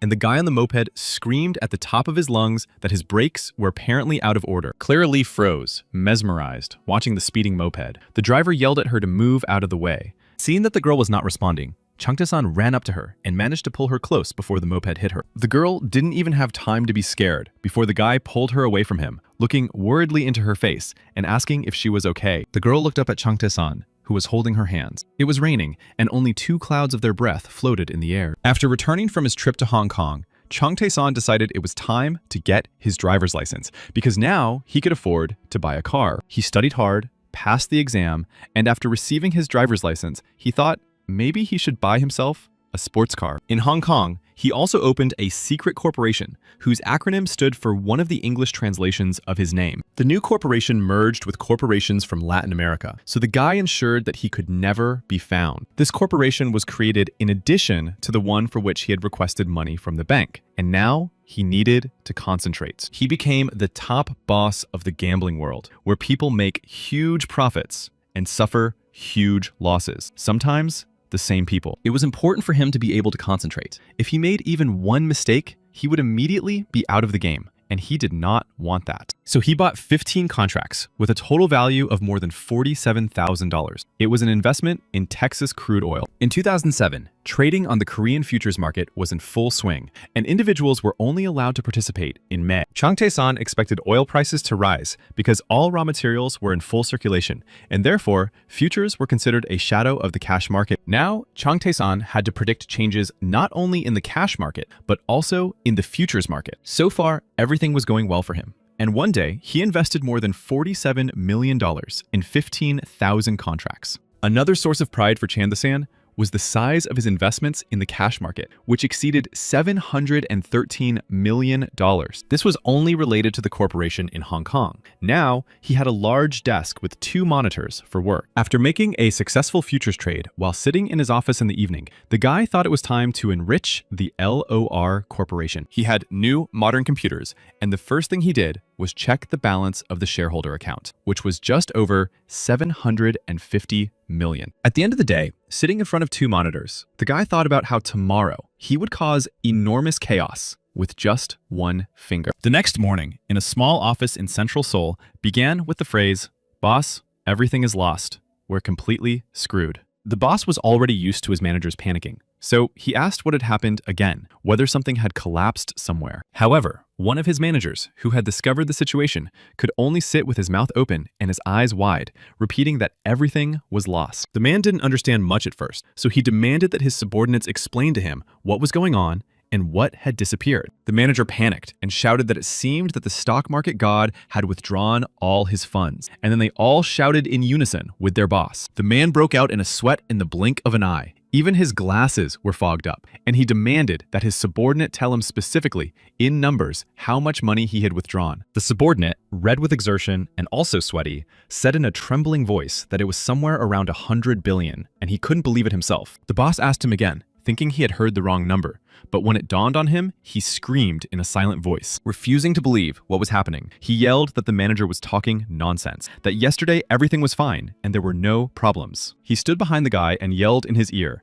asking when the money was transferred, where it was transferred to, and why he hadn't checked yet. The guy turned around and reported that the money had been transferred to the LOR Investment Corporation through linked accounts at dawn today. The boss asked question after question about their account, saying that it was impossible to withdraw money at once, and demanded to be connected to this corporation immediately. The manager called and got through to Yusei-da. The girl said that the director was not there at the moment, but if it was a mistake on their part, she apologized. Calls poured into the office from early morning, and she could barely keep up with answering the phone. There were even calls from the People's Bank of the Republic of China. All the callers demanded to be connected to the director. The girl couldn't understand what had happened, why everyone had gone crazy. After hanging up the phone once again, the girl laughed and said to herself that it seemed their director had caused quite a stir that night. At that moment, Cheng the San came out of his office and asked her the sacramental question. He asked if they had any coffee left. The girl told him that since early morning, they had been receiving phone calls from brokerage firms and banks, all of them demanding to speak with him. The boss replied that he had only borrowed a little money from them, and they had gone crazy over it, making such a fuss over such a trifle. The girl made him coffee. Chung Tae-san took the cup from her, and, while enjoying his drink, asked if she had prepared what he had asked her to. The girl smiled and said that as soon as the orders came in, she started working on them, and he was waiting for him in the parking lot. The guy finished his coffee, thanked her, and as he was leaving, he turned around at the door, laughed, and said she could just ignore the calls from the banks. It would seem that this solution was obvious, given that the director was not there. But for some reason, this option did not occur to her. Leaving the office, he thought that the government would soon take some measures, such as exempting foreign investments from taxes. Whatever concessions the government made would work in his favor. And now, he had to take advantage of this opportunity so as not to look foolish. He went down to the parking lot, and the first thing he saw when he got out of the elevator was that his request to Yusei-da had been carried out exactly as he had said. In front of him stood the legendary Porsche 9124S with an open roof and an engine capacity of almost 4 cubic centimeters. Opening the car door, the guy sat down, breathed in the smell of the car that had become his dream come true, and said to himself, "Let's go." Chung Tae-san put the car in gear, pressed the pedal, and the car roared as it pulled out of the parking lot. A few seconds later, he was already speeding through the streets of the city. He sped so fast that dust rose in a cloud, and in a few minutes, he was far away from the office where the phones were ringing every second. Today, at Lee Erin's high school, the mayor personally awarded the girl a scholarship to the law department of Korea University. The mayor presented her with a certificate, a special, personalized certificate awarded only to students with outstanding achievements. The girl went up on stage, where the mayor was already waiting for her, and in the hall sat all the high school students with whom she had studied all these years. That was where Chung Tae-san was rushing to in his red Porsche. The school was for girls, and he was not allowed to attend the award ceremony, so he was waiting for her. Like a true gentleman, he brought a huge bouquet of flowers and stood near the gate, leaning on his car. Leaving the office, he drove home and changed his clothes. He was wearing a light-colored suit that matched his hair color, and the sun reflected off the foil wrapping the bouquet. He stood there, imagining how the girl would approach him, looking so beautiful, and he would hand her his bouquet and congratulate her on her graduation. Meanwhile, in the auditorium of the high school, the mayor congratulated the girl, saying she was one of the graduates they had been waiting for so long. After presenting her with the award, he asked her to address her parents in the hall and say something to them. They looked intently at their daughter. Lee Erin was flattered. Standing on the stage, she said that she was standing there thanks to her parents, the principal, her teachers, and her friends who had studied so hard. Chung Tae-san decided to go to the school and congratulate the girl on graduating among the first. While she was still giving her speech, addressing the juniors and seniors who were graduating today, she expressed her gratitude and promised to be proud of her school. While she was speaking, Chung Tae-san entered the auditorium, trying not to attract attention, but several girls noticed him and stared at him. And it wasn't just the girls who were staring at him. The boys weren't expecting to see him here either, but it was the girls who were looking at him and sighing. Since last summer, he had constantly heard people saying how cool and handsome he was, and today was no exception. But Chung Tae-san didn't seem to notice these glances. He only looked at Lee Erin. He thought he had finally found her and really wanted to talk to her. When the formal part of the celebration ended, Informal communication began, and everyone dispersed throughout the hall. He saw someone giving flowers to Lee Yedin. The guy tried to push his way through the crowd to her, but he saw that she was talking to someone and heard her say happily, "You came." He raised his hand to get her attention, then waved the bouquet, smiled, and called the girl by name. But when he saw who had approached her, his joy turned to surprise and indignation. He stopped and watched. A tall young man approached the girl and asked to take a photo with her. She said she had been waiting for him the whole time and was clearly happy to see him. The young man was indeed very pleasant looking, with well-groomed hair, wearing a plaid suit, and hugging the girl around the shoulders. While they were talking, the girl's mother approached them with a camera in her hands and asked them to stand together so she could take a picture of them. As they posed, the young man continued to hold the girl around the shoulders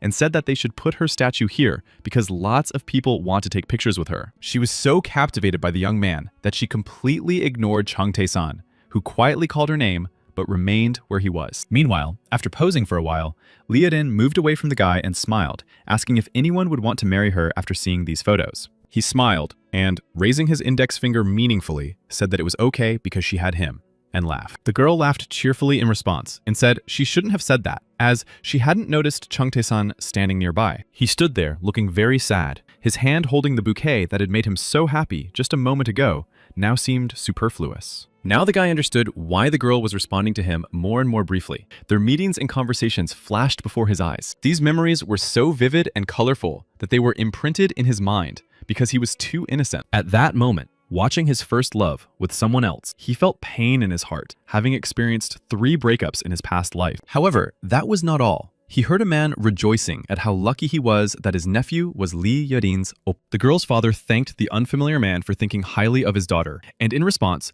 the man asked him to take care of his nephew. In response, the girl's father said that they were no longer children, but quite grown up, so it was unlikely that he would be able to influence them in any way, and laughed. Looking closely at the men, Chung Tae-san recognized among them a political judge and concurrently Chief Justice of the Supreme Court, Lee Kang-sok. The young man also recognized the second man, who had asked him to take care of his nephew as a candidate for the position of Supreme Court judge. The men watched Lee Yedin and the tall guy with the hairstyle standing nearby, and the uncle said he would take his word for it. All this was like a blow to the heart for Chung Tae-san. Standing before him were a representative of the National Medical Association and a high-ranking judge. Suddenly, amid the noise of the crowd, the guy heard someone ask the girl to stand closer to Dong-sun. He thought about it. The name seemed familiar to him. The girl moved closer to the guy, and he smiled sweetly and made horns with his middle and index fingers. They said he started working immediately after passing the bar exam and took the position of managing director despite his age. Chung Tae-san watched his first love having fun with this guy. And I remembered that Don-san was often portrayed on TV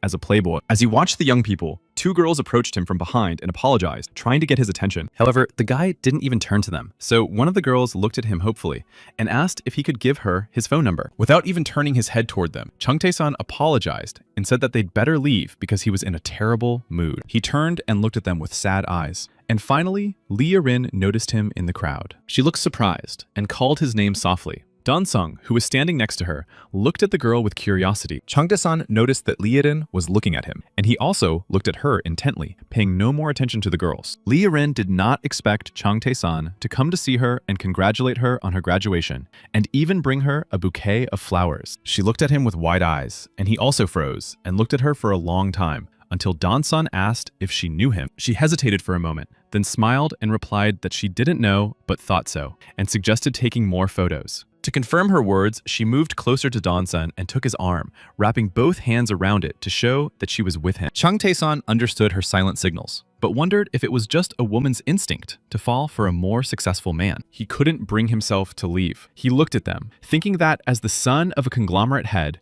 and the son of a farmer, he was no match for Don-san. Despite the intense pain in his heart from this loss, the guy turned around, got ready to leave, and thought that it was for the best anyway. He left the girl with her family, friends, former classmates, and new boyfriend, and walked away as they confessed their love for her. The thought that everything was for the best lifted the guy's spirits a little. Going outside, he looked at the bouquet and wondered what to do with it now. Leaving the school building, he saw a sad, lonely girl standing alone in the schoolyard, her gaze incredibly sad. However, the boy saw that the girl was not alone. Behind her, he saw 2 ghosts. They were her parents, and they were also very sad. They tried to support her. Her father was happy that Saran had graduated from school, and her mother thanked her for growing up to be such a wonderful person. Despite the events of the day, This vision made Changtae-san incredibly happy. It reminded him that he could still see ghosts. The girl held her diploma close to her chest and cried, mentally addressing her parents, who stood with their hands on her shoulders. Changtae-san's legs carried him towards the girl. Approaching her, he handed her the bouquet and simply said, "Congratulations on your graduation." The tears on Sa-ran's face immediately dried up. Looking at the guy in surprise, she stammered slightly and asked who he was and why he was congratulating her. The guy pointed to the bouquet and replied that these were the words of her parents, who were grateful that their daughter had grown up to be so wonderful. After thinking for a moment, he added that her parents had asked him to tell her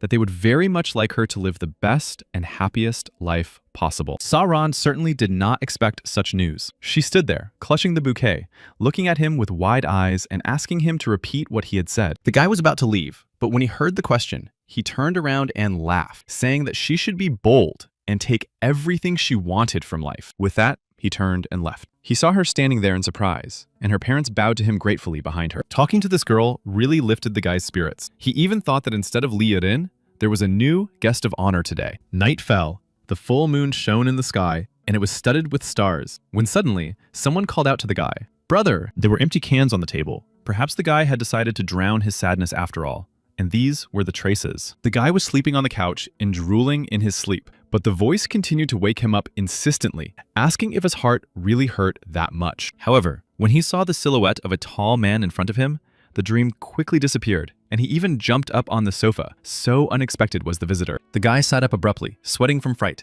then shouted in surprise and stammered, asking who he was, and if he was another ghost. The silhouette came closer. It was a man with a sharp chin. He said the guy would understand who he was as soon as he heard his name. The room became bright, and the guy saw a tall man with long curly hair who said his name was Chevalier de Sanglart. He was Casanova. The young man stared at his handsome interlocutor with wide eyes. It was a very unexpected encounter, and he asked Casanova to repeat himself. Still unable to believe who had come to visit him, the guy looked surprised. The man sat down on the sofa and, smiling, held out his hand, saying that they looked alike. But Changtae-san did not listen to him. He sat with his eyes wide open, trying to pick up his fallen jaw, and asked again and again, "Are you Casanova?" He smiled and introduced himself again. His name was Giacomo Casanova, the greatest playboy of all time and all nations, and he wanted to make a deal with the guy. At the word deal, the guy's eyes lit up. Previous encounters had shown that deals could be very interesting and useful. His visitor was born in the trading city of Venice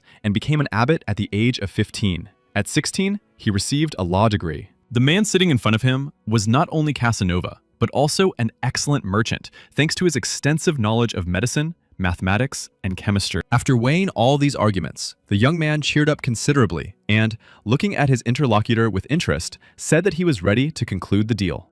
The next morning in Hong Kong, Harry Lawrence reported to Leo Stewart that their borrower, Chan Ti-san, had withdrawn all the money. Harry Lawrence reported that he had withdrawn all funds from the corporate account, and the director asked if he could not track where the money had gone. He shrugged his shoulders and replied that the director knew that when an account was closed, all information about it was deleted. The account had been used and immediately closed. The director understood this perfectly well, but the situation was so incomprehensible and unbelievable that he still couldn't believe it. Harry Lawrence looked at the director with horror and said that despite his age, Changtae-san understood perfectly well what he was doing. Harry Lawrence reported that the balance of the Korean account was growing very quickly, and the director asked where the 400 million from their account had been invested. In response, he heard that they were probably used to buy Noogle shares, which currently have a return of about 1%. The director began to wonder if these were Noogle shares. It seemed that the guy was going to make a long-term investment, or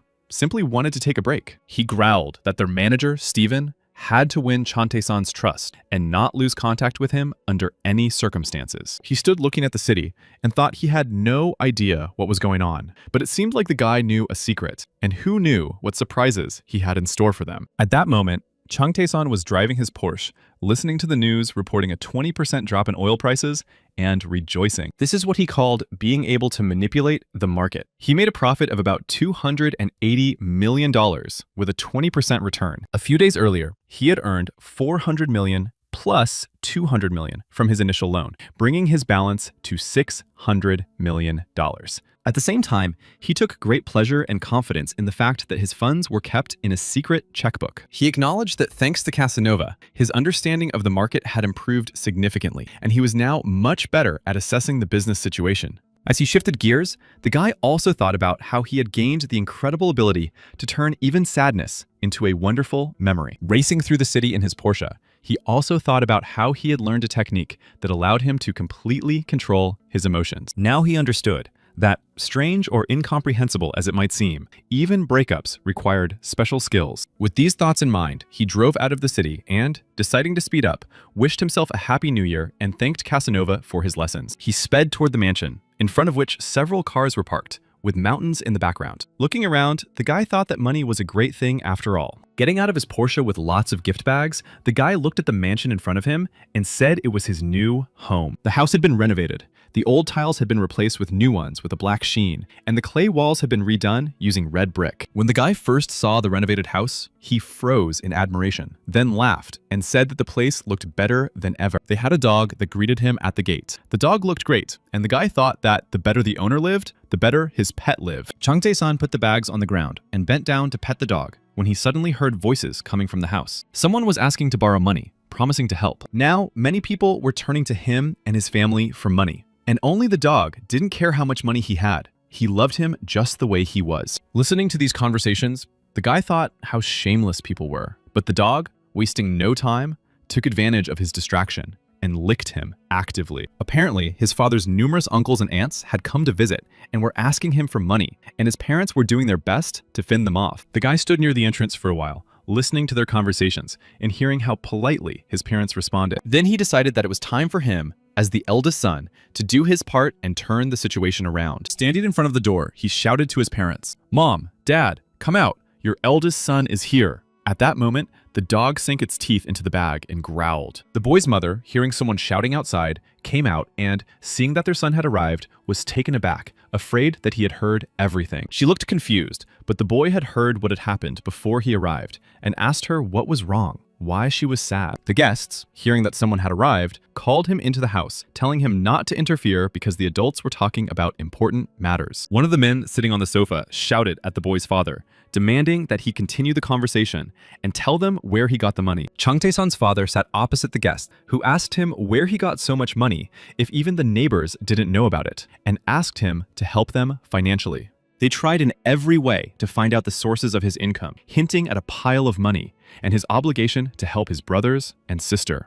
Upon entering the house, Changtae-san exclaimed, "Oh," and asked if all his uncles and aunts had come here, which surprised the guest. They exclaimed, "What do you mean, oh?" And the young man asked how they were doing and added with a slight smirk that he had already forgotten what they looked like. In response, they began to scold him for not even bowing and talking to them disrespectfully, and how dare he mock adults. The young man's mother watched in horror as he talked to his relatives and tried in every way to stop him, but it was all in vain. His aunt, who had been silent until then, asked indignantly when Changtae-san had become so ill-mannered. One of his uncles sarcastically added that a single bow was not considered a greeting. The boy's father sat pensively and remained silent. The young man felt completely confident and asked what manners people who had not even come to his parents' anniversary could talk about. He looked slowly but penetratingly at all the relatives sitting on the sofa, sighed disappointedly, and said he was very ashamed of them. However, no one appreciated his speech. On the contrary, the men grimaced, their faces contorted with anger. His aunt couldn't take it anymore and jumped up, asking who had taught him to talk like that, and hinting that it was probably his mother. The boy's mother stood, barely alive, shocked by how her son was talking to his relatives. She couldn't take it anymore and shouted, "Changtae-san!" At that moment, her head spun from excitement, and she couldn't stand on her feet, so she sat down on the sofa. The boy rushed to her, asking if everything was all right. But then a crowd of relatives with dissatisfied faces formed a united front against the guy, asking how he dared to ignore adults. Changtae-san sat down next to his mother, hugged her, and began to calm her down. Then he looked up at them with contempt and asked if they were really adults. All of this time, his father sat silently nearby, but it was clear from his face that he was barely holding back his anger and that it was taking a tremendous effort. Suddenly, one of the men standing at the edge rushed towards him, intending to hit him on the run, calling him various names. Thanks to the fact that the guy continued to train and develop his sensitivity, he managed to grab his arm and stop him. Suddenly, they heard a shout demanding that they stop and calm down immediately, followed by a stream of abuse pouring from the mouth of Chang Tae-san's father. Such behavior from his usually quiet and silent older brother greatly surprised his relatives. They were stunned into silence and stared at him with wide eyes. When he stood up from his seat and shouted, they recoiled in fear. This was not at all like the calm man with glasses. Chang Tae-san looked at his father with admiration and thought that it turned out he could show his character, and that he did have one. His younger brothers frowned as they looked at their older brother, and it seemed as if they did not recognize the person standing before them. He continued to stare at them sternly and asked if they had forgotten that they were in the presence of the eldest member of the family. Ashamed, his relatives immediately looked guilty and began to say apologetically that he was their brother, that they were family. Ignoring their babbling and excuses, the man looked at them seriously through his glasses and ordered them to call him their older brother from now on. The younger ones immediately changed their tune and,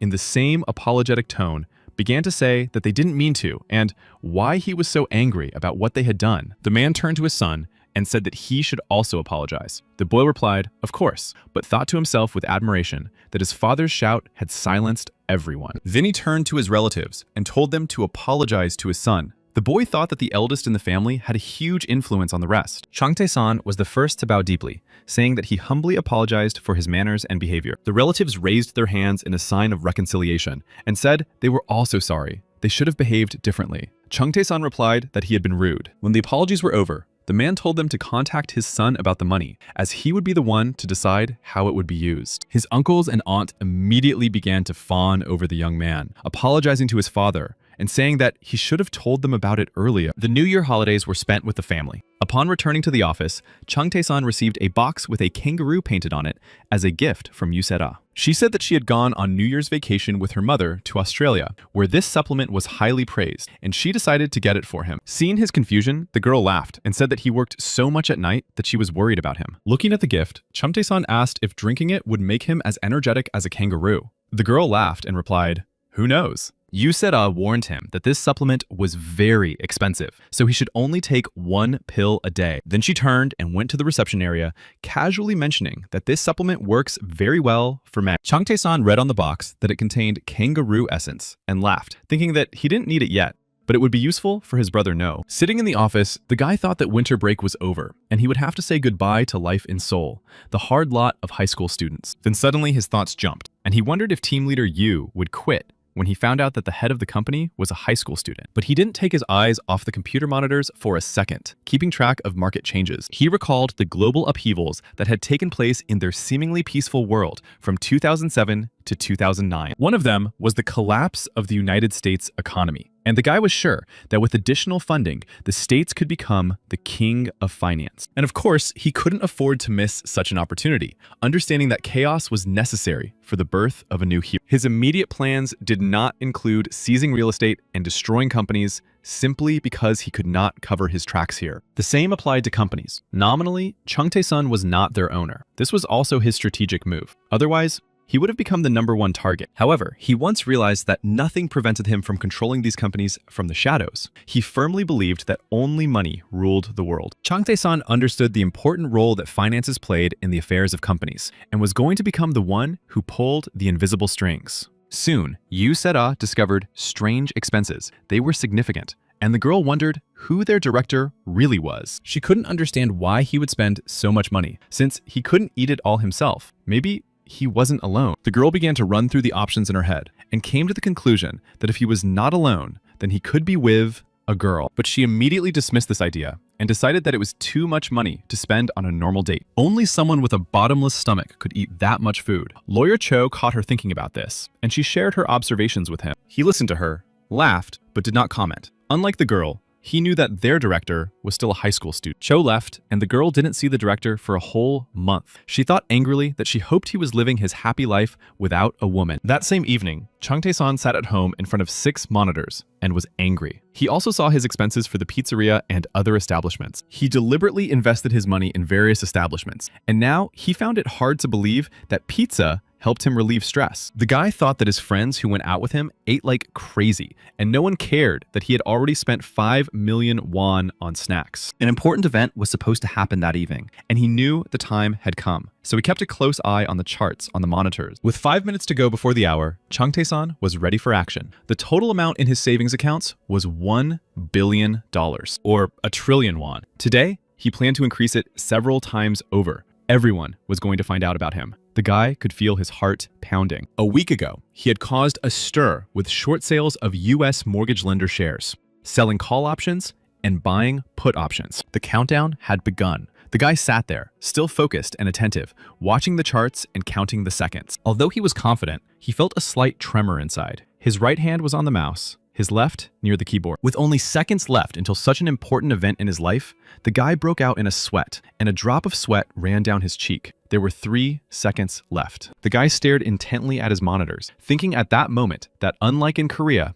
stocks in the United States could fall indefinitely. Chung Tae-san rejoiced and performed something like a victory dance. The decline was unimaginable. Stocks instantly plummeted by tens of %. During his training as a technician, he had honed his skills in working with emotions, but here he couldn't hold back and finally cried out. The bear market in the States had finally collapsed. Busy celebrating his victory, the guy didn't immediately notice that he wasn't alone in the room until a shadow appeared and asked if he was okay. His jubilation at victory turned to fear, and he even began to stutter slightly as he asked who else was there. It was his acquaintance, Chris Barnsdale. Seeing the guy, he said that he looked different and asked if something had happened in the human world. Chung Tae-san shouted indignantly, asking why the polyglot had suddenly pulled him out and how he even knew that something had happened. Chris Barnsdale smiled, congratulated the guy, and added that as far as he could tell, the guy had raised his level. The guy asked again, "Raised my level?" Chung Tae-san decided that he was referring to his recent feat on the stock exchange and thought,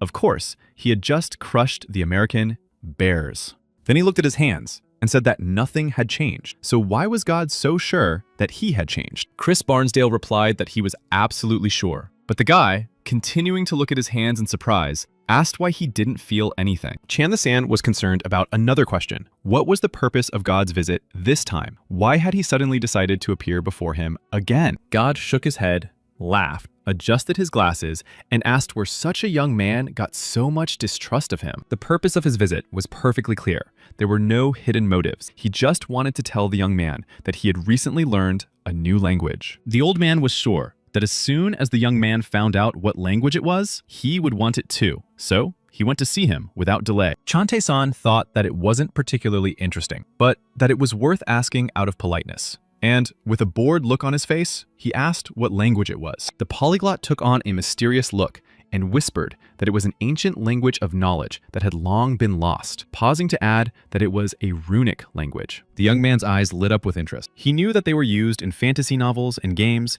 and that the Germans considered it a kind of magic. The old man remained silent, closing his eyes and enjoying the effect, while the young man thought that he was sure he had found something truly cool, which is why he looked so confident. But then a thought occurred to him, and he said, could God be saying that this language is really for using magic? He even broke out in a sweat. 2 thoughts tormented him, to believe or not to believe, and he told himself to calm down, saying that he would figure it all out if he was patient. The old man asked if he really wasn't interested, and added that since he was so busy, he would teach him the runes as quickly as possible. And with that, they parted ways. In the morning, the guy sat down at the computer again. Yesterday, he had increased $1 billion 5-fold and was sure that this event could become a legend in the financial world. Analyzing the charts, Chung Tae-san recalled that in 2010, more than $21 trillion had been hidden in tax havens. Then his phone rang. He looked up in surprise. It was his sister, calling with a proposal for him. Jua called to invite him over. They were going to have a small, late snack and would be cooking raboki. Did he want to join them? Hearing about the ravioli,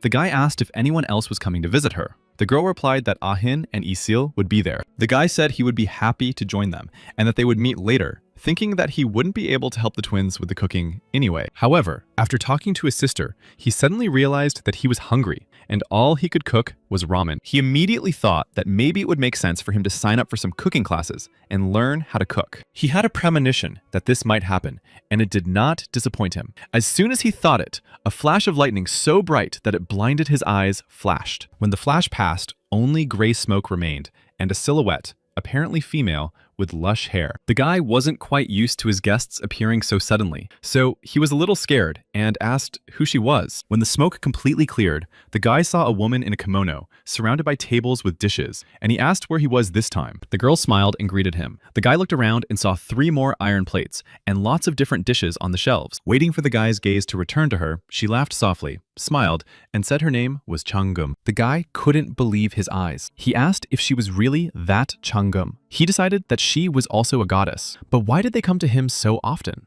Changum was flattered. She leaned over and asked if he really knew her. He replied, "Of course. But is she really the great Changum?" The girl closed her eyes dreamily and smiled, saying that was what people called her, and if so, then she was indeed the one. Still sitting on the floor, Changtae-san asked why she had suddenly appeared before him, and the girl asked if he didn't want to learn something. The guy thought about how the girl could help him, and she suggested that he voice his desire to attend cooking classes. Changtae-san even cried out in surprise and asked if she had heard about it, and if it meant that the gods could really hear him. Bowing her head, Changum replied that the gods know everything. They rule the world in which the guy lives, and they will definitely hear him. She immediately added, especially those who need karma points like her, and admitted that she had been watching him for a long time. The guy asked again about karma points. Looking at the girl, he thought that even the great Changum needed his karma points. He wondered why everyone needed them so much. Changum replied that the karma points he had earned were highly valued by the gods. She earned points by cooking, but that was nothing compared to human karma. She added that this was why they needed his karma points. The guy thought that the girl seemed to know what was going on in his head,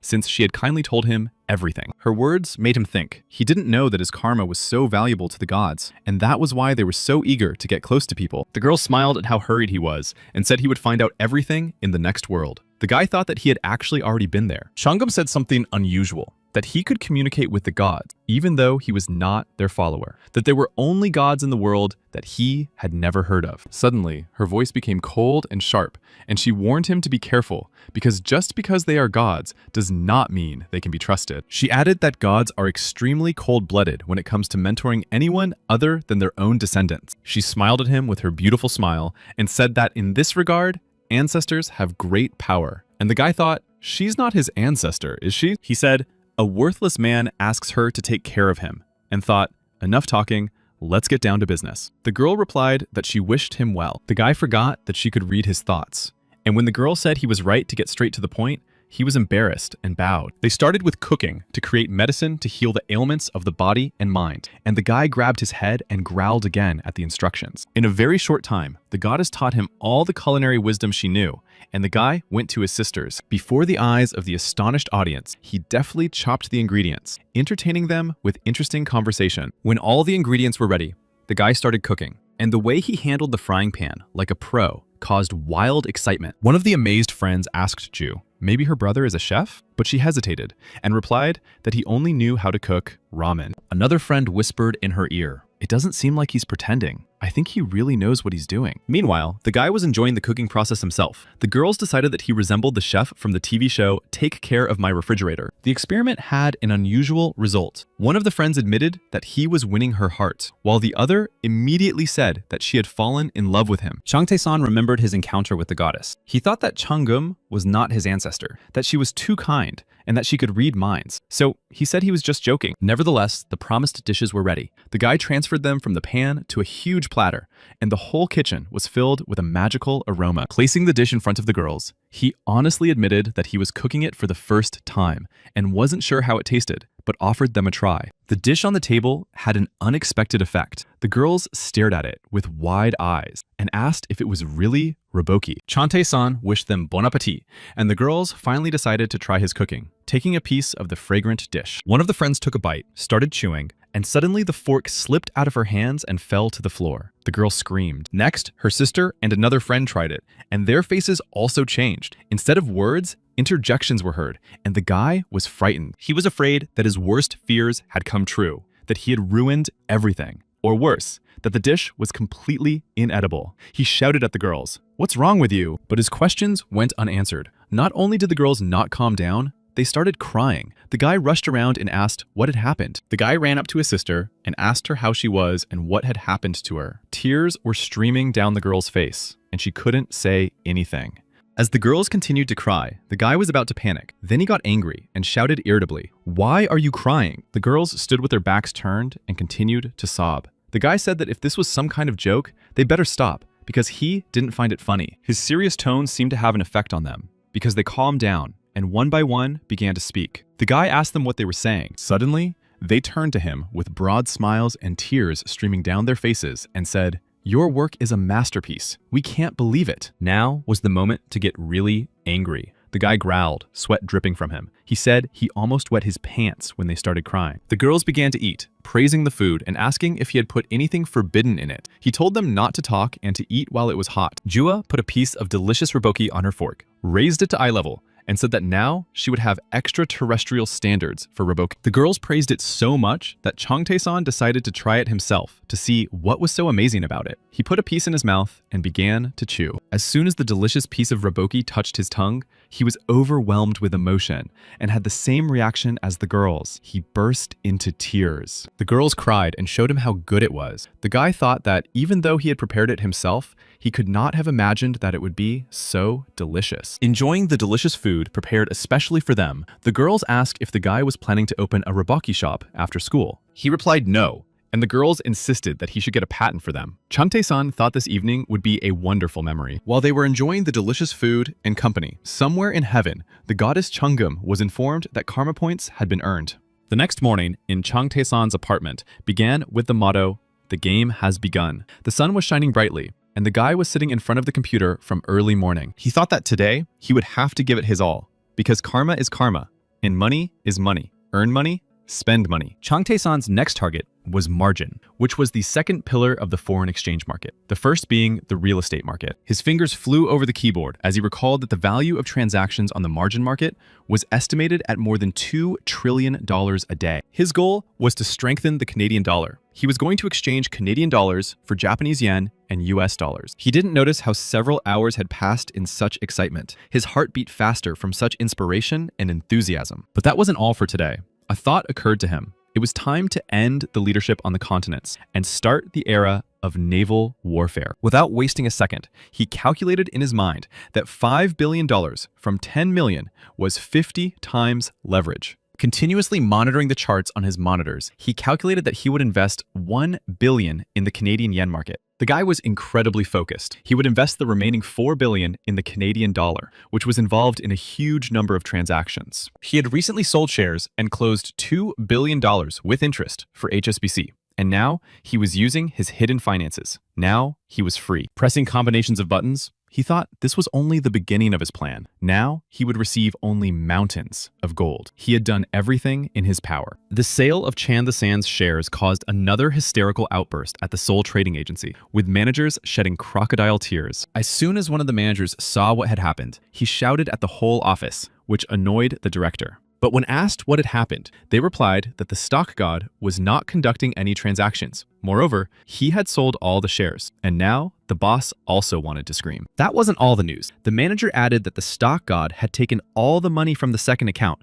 leaving only 10,000 won. The director turned black with anger and helplessness in a second, sweat pouring down his face. He thought that this man had disappeared as suddenly as he had appeared. The boss yelled that the guy couldn't just disappear and had to be found immediately. The manager suggested that the guy had moved to the foreign currency exchange. He added that one of his friends in the field had called him yesterday and told him in secret that hundreds of billions of won had been deposited into one of his personal accounts. The director was surprised, but asked if it was a casino. The manager replied that, in his opinion, no one but this guy could have invested so much money. While they were discussing this, the managers on the sidelines shared their opinions that the guy doesn't even work, but they already call him the god of stocks. Standing behind his manager, the man remembered that they also had the LOR Corporation and asked how things were going with it. The manager checked and reported that there had been no activity in the corporation's investment accounts for a long time. The boss was extremely angry and said it would be good to start working for this guy.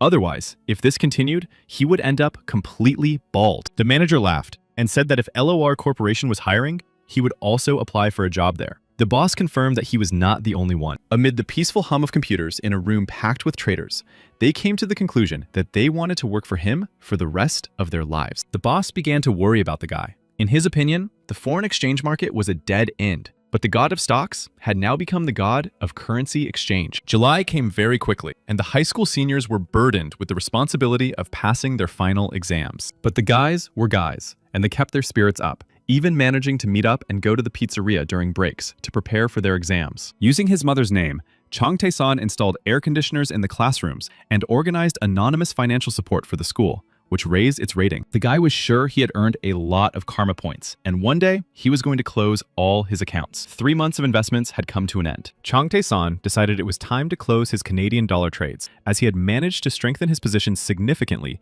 against the yen during that time. He thought about all this while sitting at his desk during recess, staring intently at one spot. His friends couldn't understand why he was so tense. This change in their friend frightened them greatly because he was the only one who saw a ray of light even in the pitch darkness. One of them declared himself a prophet, and seeing the boy's state, predicted that when he made that face, something bad was about to happen. They watched him closely, standing in a row behind him, when suddenly a phone rang from the backpack hanging on his desk. The guy picked up the phone and said hello, and the receiver blared. Hello, Daniel. The guy was startled. Who could be calling him by his English name? Hearing his confusion, the voice on the other end asked if he really didn't recognize her. And then the guy realized it was Clara Lee. When he said the girl's name, a picture appeared before his eyes of when they were walking in Hong Kong, and he saved her from a moped. He had already forgotten, but now he remembered. That night, the girl's breath, how they stood in the rain, his breath mingling with hers. That night was so short, but so important for Chang Tae-san.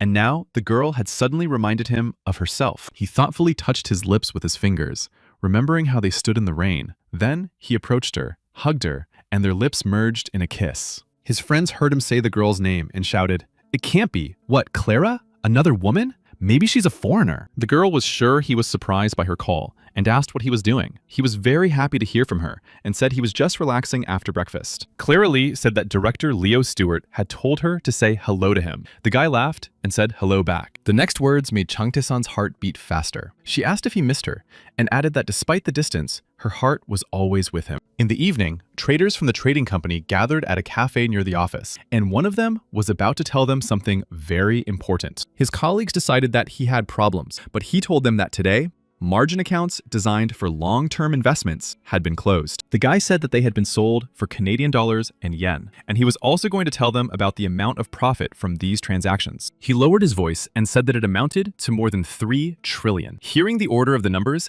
his colleagues asked again, and even seemed to freeze. Gradually digesting the information, one of the traders asked if this someone had invested in margin. It meant he was an institutional investor. The person who broke the news thought for a moment and replied that both options were possible, or one of the two, and that the profitability was 970%. His colleague shouted that this couldn't be true, and that if the information got into the news, the entire industry would be plunged into chaos. Their shouts attracted attention. Another interrupted him, saying there would be no chaos, that this was the birth of a new star. Just think about it, $3 billion. And then their boss appeared at the door of the cafe.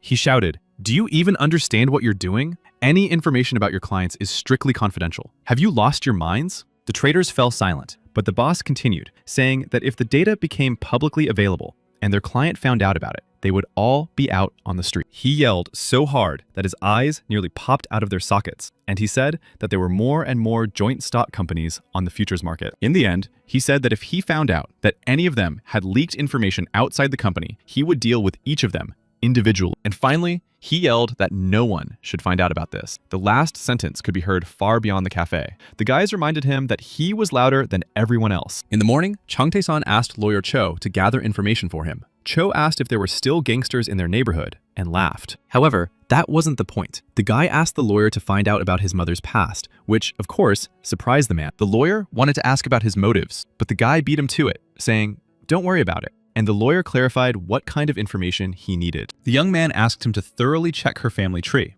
The lawyer laughed and said that for a specialist like him, it should be a piece of cake. After these words, the lawyer was confused and asked how much time he had for this task. The guy asked for it to be done as quickly as possible. He thought about it some more, but replied aloud that he would do it only for the director's sake, and laughed. He asked the guy to send his mother's name and registration number, and said he would take care of it as soon as he received the information. As Clara Lee had promised, she packed her bags and flew from Hong Kong to visit Korea, and Chung Tae-san was already waiting for her plane to land. When the girl appeared in the arrivals hall, she was wearing short shorts and a tank top, and screamed when she saw the guy, calling out to him, "Daniel!" It was very difficult for him to describe the feelings he experienced when the girl he had been waiting for so long ran up to him and threw her arms around him. Everyone in the arrivals hall looked at them with admiration, and some even suggested that they looked very good together, like models. As they left, the guy put his arm around her shoulder, and the girl smiled and told him how much she wanted to visit Korea. He said, "Welcome." He picked her up from the airport in his convertible Porsche, and she couldn't help but stand up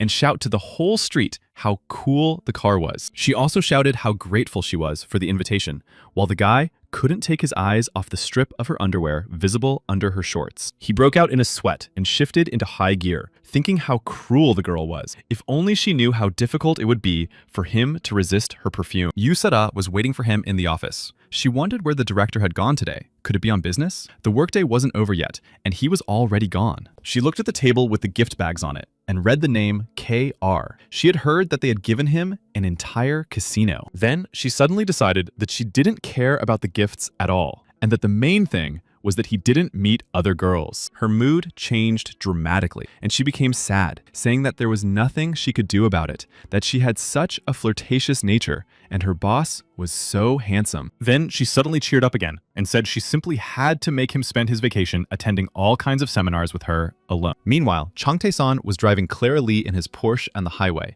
and the girl was admiring the Korean highways. She asked to stop somewhere, and they pulled into a rest area. The girl was admiring the rest areas, while the guy couldn't take his eyes off her rear end. As soon as they approached the rest area, the aroma of various dishes began to tickle the girl's nose, and she admitted that she was very hungry. When they went to the food court to get something to eat, the girl was equally delighted with the abundance of Korean dishes to choose from. Since she couldn't read Korean, she simply chose a picture, pointed at it with her finger, and said she also wanted coffee. When they sat down at a table, the guy offered her a dish he had chosen especially for her, saying it was called hotteok. They sat under a huge umbrella on benches facing each other, and the guy warned her that the hotteok was hot and she should blow on it before taking a bite. The same thing happened with the next dish. The girl pointed at it, and the guy asked her to wait and thought that her taste was much more Korean than his. The guy went to place the order and asked for it to be packed to go when it was ready, assuming the girl would get hungry again soon. And when he placed the order and stepped aside to wait for it to be prepared, he suddenly saw her, Lee Ye-in. The girl also noticed him, stopped, and asked if it was him.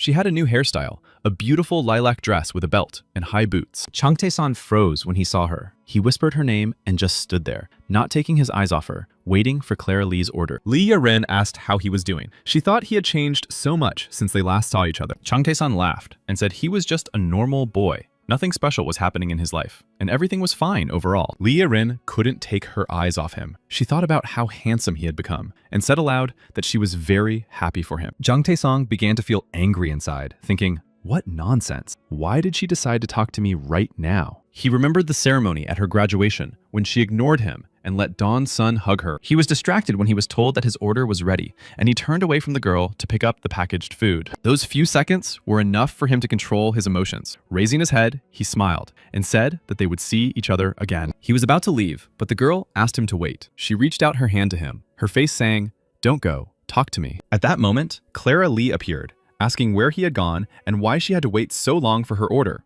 and Chung Tae-san smiled. He found himself caught between two fires. On his right was Clara Lee, who asked who the girl was and if he knew her, and on his left was his first love, Lee Ye-in. Without waiting for him to answer, Clara Lee smiled kindly at the girl and said why he shouldn't introduce them to each other. The guy stuttered a little and began to explain that Lee Ye-in was his sunbae, that they lived next door to each other, and that they had known each other for a long time. While he was talking, Lee Ye-in looked at him and thought that she was just his sunbae, and that they lived next door to each other. And the girl was surprised. Clara Lee, still smiling, winked at the girl, greeted her, and said she was very pleased to meet her, that she was Clara, Daniel's girlfriend. Lee Ye-in looked at the girl with her brown eyes, smiled back, introduced herself, and thought to herself that she was his girlfriend. Since Clara Lee didn't know what was going on between the young people, she acted very confidently, saying that they should definitely become friends. Lee Ye-in was not ready to meet Chung Tae-san and his girlfriend, and said that they would properly greet each other next time. Clara Lee missed the guy very much, and she also liked him very much, so she told them it was time to go,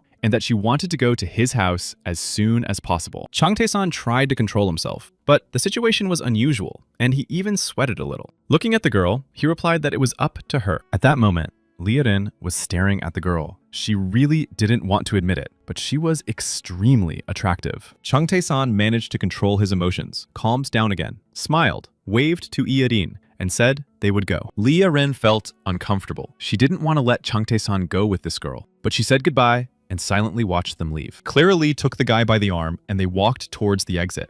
Then she turned around and said that they would see each other again. Chang Tae-san walked with his hands in his pockets. The situation was painful, and what upset Lee Rin even more was that the guy didn't even turn around. He just left. Or rather, they left with Clara Lee, while Lee Rin stood there for a while, thinking that she hadn't been able to tell him that she had broken up with Dong-san. After the recreation area, the young people went to the guy's parents' house, where his mother sat them down to drink tea, and Clara Lee admired her wonderful home. Shortly after meeting, they became friends. The girl even started calling the guy's mother Mom, and told her that she was very beautiful. The woman did not remain in debt either. She replied that the girl was also very beautiful, and must be very tired after the flight.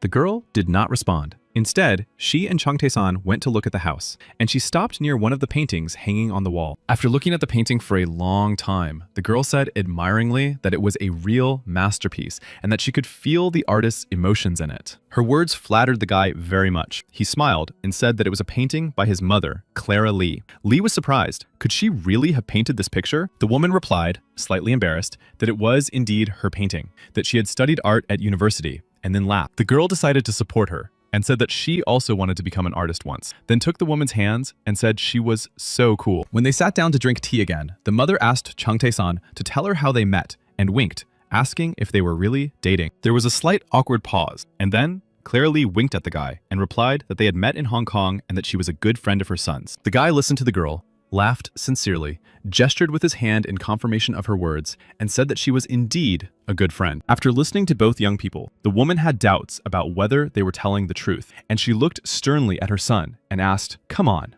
Chang Tae-san was amused by her reaction and said that everything was not as she thought, that she was starting again. The woman heard someone enter the house and decided it was her husband. She called his name, and he replied that it was him and asked if they had guests. Chang Tae-san did not expect the whole family to gather. His father entered the living room, accompanied by his daughters. His father greeted his son, and the girls asked when he had arrived and why he looked so pale. Chang Tae-san, his mother, and Clara Lee remained seated at the table. The young man became anxious, as this meeting was not part of his plans. However, he quickly got his feelings under control, stood up, hugged his father, and then hugged his sisters. The girls explained that they had returned from vacation with their father, and since they had been living in his apartment all this time, they had cleaned up before leaving. Without waiting for the guy to introduce Clara Lee to them, they looked at her with admiration and asked in unison who the girl sitting at the table was. The next moment, something happened that shocked everyone. Clara Lee stood up, bowed to the father of the family, and said, "Nice to meet you, Dad." Chang Tae-san was the most surprised and disconcerted. He began to wonder where she could have learned to greet his father like that. She even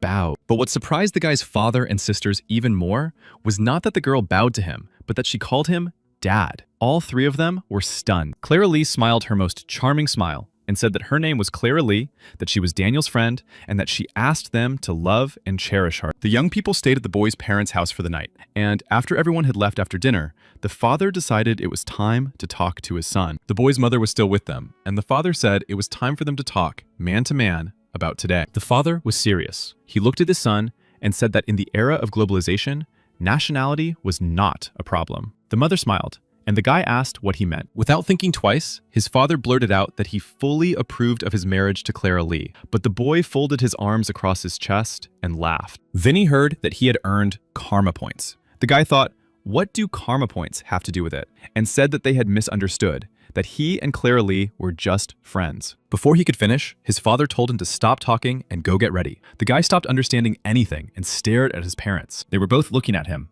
and smiling. His father said they were going on a family vacation to the sea, and they would take Clara Lee with them. Chang Tae-san couldn't believe his ears at first, then asked again if they were really taking Clara. His mother said she had already asked her, and she had agreed. The departure was scheduled for the morning. They went in 2 cars, the boy and the girl in a Porsche. The girls also wanted to go with them, but went with their parents. Agreeing to meet at the beach, they parted ways. But on the way, Chang Tae-san thought that he was going on vacation, but not just to have fun. He decided to take advantage of this opportunity to relax properly, but he also decided it was time to think about his plans for the future. While Clara Lee was enjoying the surrounding nature, the guy turned to her, smiled, and asked what she thought of his family. The girl had managed to befriend all the members of his family, especially his sisters, so she happily replied that she liked them all very much. The guy smiled, and she continued, saying that his father was nicer than she had expected, his mother was very elegant, and the twins were very young, so they called her Onni. They drove in silence for a while. Then the guy turned to her again and asked if she had any reliable acquaintances from college. The girl thought for a moment, and then asked if he was looking for employees for his company. Chang Tae-san explained that many people had lost their jobs due to the crisis, and that as a graduate of the economics department, she must have reliable acquaintances. While the girl was thinking about his words, he hastened to say that he would pay any amount of money for help in finding employees, and they both laughed. Then he clarified that he was looking for people with management skills who were loyal and, ideally, mature but on the same wavelength as young people. After listening to his wishes, Clara Lee replied that the guy would have to pay such people a lot of money because they would be in high demand in any company. Since the guy had no money problems, he confidently replied that he would pay these people top dollar and there would be no problems. The girl asked if everything was as he said, why not hire her company, and that if they worked together, everything would go smoothly. The offer was extremely interesting, but the guy apologized to the girl and said that relationships between employees were prohibited. As they drove, Chang Tae-san thought he needed someone who would be his right-hand man,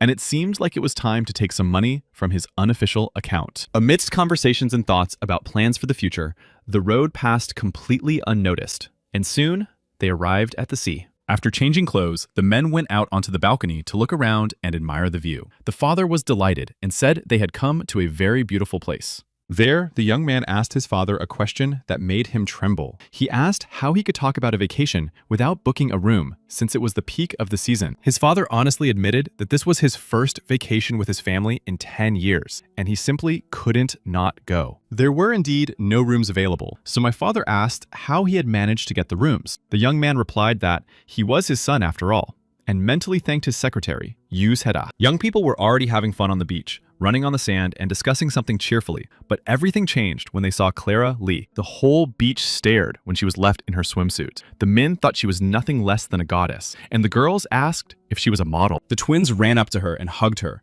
saying that her body was simply incredible and that she was a very beautiful girl. She laughed and said that they were cute too. While Chang Tae-san was not on the beach, the girls suggested playing a game, saying that he would be back soon, and ran off to swim. On the roof of the hotel where Chang Tae-san and his family were staying, 3 young people were relaxing in deck chairs, admiring the stunning sea. The guys were discussing girls, and one of them, a long-haired guy, asked his friend Don Sok if he had prepared some pickup lines for meeting girls. At that moment, Don Sok, watching the beach through binoculars, saw Clara Lee in the company of twins. The girls were having fun and discussing something very animatedly. Adjusting his binoculars to get a better look at the girl he was interested in, the guy indifferently replied that he didn't need such trick. He even got up from his deck chair to get a better view, adjusted his binoculars, and looked at the girl again, thinking she was incredibly beautiful. The same long-haired guy distracted him from enjoying the view and asked how things were going with that girl. He waved him off, asking which one he meant. The guy was lying down at first, then sat up and laughed, saying, "Which one? It's like he doesn't know who he's talking about. He's talking about that girl from his school." The long-haired guy's name was Bon Tae-sik. He was Don-san's best friend, and the grandson of the owner of the media company, Cho Guk Ilbo. Don-san still held the binoculars in his hands, but stopped watching the girls, smiled, and asked if he meant Lee Yuri. Bon Tae-sik didn't answer, but another guy lying with them became interested in the question and asked if their relationship was over or not. Without looking through his binoculars, Don-san replied that he and the girl had broken up, which made him sad, but relaxing on this beach really helped him take his mind off things. Then he looked thoughtfully into the distance and said, "Isn't her father's promotion the best gift?" and returned to his binoculars. Bon Tae-sik said her father was a Supreme Court judge. Don's son added that he had a difficult personality, but being demoted to a provincial judge had changed him. Since he was not very interested in other people's problems, Bon Tae-sik leaned back carelessly on a deck chair and added that the girl was very cute. Don's son couldn't let that remark pass and sarcastically remarked that if he liked her so much, maybe he should give her up to his friend. This remark only amused the guy, and he said that his friend's whining had put him off. And besides, the girl was a nerd, and nerds often turned up their noses. Donsun laughed and added that he meant it. He had been kind to the girl, and she had decided that he would indeed become her fiancé. He smirked and called the girl an offensive name, saying she was only 20 and already wanted an easy life. Another of Donsun's best friends, Choi Ji-hyun, replied that he understood everything quickly and that people should understand that those born to crawl cannot fly. In response, Don's son said that his father wanted to give the guy's uncle a gift and that he should ask him to make time for a meeting. Choi Ji-hyun sat down abruptly on a deck chair and replied that he was terribly busy. After all, he was a presidential candidate. When his friend asked if it was really that difficult to meet with him, he replied in a tone that brooked no objection, saying, "Of course it is. That goes without saying." Bang Tae-sik said his family had decided to support the guy's uncle, and he thanked him and said he appreciated that the most prominent journalist would be supporting them. Then he thanked him, saying that when his uncle became president, he would not forget their help and would definitely repay them so that they would not regret it. Despite the morning sun beating down, Bang Tae-sik decided to refresh himself, but just as he brought the bottle of drink to his mouth, Dongsun handed him binoculars and said, "Take a look." He pointed the binoculars at the place where the girls were playing with Clara Lee, and the guy asked in delight if his eyes were deceiving him. The girls had just arrived at the beach, and the twins ran to go swimming. The girl stood with her back to him, and the guy was able to enjoy her figure, saying she was hot. He watched for a long time as the girls ran to the sea, wet their feet, and returned. The guy added that he liked the twins too. Enjoying Bang Tae-sik's reaction to the beautiful girls on the beach, Don-sun leaned back in his deck chair and asked which one of them would go after them. Bang Tae-sik laughed when he heard this question and turned to the guy and said, "Isn't it his turn today? He picked up the girls yesterday." Don-sun did not resist or argue. He quickly got up from his deck chair and said, okay, he would go after them. After taking a few steps, he turned around and added that they should stay close and watch how he would seduce the girl in no time. Meanwhile, the girls were carefree, swimming in the sea, splashing each other with water, forming coalitions against each other, and laughing merrily. They splashed around energetically until one of the twins finally admitted that she was tired and suggested taking a break. Everyone agreed. The girls went out onto the sand and settled under a huge umbrella. One of the twins lay down on a mat and dozed off, saying how exhausting games were. The other one said to Clara Lee that some boys were staring at them from behind, and it looked like they were coming towards them. She turned around, but the girl shouted that she shouldn't look at them. Clara Lee calmed the girl down. She sat down with her legs crossed and her arms covering her chest, and said that this happens when you go to the beach, and that it's best to ignore them. Before she could finish, a voice behind her said, "Wow." The girl looked up to see who was talking to her. It was Don's son. He said that it looked like the girls were relaxing together, and he had two friends with him. Would they mind if the guys joined them? The twins turned around when he started talking, and, hearing that the guys wanted to join them, asked in surprise, "Join us?" Now it was Don's son's turn to be surprised. His plan had not gone according to plan.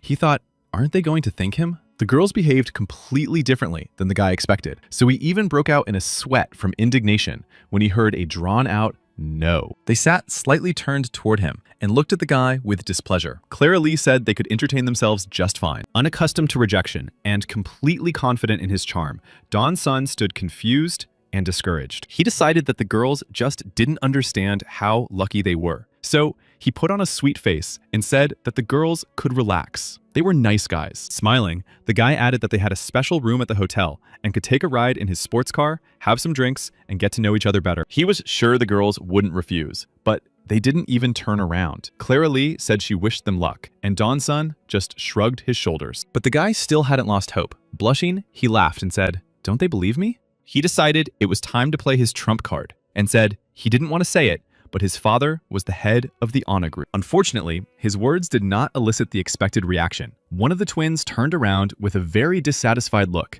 and asked if he had said everything. Following her, the second twin jumped up and shouted that they just wanted to relax and asked if His Excellency would be so kind as to get out of there. The guy couldn't wrap his head around what had just happened. Everything had gone wrong from the start, but he certainly hadn't expected that response. He even froze for a moment, but then, when he understood the meaning of the phrase, he suddenly laughed so sincerely that he even closed his eyes. Now, his reaction to their words discouraged the girls. The twins looked at him with wide eyes and open mouths. Clara Lee turned around with interest. She was sure that their sharp answers would discourage the guy from bothering them, but he behaved unusually. The guy's expression changed. His gaze became cold, and he said that it was rare to find people who dared to talk back to him, and it seemed that he wasn't convincing enough. One of the twins shouted that if he thought that just because he was the son of the head of a corporation, he could do whatever he wanted, he was just crazy. Standing there and bothering them. Of her entire tirade, the only word that caught the guy's attention was crazy. He was taken aback.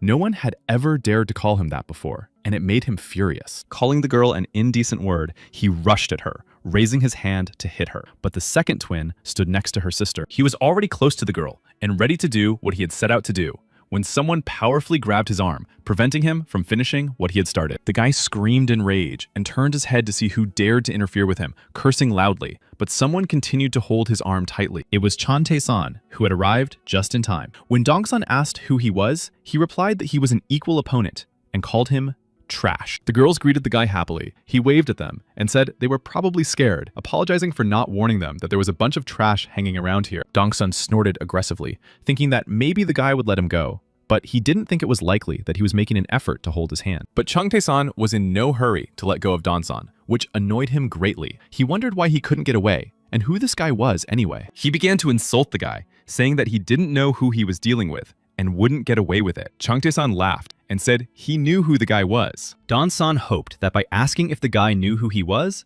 he would scare him, but he replied that he was the third son of the head of Ana Group, the very problematic Oh Don-san. Seeing that Dong-san was taking a long time and realizing that he was in trouble, his friends ran to his aid, asking what was going on. Enraged, they ran up to the guys and shouted at Chung Tae-san to let their friend go immediately, asking who he thought he was and swearing at him. Chung Tae-san, not letting go of Don-san's arm, mentally cursed them and told them to stay where they were, thinking that he seemed to have seen them somewhere before. The guy read that Chogok Ilbo's grandson was suspected of using illegal substances, but the incident was hushed up due to pressure on the media. People staged protests and demanded punishment, but senior officials pretended that nothing had happened. Jang Tae-song remembered who they were and what their names were. The guys demanded that he let their friend go and not pretend that he couldn't hear them. Instead, the guy turned to them with a smile, addressed Dong-san, saying that they seemed to be close friends, and squeezed his hand slightly. The guys were surprised to learn that the guy knew Dong-san and asked if he knew the guy, and once again, cursed him. But Don-san could barely tolerate the pain in his hand.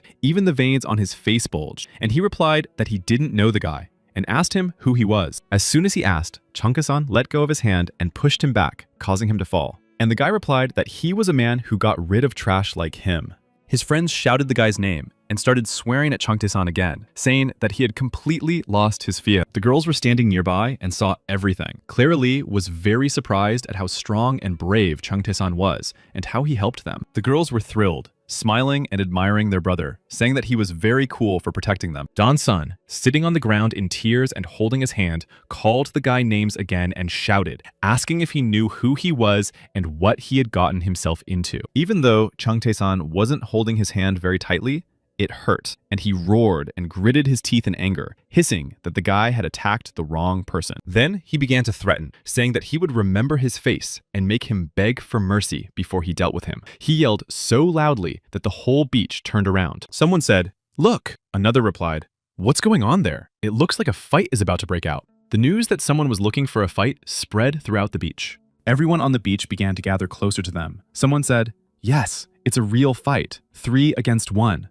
This was just what Chung Tae-san needed. Barely holding back a smile, he thought, the stage is set, and now it's time to start the performance. He shouted, Don-san should apologize. Even though he is the son of the head of Ana Group, he cannot turn a blind eye to his rudeness towards the sister. Since almost the entire beach was standing nearby, people heard who he was talking about and began to whisper, "Is he really the son of the head of that company?" The guy heard the gossip spreading across the beach, with people asking if he was really the son who had been accepted into Hankook University of Law. Jung Tae-song thought he couldn't hit the guy directly, but he could get the crowd involved, and decided to let them tear the guy apart. This was his cunning move. Dong-sun was not so restrained. Trying to get up, he hurled insults, urging the guy not to make a scene. Choi Ji-hoon decided to intervene in their argument. He growled, jumped at the guy, and blurted out that he was the head of the flower snakes, trying to insult the guy. Looking at him, Chung Tae-san thought that this guy was much worse than Don-san, hiding behind his uncle, who was a presidential candidate. In reality, he was just a common crook who evaded taxes and easily pulled off illegal deals as if it were nothing. The guy decided to fight him differently and asked if his uncle would like to know what they were doing here. And he wondered how he knew about his uncle. Don-sun wondered how he knew about Jung Ji-hyun, while the guy continued to say that the girls were underage and the guys were asking for trouble, hoping to get them drunk. Don-sun didn't believe it and asked what he meant by minors, saying it was some kind of setup. And again, a stream of choice insults burst from his mouth. The people gathered on the beach took out their phones and started filming everything with their cameras, accompanying the footage with unflattering comments about the three guys. The girls standing behind them said the guys seemed normal, but in reality, they were real trash. They tried to justify themselves, saying it wasn't what they thought. The guys tried to cover their faces with their hands. Camera flashes were going off from all sides, and insults were being hurled at them. Don-sun was furious. People shouted scum, and someone suggested posting the video online to show how the son of the conglomerate's head and the nephew of the presidential candidate were having fun. Chang Tae-san rejoiced without touching any of them, and pointing his finger at the people, he harshly taught them a lesson for how they behaved towards his girlfriend and sisters. But then Bang Tae-sik spoke up, saying that he didn't know who the guy was, but that he had already crossed the line, and it would be better for him not to get involved. He added, looking at the guy with a devastating gaze, that it would be better for him to be very careful from now on because he, Bang Tae-sik, had remembered him. The threats had no effect on Chang Tae-san. He thought that if they were alone, he would shut this guy up for good, who was just as much trash as his uncle. He couldn't touch him with his hands, but in a very quiet and calm voice, Chang Tae-san told him to listen to what he was going to say. The brave Bang Tae-sik immediately wondered how this guy knew him, wondering if he also had some information about him. In the same tone, Chang Tae-san asked him, "Your grandfather is the head of the media company Choguk Ilbo, isn't he?" The guy's eyes nearly popped out of his head, and his jaw dropped. However, this question wiped the nasty grin off his face and replaced it with a confident look of permissiveness and impunity. Chang Tae-san continued, "The grandson of a journalist of such stature should not harass minors." For a few seconds, the beach fell silent. Then there were shouts of, "This is a real bunch of trash," a whole dump, and calls to take pictures of them. The guys growled with anger and helplessness. Don-san couldn't hold back and yelled at the people standing on the beach to immediately put away their phones and stop filming, but no one listened to him. His anger grew stronger and stronger. He shouted, "Did you come here just to watch us?" and told them to get off the beach. People were in shock. But that wasn't all. Seeing that no one was responding to his shouts, the guy rushed into the crowd, yelling, "Are you deaf? Get out of here!" His screams were accompanied by a torrent of choice swear words. His eyes seemed to pop out of their sockets. Saliva flew from his mouth, and he shouted that he would not let anyone get away with this. Chang Tae-san thought he considered himself above ordinary workers, and it was hard to believe that he had been accepted into Hankook University, which had sharply lowered its standards. Don-sun was about to leave the beach when he suddenly heard a voice saying that he would file an official complaint against the head of Honor Group about this incident. It was Clara Lee. The guy turned around and asked who she was to complain about his father, and without holding back, he cursed at the girl. She replied that she was the secretary of the HSBC head office in Hong Kong, and that their lawyers would file a lawsuit against them for defamation and harassment. Don-san looked at the girl with a dismissive glance from head to toe and asked her to repeat what she had just said, his eyes widening. Choi Ji-hun was just as shocked as his best friend, and the same thing happened to his eyes, only he opened his mouth and thought in surprise, HSBC? His eyes widened in surprise, and his jaw dropped, and Bang Tae-sik thought, could this really be the Hong Kong bank? After analyzing everything he had heard, it was Bang Tae-sik who told the three of them that it would be best to get out of there while they still could. He added that it would be better not to mess with the bank because they could shut down Don-sun's father's company. His gaze was very serious and determined. The guys looked at him from under their brows because their anger had to boil inside, and they could only grit their teeth, curse, and glare. Before leaving, Bang Tae-sik, without turning around, addressed Chang Tae-san through clenched teeth. Chang Tae-san, putting on an innocent face, listened to him attentively. The guy smiled unpleasantly and said that they were leaving now, but this was not the end, as he had said, and that the guy should now be careful because he remembered him. They stood together, Dongshan in front, his friends behind him, and were about to leave the beach. Bang Tae-sik thought angrily that he would make the guy regret it, but he didn't see the look on Chang Tae-san's face, who thought that no one had given them permission to leave, and didn't want it to end so easily. Putting his hands in his shorts pockets, he called them trash, and added that they had forgotten to apologize to the girls they had insulted with their behavior and words. Don-san howled, ready to pounce on Chang Tae-san. His friends asked him to control himself, saying that the guy was just provoking them on purpose. But he didn't calm down, Now, he addressed Don-san personally and asked him with obvious mockery if he wanted the guy to tell him a secret. The guys turned around. Changtae-san said with a slight smile that his father's company would go bankrupt in a year. Chejihun asked what he was talking about. Changtae-san paused for a moment and added, without hiding his pleasure, that after that, the guy would become poor. In response, he heard roars and a stream of abuse. After these words, Don-san was ready to pounce on the guy, and his friends dragged him away from the beach, telling him not to listen and to leave before his mood was ruined. Looking at them, Changtae-san imagined them at a parade against the backdrop of the night city and thought that they would even sell their homeland if necessary, just to live in luxury. His gaze became serious and determined, and he mentally addressed them, telling them they would have to wait, that he, Changtae-san, would take everything they had. After his vacation, Changtae-san told his lawyer Cho that he was going to set up a private equity fund and said he knew very well what kind of fund it was. Smiling, he told the lawyer that he needed the private equity fund because he was going to take over another company. The lawyer decided that he had misheard and asked again if the guy was really going to take over another company with this fund. Even though Chang Tae-soon looked completely serious, the lawyer asked again if he was really going to do it. Chang Tae-san replied that he would hire a professional manager for a failing company in order to use its funds for the benefit of society. Don-sun didn't understand what he was doing, but he understood perfectly well that the pieces on the chessboard of business were already in motion. The lawyer wondered who he was. He also didn't understand what the guy had in mind, but the guy spread his arms and said that having a successful business and making a lot of money was the best thing ever. The lawyer tried to reason with the guy, saying that setting up a direct investment fund was not as easy as he thought, and that there could be complications. For Chang Tae-san, when he wanted something, there were no obstacles. He was sure that money could solve everything and asked the lawyer why he said that. The lawyer explains that there were many restrictions on setting up such a fund in Korea and other countries, and that Landstar, known for fraud, was such a fund. He also added that if their reputation in the eyes of the public declined, they would have to resort to the help of politicians. The guy knew this and said he was planning to make small investments in the fund and thought the fund would be a trap and a big surprise for Ana Group. He wanted the fund to be established and operate in the shadows. The lawyer clarified whether it was about investments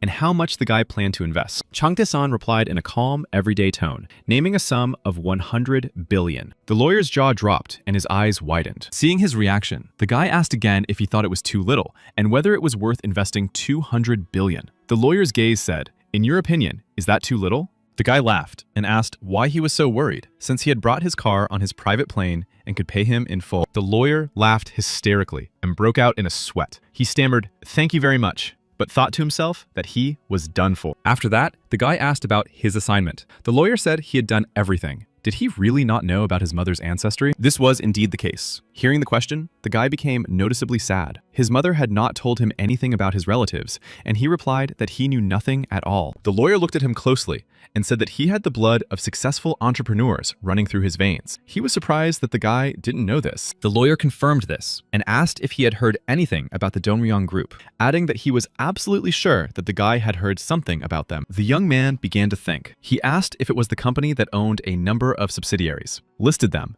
and asked how they were connected. It seemed he had guessed. He put all the facts together and said, "Don't tell me." The lawyer finished his sentence for him, saying that his family was connected to this company. Now, Chang Tae-san broke out in a sweat. His eyes widened and rounded. His mouth opened helplessly, and all he could do in this state was ask, what? He thought his mother had been raised in a wealthy family. The lawyer continued that his grandfather had died 20 years ago, and now his uncle ran the company. The guy simply couldn't believe his ears. He began to go over everything he had just heard from the lawyer in his mind, and was even more shocked. And suddenly he realized that the company he had been working for since graduating from college also belonged to his grandfather's company. It was one of its branches. He remembered his colleagues whispering and calling him a crook. He didn't understand why, but now he understood. The company didn't hire graduates from ordinary universities. None of his colleagues could understand how he had passed the interview. They were openly jealous of him, and his friends said he had some kind of incredible talent. The lawyer placed a large sealed envelope on the table, saying that it contained all the information, while the young man was still trying to recover from the shock. The man looked seriously at Chang Tae-san and said sympathetically that the guy's mother had it very easy considering her background. The guy sat there, lost in thought,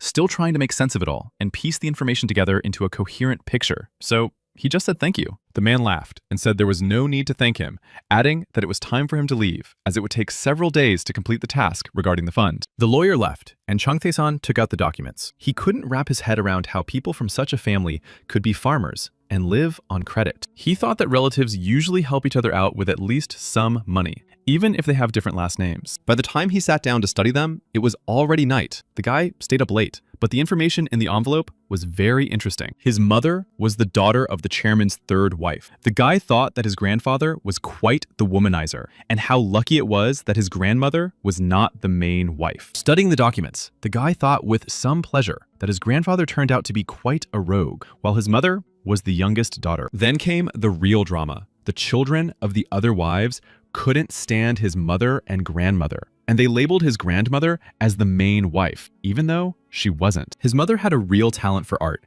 and even though her brothers and sisters teased her, she still grew up to be a beautiful woman. And yet, she was lucky in life. Even though she lived in such circumstances as a child, she was able to meet his father, and they fell deeply in love. His grandfather, his mother's father, was very ill at the time, and this serious illness confined him to bed. His mother's brother, Uncle Chung Tae-san, was the vice chairman of their company, and he was against his parents' marriage. He wanted to marry her off for money. However, his parents loved each other very much, and his mother risked everything, refusing the marriage of convenience and the money, and ran away with his father. His grandfather passed away in a semi-conscious state, and his son did not allow his sister to say goodbye to her father. His mother learned of his departure many years later. His grandmother's fate was no less difficult. After his grandfather passed away, there was no one to protect her, and she was expelled from the family. The woman had a kind heart and was never greedy, so she had no influence that would allow her to gain power in their family. Very soon after the escape, the boy's mother became pregnant with him, and around that time, under mysterious circumstances, his grandmother was involved in a car accident. The boy finished reading the last pages in tears. His mother had to file a lawsuit for the right to inherit, but her relatives made it a real nightmare for her. So his mother lost her parents, the relatives declared the will to be fake, and after that incident, his mother separated from her family. All this made a huge impression on him. He suddenly realized how much he missed his mother, called her, and breathed a sigh of relief when he heard her voice. Chung Tae-san could only say, "Mom," and burst into tears. She asked him what was wrong and if he wanted her to come over, thinking that he must be having a hard time studying. He went to the window and thought that for his mother's sake, he would turn everything upside down and find out the real reason for his grandmother's death. These people would pay for all her suffering. Soon, the young man was to meet one of the candidates for a job at his company, Mr. Robert Lyon, whom Clara Lee had found. Shortly before that, two men met in Chicago. The gray-haired one was older. He said, "My friend, you don't look well lately. Is everything okay?" His companion, Robert, replied, "Wall Street is a place where there are no rules." The old man was surprised. Robert continued, saying that he had never liked the struggle for high positions.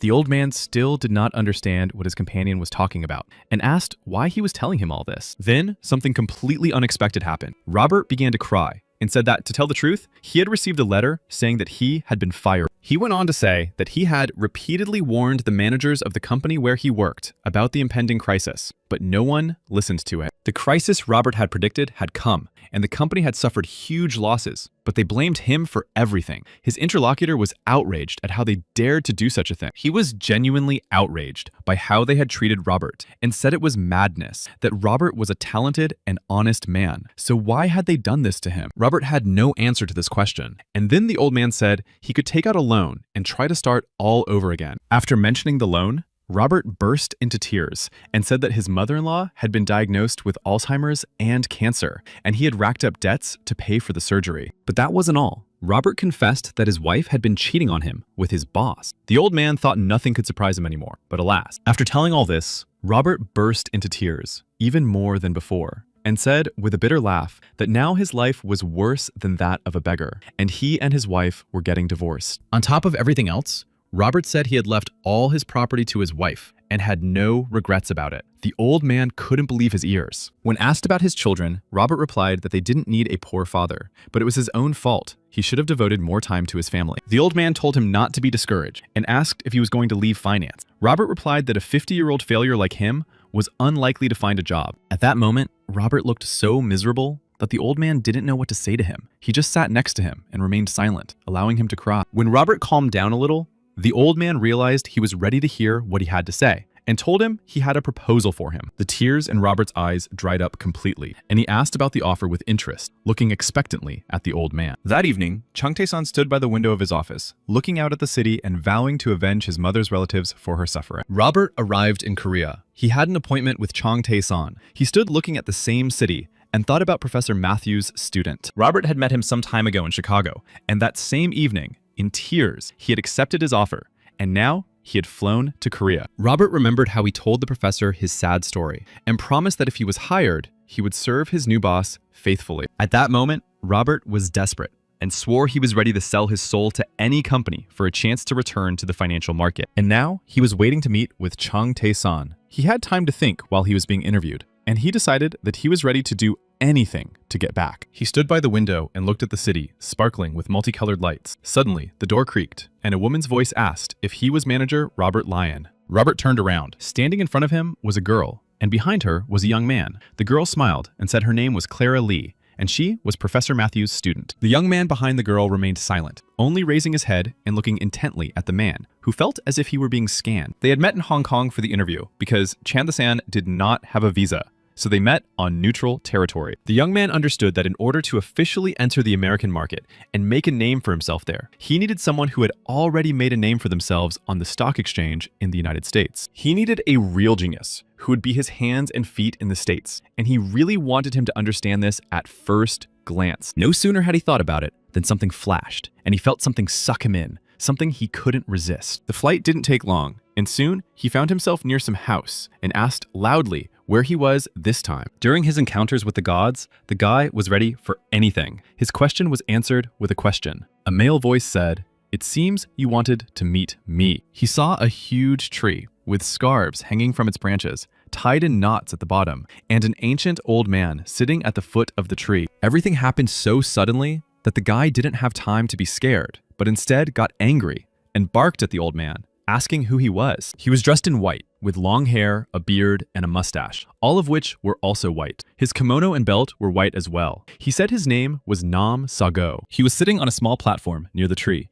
and asked the boy if he had heard of him. The boy admitted that he was hearing his name for the first time. The old man's face clouded over. He said there was nothing he could do about it. Once upon a time, his name was well known, but now it seemed that everyone had forgotten him. The young man decided to cheer him up and said with a laugh that it wasn't the old man's fault. He just wasn't very knowledgeable about history, and asked what he wanted from him. The old man replied that he wanted to learn about people by looking at their faces. Wasn't that his desire? To understand people by looking at them just once? Chung Tae-san was overjoyed. It turned out that the old man was an expert in physiognomy and would teach him how to assess a person's character and personality by looking at their face. The old man said that he could predict the start of the Imjin War, and the young man rejoiced that he would be able to learn physiognomy from Nam Sago himself. The old man looked sternly at the young man and said that he did not have enough karma points from previous visits by the gods. The young man remembered that this was extremely important to them, but he really wanted to learn how to read faces, so he smiled and asked for a discount, promising to pay the old man in full next time. As soon as he said this, there was a flash, and a man in green clothes with a green cap appeared behind him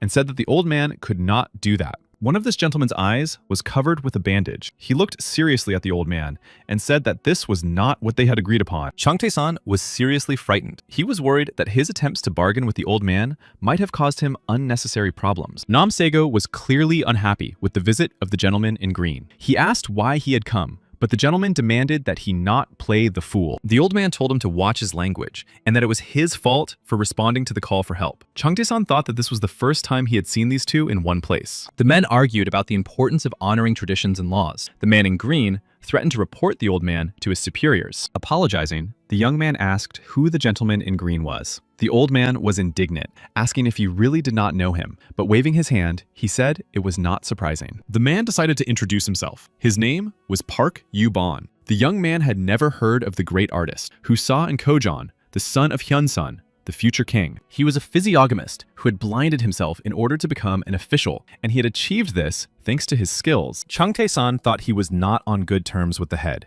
and said aloud that his skills seemed to be at a high level, while smiling and trying not to reveal his thoughts. The old man couldn't keep quiet, and asked what else he would say. let him tell how he couldn't predict his own death and therefore died by drinking poison. Stroking his beard and catching his breath, Namsago said that true specialists like him could even predict the time of their own death. The argument began again about what rank each of them should achieve. One refused to be a poison taster, the other a normal person. This was a long-standing dispute between them, and if it wasn't stopped, the guy would have stood there for a long time. So he took a deep breath and told them to shut up. Surprised, they fell silent. Changtae-san laughed and said that it seemed that neither of them really needed his karma points. The old man replied, "We do, sir," and added, "Very much so." The guy promised that whoever answered his question correctly would get the points. The gentlemen were surprised, but there was nothing they could do.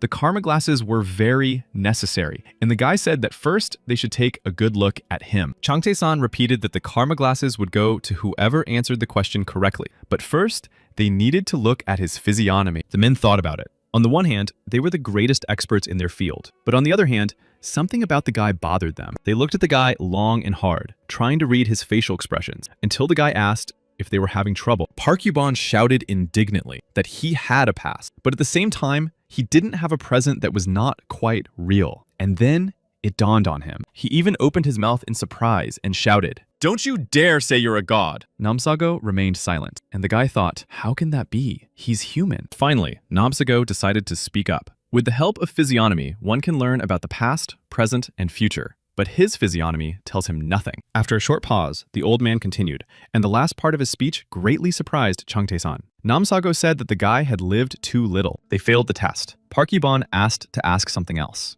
Namsago replied that there was no point in lying about his physiognomy. In the end, the guy got a discount. After returning from his meeting with the physiognomists, Changtae-san went to an interview. Clara Lee introduced him to Robert, who looked him over. After they greeted each other, the guy immediately said that Robert seemed to be in turmoil after losing his dream. Robert was not prepared for such a direct question and began to stammer, thinking to himself, is this young man really the head of the company? Clara Lee was as surprised by this question as Robert was. So Changtae-san said that perhaps it was a rather strange start to the interview. He began to list Robert's problems. His family had left him. He was now financially strapped, and many of his acquaintances were pretending not to know him. Robert was surprised and asked how he knew all this. Changtae-san replied that he had not done any research, but had learned it through physiognomy courses. Robert had heard of them, nodded his head, and said he knew about them. Changtae-san looked at him and thought he had a talent like the giants of Wall Street. Clara Lee suggested continuing their conversation over a cup of coffee and got up to go make some. Robert thanked the girl and said that he would finally try the coffee that Professor Matthew had praised so highly. Now, Clara Lee laughed and said not to believe the professor's words, as this coffee was quite cheap. Deciding that she was distracting attention, the girl turned to Changtae-san and asked him to continue the interview, and he replied that Robert was accepted. His answer surprised both the girl and Robert himself. They stared at the guy with uncomprehending looks, expressing an unspoken question. How is that possible? Changtae-san looked at them, laughed, and said yes, he was accepted. Just like that, without a bunch of clarifying questions and long conversations. He looked defiantly at Robert, still smiling, and asked if something was wrong, continuing to stare at him, waiting for an answer. The man was beside himself with joy, but still realized what had happened and replied, "No, everything is fine." But he didn't even have time to introduce himself. Changtae-san said he was counting on mutually beneficial cooperation and called him Director Robert. Robert and Clara Lee's jaws dropped. Robert asked again in a trembling voice, and the director thought that maybe the man wanted a higher position, but Robert said he was quite satisfied. Robert realized that this was the chance he had been asking for, and he was right to agree. He looked at the guy gratefully and said, "Thank you." He was beside himself with joy, but as a professional, he quickly pulled himself together and promised Changtae-san that he would do his best. Clara Lee sat next to the guy and watched him with admiration, and he heard a voice saying that he had earned karma points. The next day, the guy met with Robert, who again called him director and shared that he had his own special investment method. Robert prepared to listen carefully. Changtae-san said that they receive all the profits at once, and that he could view this as the company's philosophy. He also asked Robert to pay attention to what he was about to tell him, and added with a smile that they did not resort to illegal methods. Walking over to the window, the guy pointed to the city and asked if he had ever heard that all bugs are attracted to flowers with a lot of nectar. Then his expression changed, and he asked Robert to open the company's hedge funds on each continent with a capital of $3 billion.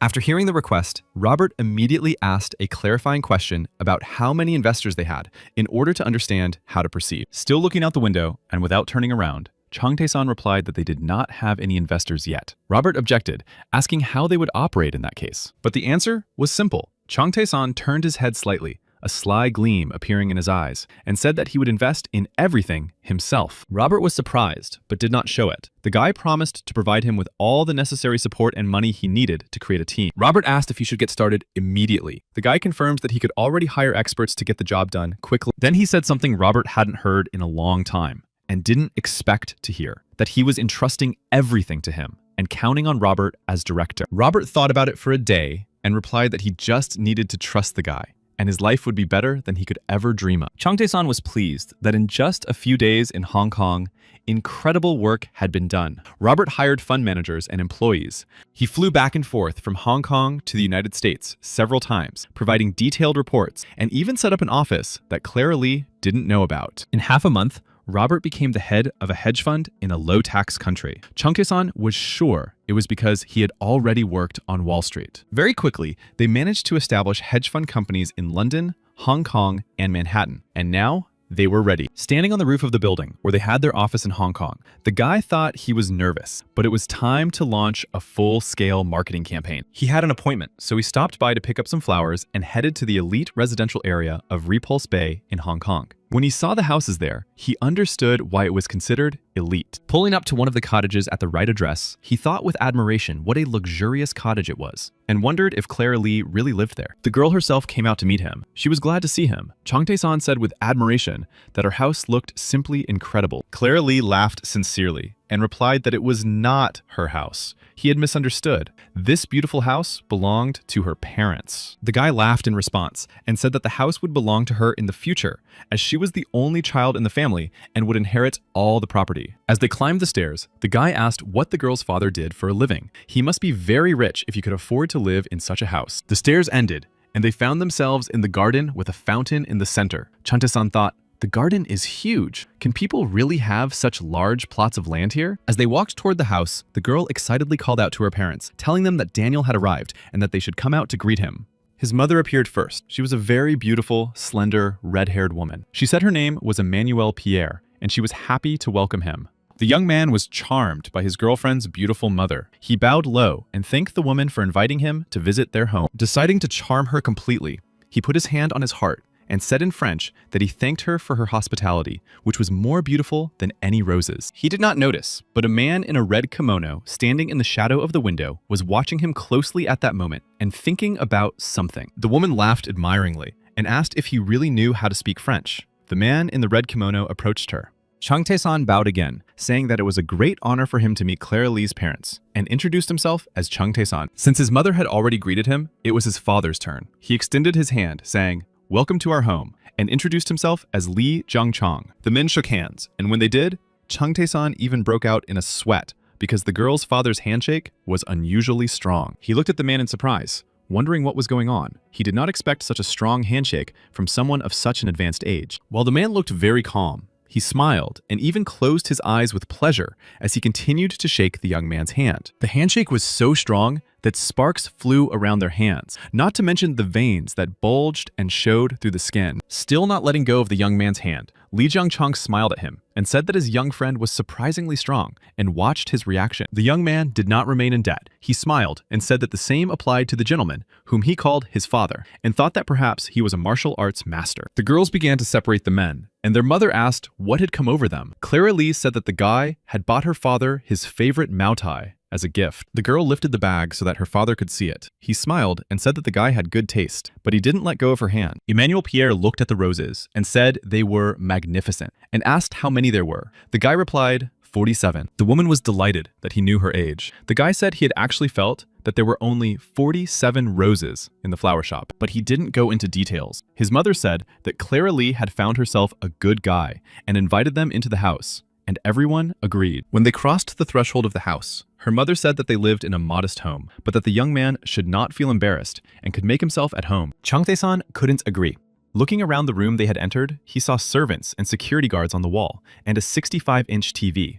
All this, combined with the room's decor and the chandeliers on the walls, led him to believe that they lived in extravagant luxury. The girl decided to tease her father, saying that his house couldn't keep up with centuries of architectural development, and that she was even embarrassed to talk about business here. The guy decided to lighten the mood and said that a house is just a place where you live, no matter how cramped it is. The main thing is how comfortable it is to live in. Fortunately, everyone understood his joke, and the four of them laughed together. Lee Jiangchong laughed the loudest and said that he liked this guy. Then, smiling, he looked at the guy, addressed him as Daniel, then Chong the-san, and asked if he would like to have a drink with him. The guy agreed, and the man was very happy and invited him to the table, which was set with food. He said they had prepared the simplest meal. Chong Tae-san wondered if it was really simple food. Then, the man offered him a glass and made a toast to his success. The young man bowed, looked into his cup, thanked him, and said that he wished Lee Jong-chan and his entire family boundless happiness and wealth. The man said that according to his daughter, he was a VIP client of one of the banks, that he had taken out a loan from the bank,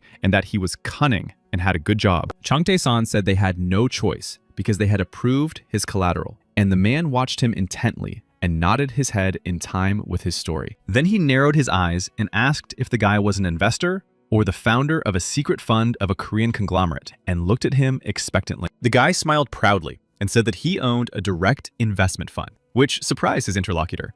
The man gathered all the information in his head and asked how old he was. Chung Tae-san replied that it didn't matter how old he was when it came to money. It seems that Lee Jiangchong was of the same opinion, because upon hearing the answer, he laughed and said that the guy was right and that it was absolutely stupid to ask him about. But he didn't stop asking questions. Smiling, he asked what the guy was investing in, maybe stocks, donations, or loans to businessmen. But he didn't answer the question, saying it was a business secret. The girl's father told him to consider it gossip between father and son, as he was dying of curiosity. Seeing his interest, the guy decided to seize the moment and asked if he himself was interested in investing, and promised him 1% of his shares. The man asked for more details, saying he would like to participate in investing in his son's business. But when he heard about the 1%, he laughed. Chung Tae-san thought maybe he had said something wrong, and when asked about the initial investment price, replied that it was only $1 billion.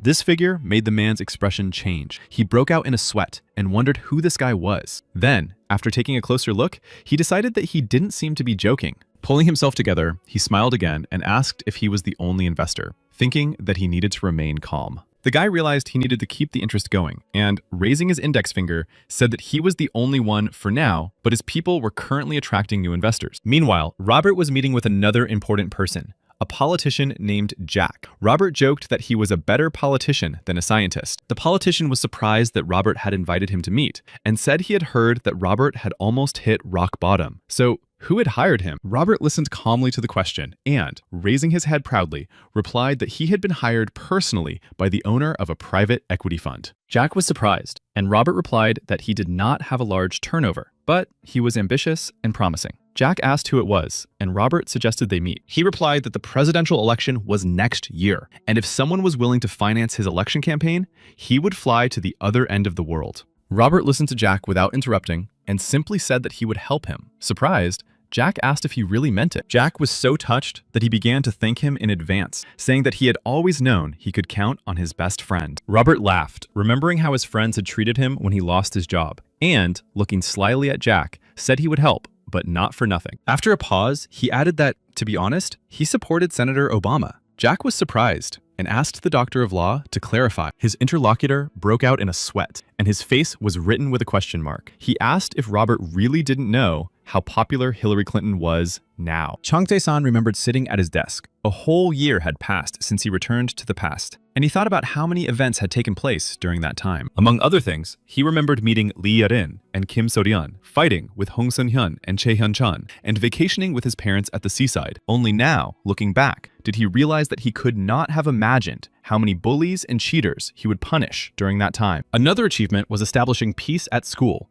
thanks to which the school children's nutrition improved significantly, and the school received a donation. There was also a vacation in Hong Kong when he stayed with Clara Lee and her family, although unfortunately he was unable to invest in the Lijiang Chong Hotel. Sitting at his desk, he thought that the last semester of his third year of high school would soon be over, and heard his friends talking about Hyunsuk. Bong-suk approached them and said that Hyunsuk was going through a very difficult time, which surprised everyone. The boys looked at each other in surprise and asked why he was going through such a period, what had happened to him, and why no one was telling them anything. Chung Tae-san also listened as Bong-suk told them that their friend had been raised in an orphanage, and he was sure that his friends didn't know about it. Everyone gasped. They couldn't believe that their Hyunsuk had really been raised in an orphanage. For Chung Tae-san, this news was also shocking. The guy thought that the orphanage was probably having a hard time now. His friends even cried with grief because the news was so unexpected for them. Bong-suk continued that previously, the rent for the land was low and the orphanage was able to stay afloat, but now they were going to build a residential complex and told them to move out. The guy added that even the city hall couldn't help, and in the end, he admitted that because of all this, their friend Hyunsuk had gone to work as a construction worker. The guys were surprised that he had gone to work as a construction worker, since he had wanted to work in the social services department. Listening to them, Chung Tae-san remembered his friend when he was still a child, and they came to school, and he couldn't believe that he had ended up in such a situation. But suddenly, a thought flashed through his mind. When Bong-suk talked about the orphanage, he mentioned that the National Assembly was involved. He imagined the satisfied faces of the members of the National Assembly in their expensive suits, smiling, and cursed, saying they were all in cahoots. On Saturday, the boy decided to go with his mother to support her and work as a volunteer, saying he wanted to be like her because she had a heart of gold. They were driving in his father's car. His mother was sitting in the front, so she turned to her son, laughed, and said that he knew how to please her. Driving through the city, the guy saw a construction site and thought that there used to be a children's shelter here and was sure that the authorities would move government agencies there. The new construction site was right next to the government institutions, and the boy could sense how much money had already been invested in it and found it disgusting. That same Saturday evening, Hyunsuk was returning home from the construction site. He took the bus to a stop and then walked the rest of the way. The guy had been working from morning until late evening. His whole body ached, and he struggled to throw his sports bag over his shoulder, so he walked slowly and groaned. He opened the envelope he had been given and counted the money. There was 60,000 won. He thought he had earned nothing for the whole day. He walked with the envelope in his hands, almost crying, thinking that money was hard to earn and that he didn't even have enough to go to school. As he approached the shelter, the boy smelled something delicious. He inhaled with such pleasure. It had been a long time since he had eaten anything so tasty. The boy stopped at the gate and heard voices. Someone was asking for seconds. Someone was offering seconds. And the boy wondered who was there. Suddenly, he heard the name Chung Tae-san. Someone said that when he grew up, he wanted to marry Oppa. Another voice replied that he needed to eat first. When the guy looked through the open gate, he saw a whole crowd of people sitting at tables and eating something. When they saw the guy, they all called his name and invited him to join them, asking him why he was standing there and not coming in. Chung Tae-san heard his friend's name, turned around, and smiled at him. The boy was happy to see him and said it was good that he had come too. Hyunsuk asked what he was doing there, and the guys from the orphanage ran up to him, shouting that they were eating delicious brisket and that he should hurry up and join them. Chung Tae-san approached his parents with Hyunsuk and said that this was his friend. They greeted each other and said they were pleased to meet him. The guy was in shock. He was upset after work because he had earned very little money, so he automatically replied, "Hello." Then he noticed boxes with apples drawn on them. Chung Tae-san's mother said that they had brought them some organic apples. In addition, there were a number of boxes in which the guy found a bunch of concentrated products. He was so moved that he even cried. He cried out in tears, "Chung Tae-san!" And Chung Tae-san smiled and told him not to stand there like a statue, but to go help and not forget to eat first. Hyunsuk was grateful to Chung Tae-san. He approached him and thanked him for spending his precious time, and Chung Tae-san earned karma points. After the weekend, Chung Tae-san met with a real estate agent to find out where to relocate the shelter, and the agent offered him an excellent option with a closed school. The man showed him a building that used to be a school, which was now up for sale, and the guy could buy it. There used to be 2 schools there, but they had closed. The man showed them on a map. They were not far from the high school, but he warned that the building was expensive. The man admitted that he had suggested the building because he thought it could still be used, and the young man asked how much it cost. The realtor laughed a little hysterically and said it cost more than 15 million won, then looked at the guy and added that it was really expensive. The young man smiled and said that it was not much for him, that he wanted to buy it right away, and thought that for a place where 100 people would live, the price was low. After thinking for a moment, the guy added that, if possible, he also wanted to buy the mountain behind the school. And the man froze in surprise and delight. Chung Tae-san said he would buy the building on behalf of his mother and give it to others. He took out his phone and called the architectural agency without wasting any time. The head of the agency was happy to hear from him, and he immediately offered him the opportunity to earn some extra money. The realtor thought the guy was very straightforward. His next words surprised the realtor. He wanted to rebuild the school into a residential complex and promised to transfer the money as soon as possible. After meeting with a real estate agent, Chang Tae-san called lawyer Cho, who asked what the perpetually busy Mr. Chong wanted. The guy responded by calling him a grouch. Chang Tae-san said he wanted the lawyer to file a lawsuit. The lawyer was surprised and asked what kind of trouble the guy had gotten himself into again. The guy laughed and said that last time it was just a coincidence, but this time he wanted to be the one to restore justice in the world. He told him about a friend who lived in an orphanage that was going to be demolished to make way for the city hall,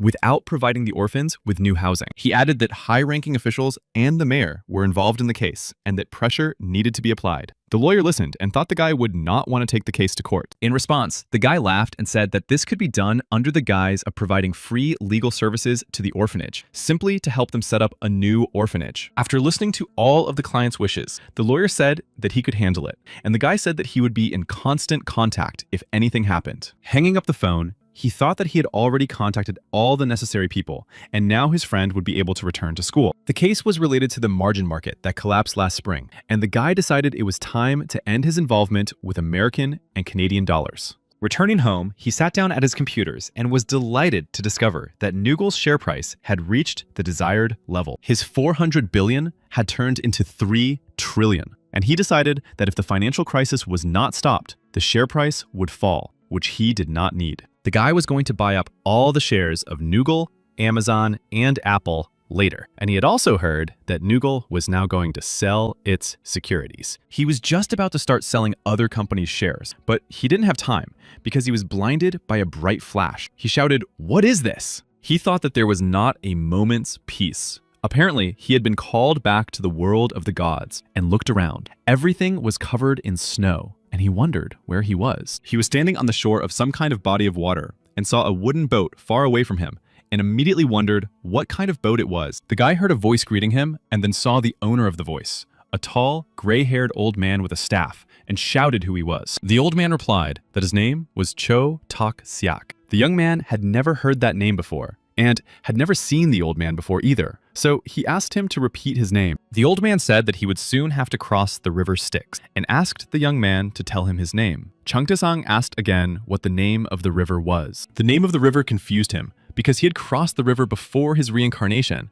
and it was the river that the dead had to cross. The young man began to weep bitterly, asking the old man if he was the Grim Reaper with a scythe, because he had just earned 3 trillion won. The old man replied that he was not. He smiled, covering his eyes and pointing to the boat rocking peacefully near the shore, saying that this boat was not for the young man, but for him, and that the young man should not worry. Chang Tae-san asked how the old man had summoned him if he was not a god. The old man laughed and said that he had been a god before. The young man asked why he was confusing him then. The old man replied that ascended spirits did not need to cross the river, and explained that these were individuals who had been honored to ascend to heaven and become gods. Smiling, the old man added that this river had another name, the River of Rebirth, and that if you crossed it, you could be reborn. After listening to him, the young man suggested that they would never see the old man again. The old man, still smiling, replied that this was most likely the case. Chang Tae-san asked why the old man had called him, not understanding why he was going to show him how to cross the river. Tears welled up in the old man's eyes. He smiled at the young man and said he wanted to thank him from the bottom of his heart. Chang Tae-san asked in surprise, what for? The old man did not have time to answer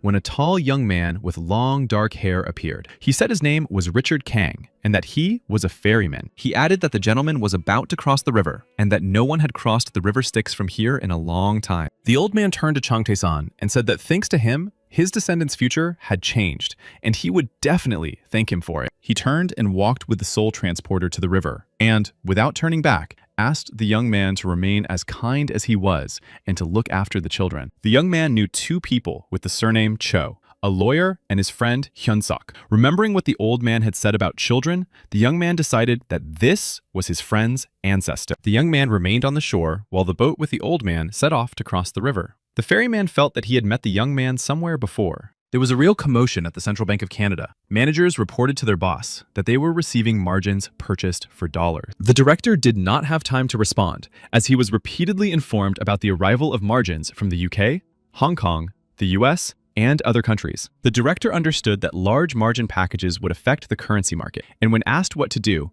he shouted that they needed to protect their economy. It all happened suddenly, and the director was in a panic, but he understood perfectly well that if this continued, it would be the end for them. Unlike the futures market, margin transactions were carried out in real time, so the currency department team called their clients. Since Chung Tae-san was being relieved of 3 billion won, there was a lot of work to do. So several departments were brought in, and it was a real nightmare. Meanwhile, Robert looked at the leaflets prepared for the election campaign. The main slogans were change and hope, and he appreciated their design. The man laughed. He was curious about what his boss was going to do next. His phone rang, and the screen showed that the call was from his boss. He was sitting in his office in front of his computers. He pressed the call button and heard his boss's voice asking how he was doing. Chung Tae-san was interested in whether he had contacted the dealers, and the man replied that he was in the office and would be able to meet with them, all thanks to his boss. Chung Tae-san replied that it was Robert who deserved the thanks, as he had made his boss's life easier. His boss was embarrassed and thanked him for his trust. The boss added that he would manage his requests every day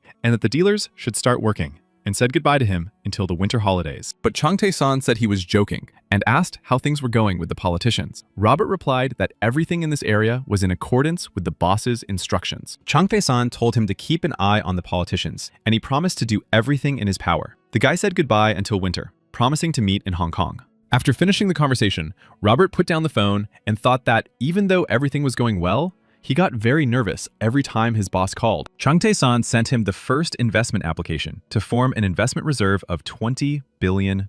Robert couldn't believe his eyes when he saw the documents. He couldn't wrap his head around how his boss could trust him with such a large sum of money. After analyzing Chung Tae-san's strategy, the man decided that only God, who possesses all knowledge, could adhere to it. After reviewing the applications, he came to the conclusion that they worked not only with global companies, but also with Korean ones. He needed to prepare requests for the mergers department, and suddenly, among the companies, he discovered the Dong Ryong Group and became interested in what it was. Chung Tae-san sat thinking that this was his last vacation, and that he had only just begun to enjoy his life as a high school senior. There was very little time left before graduation from high school and the entrance exam, and the guy never regretted how he spent that time. He was especially proud of the fact that he owned $70 billion, and sometimes pinched himself to make sure he wasn't dreaming. He lived like a normal high school student, had his own apartment and car, and wondered if he should buy something else. Chung Tae-san decided it was time to play big. But he knew he had to finish school first. Lawyer Cho called him to inform him that the city hall had been unable to conduct an investigation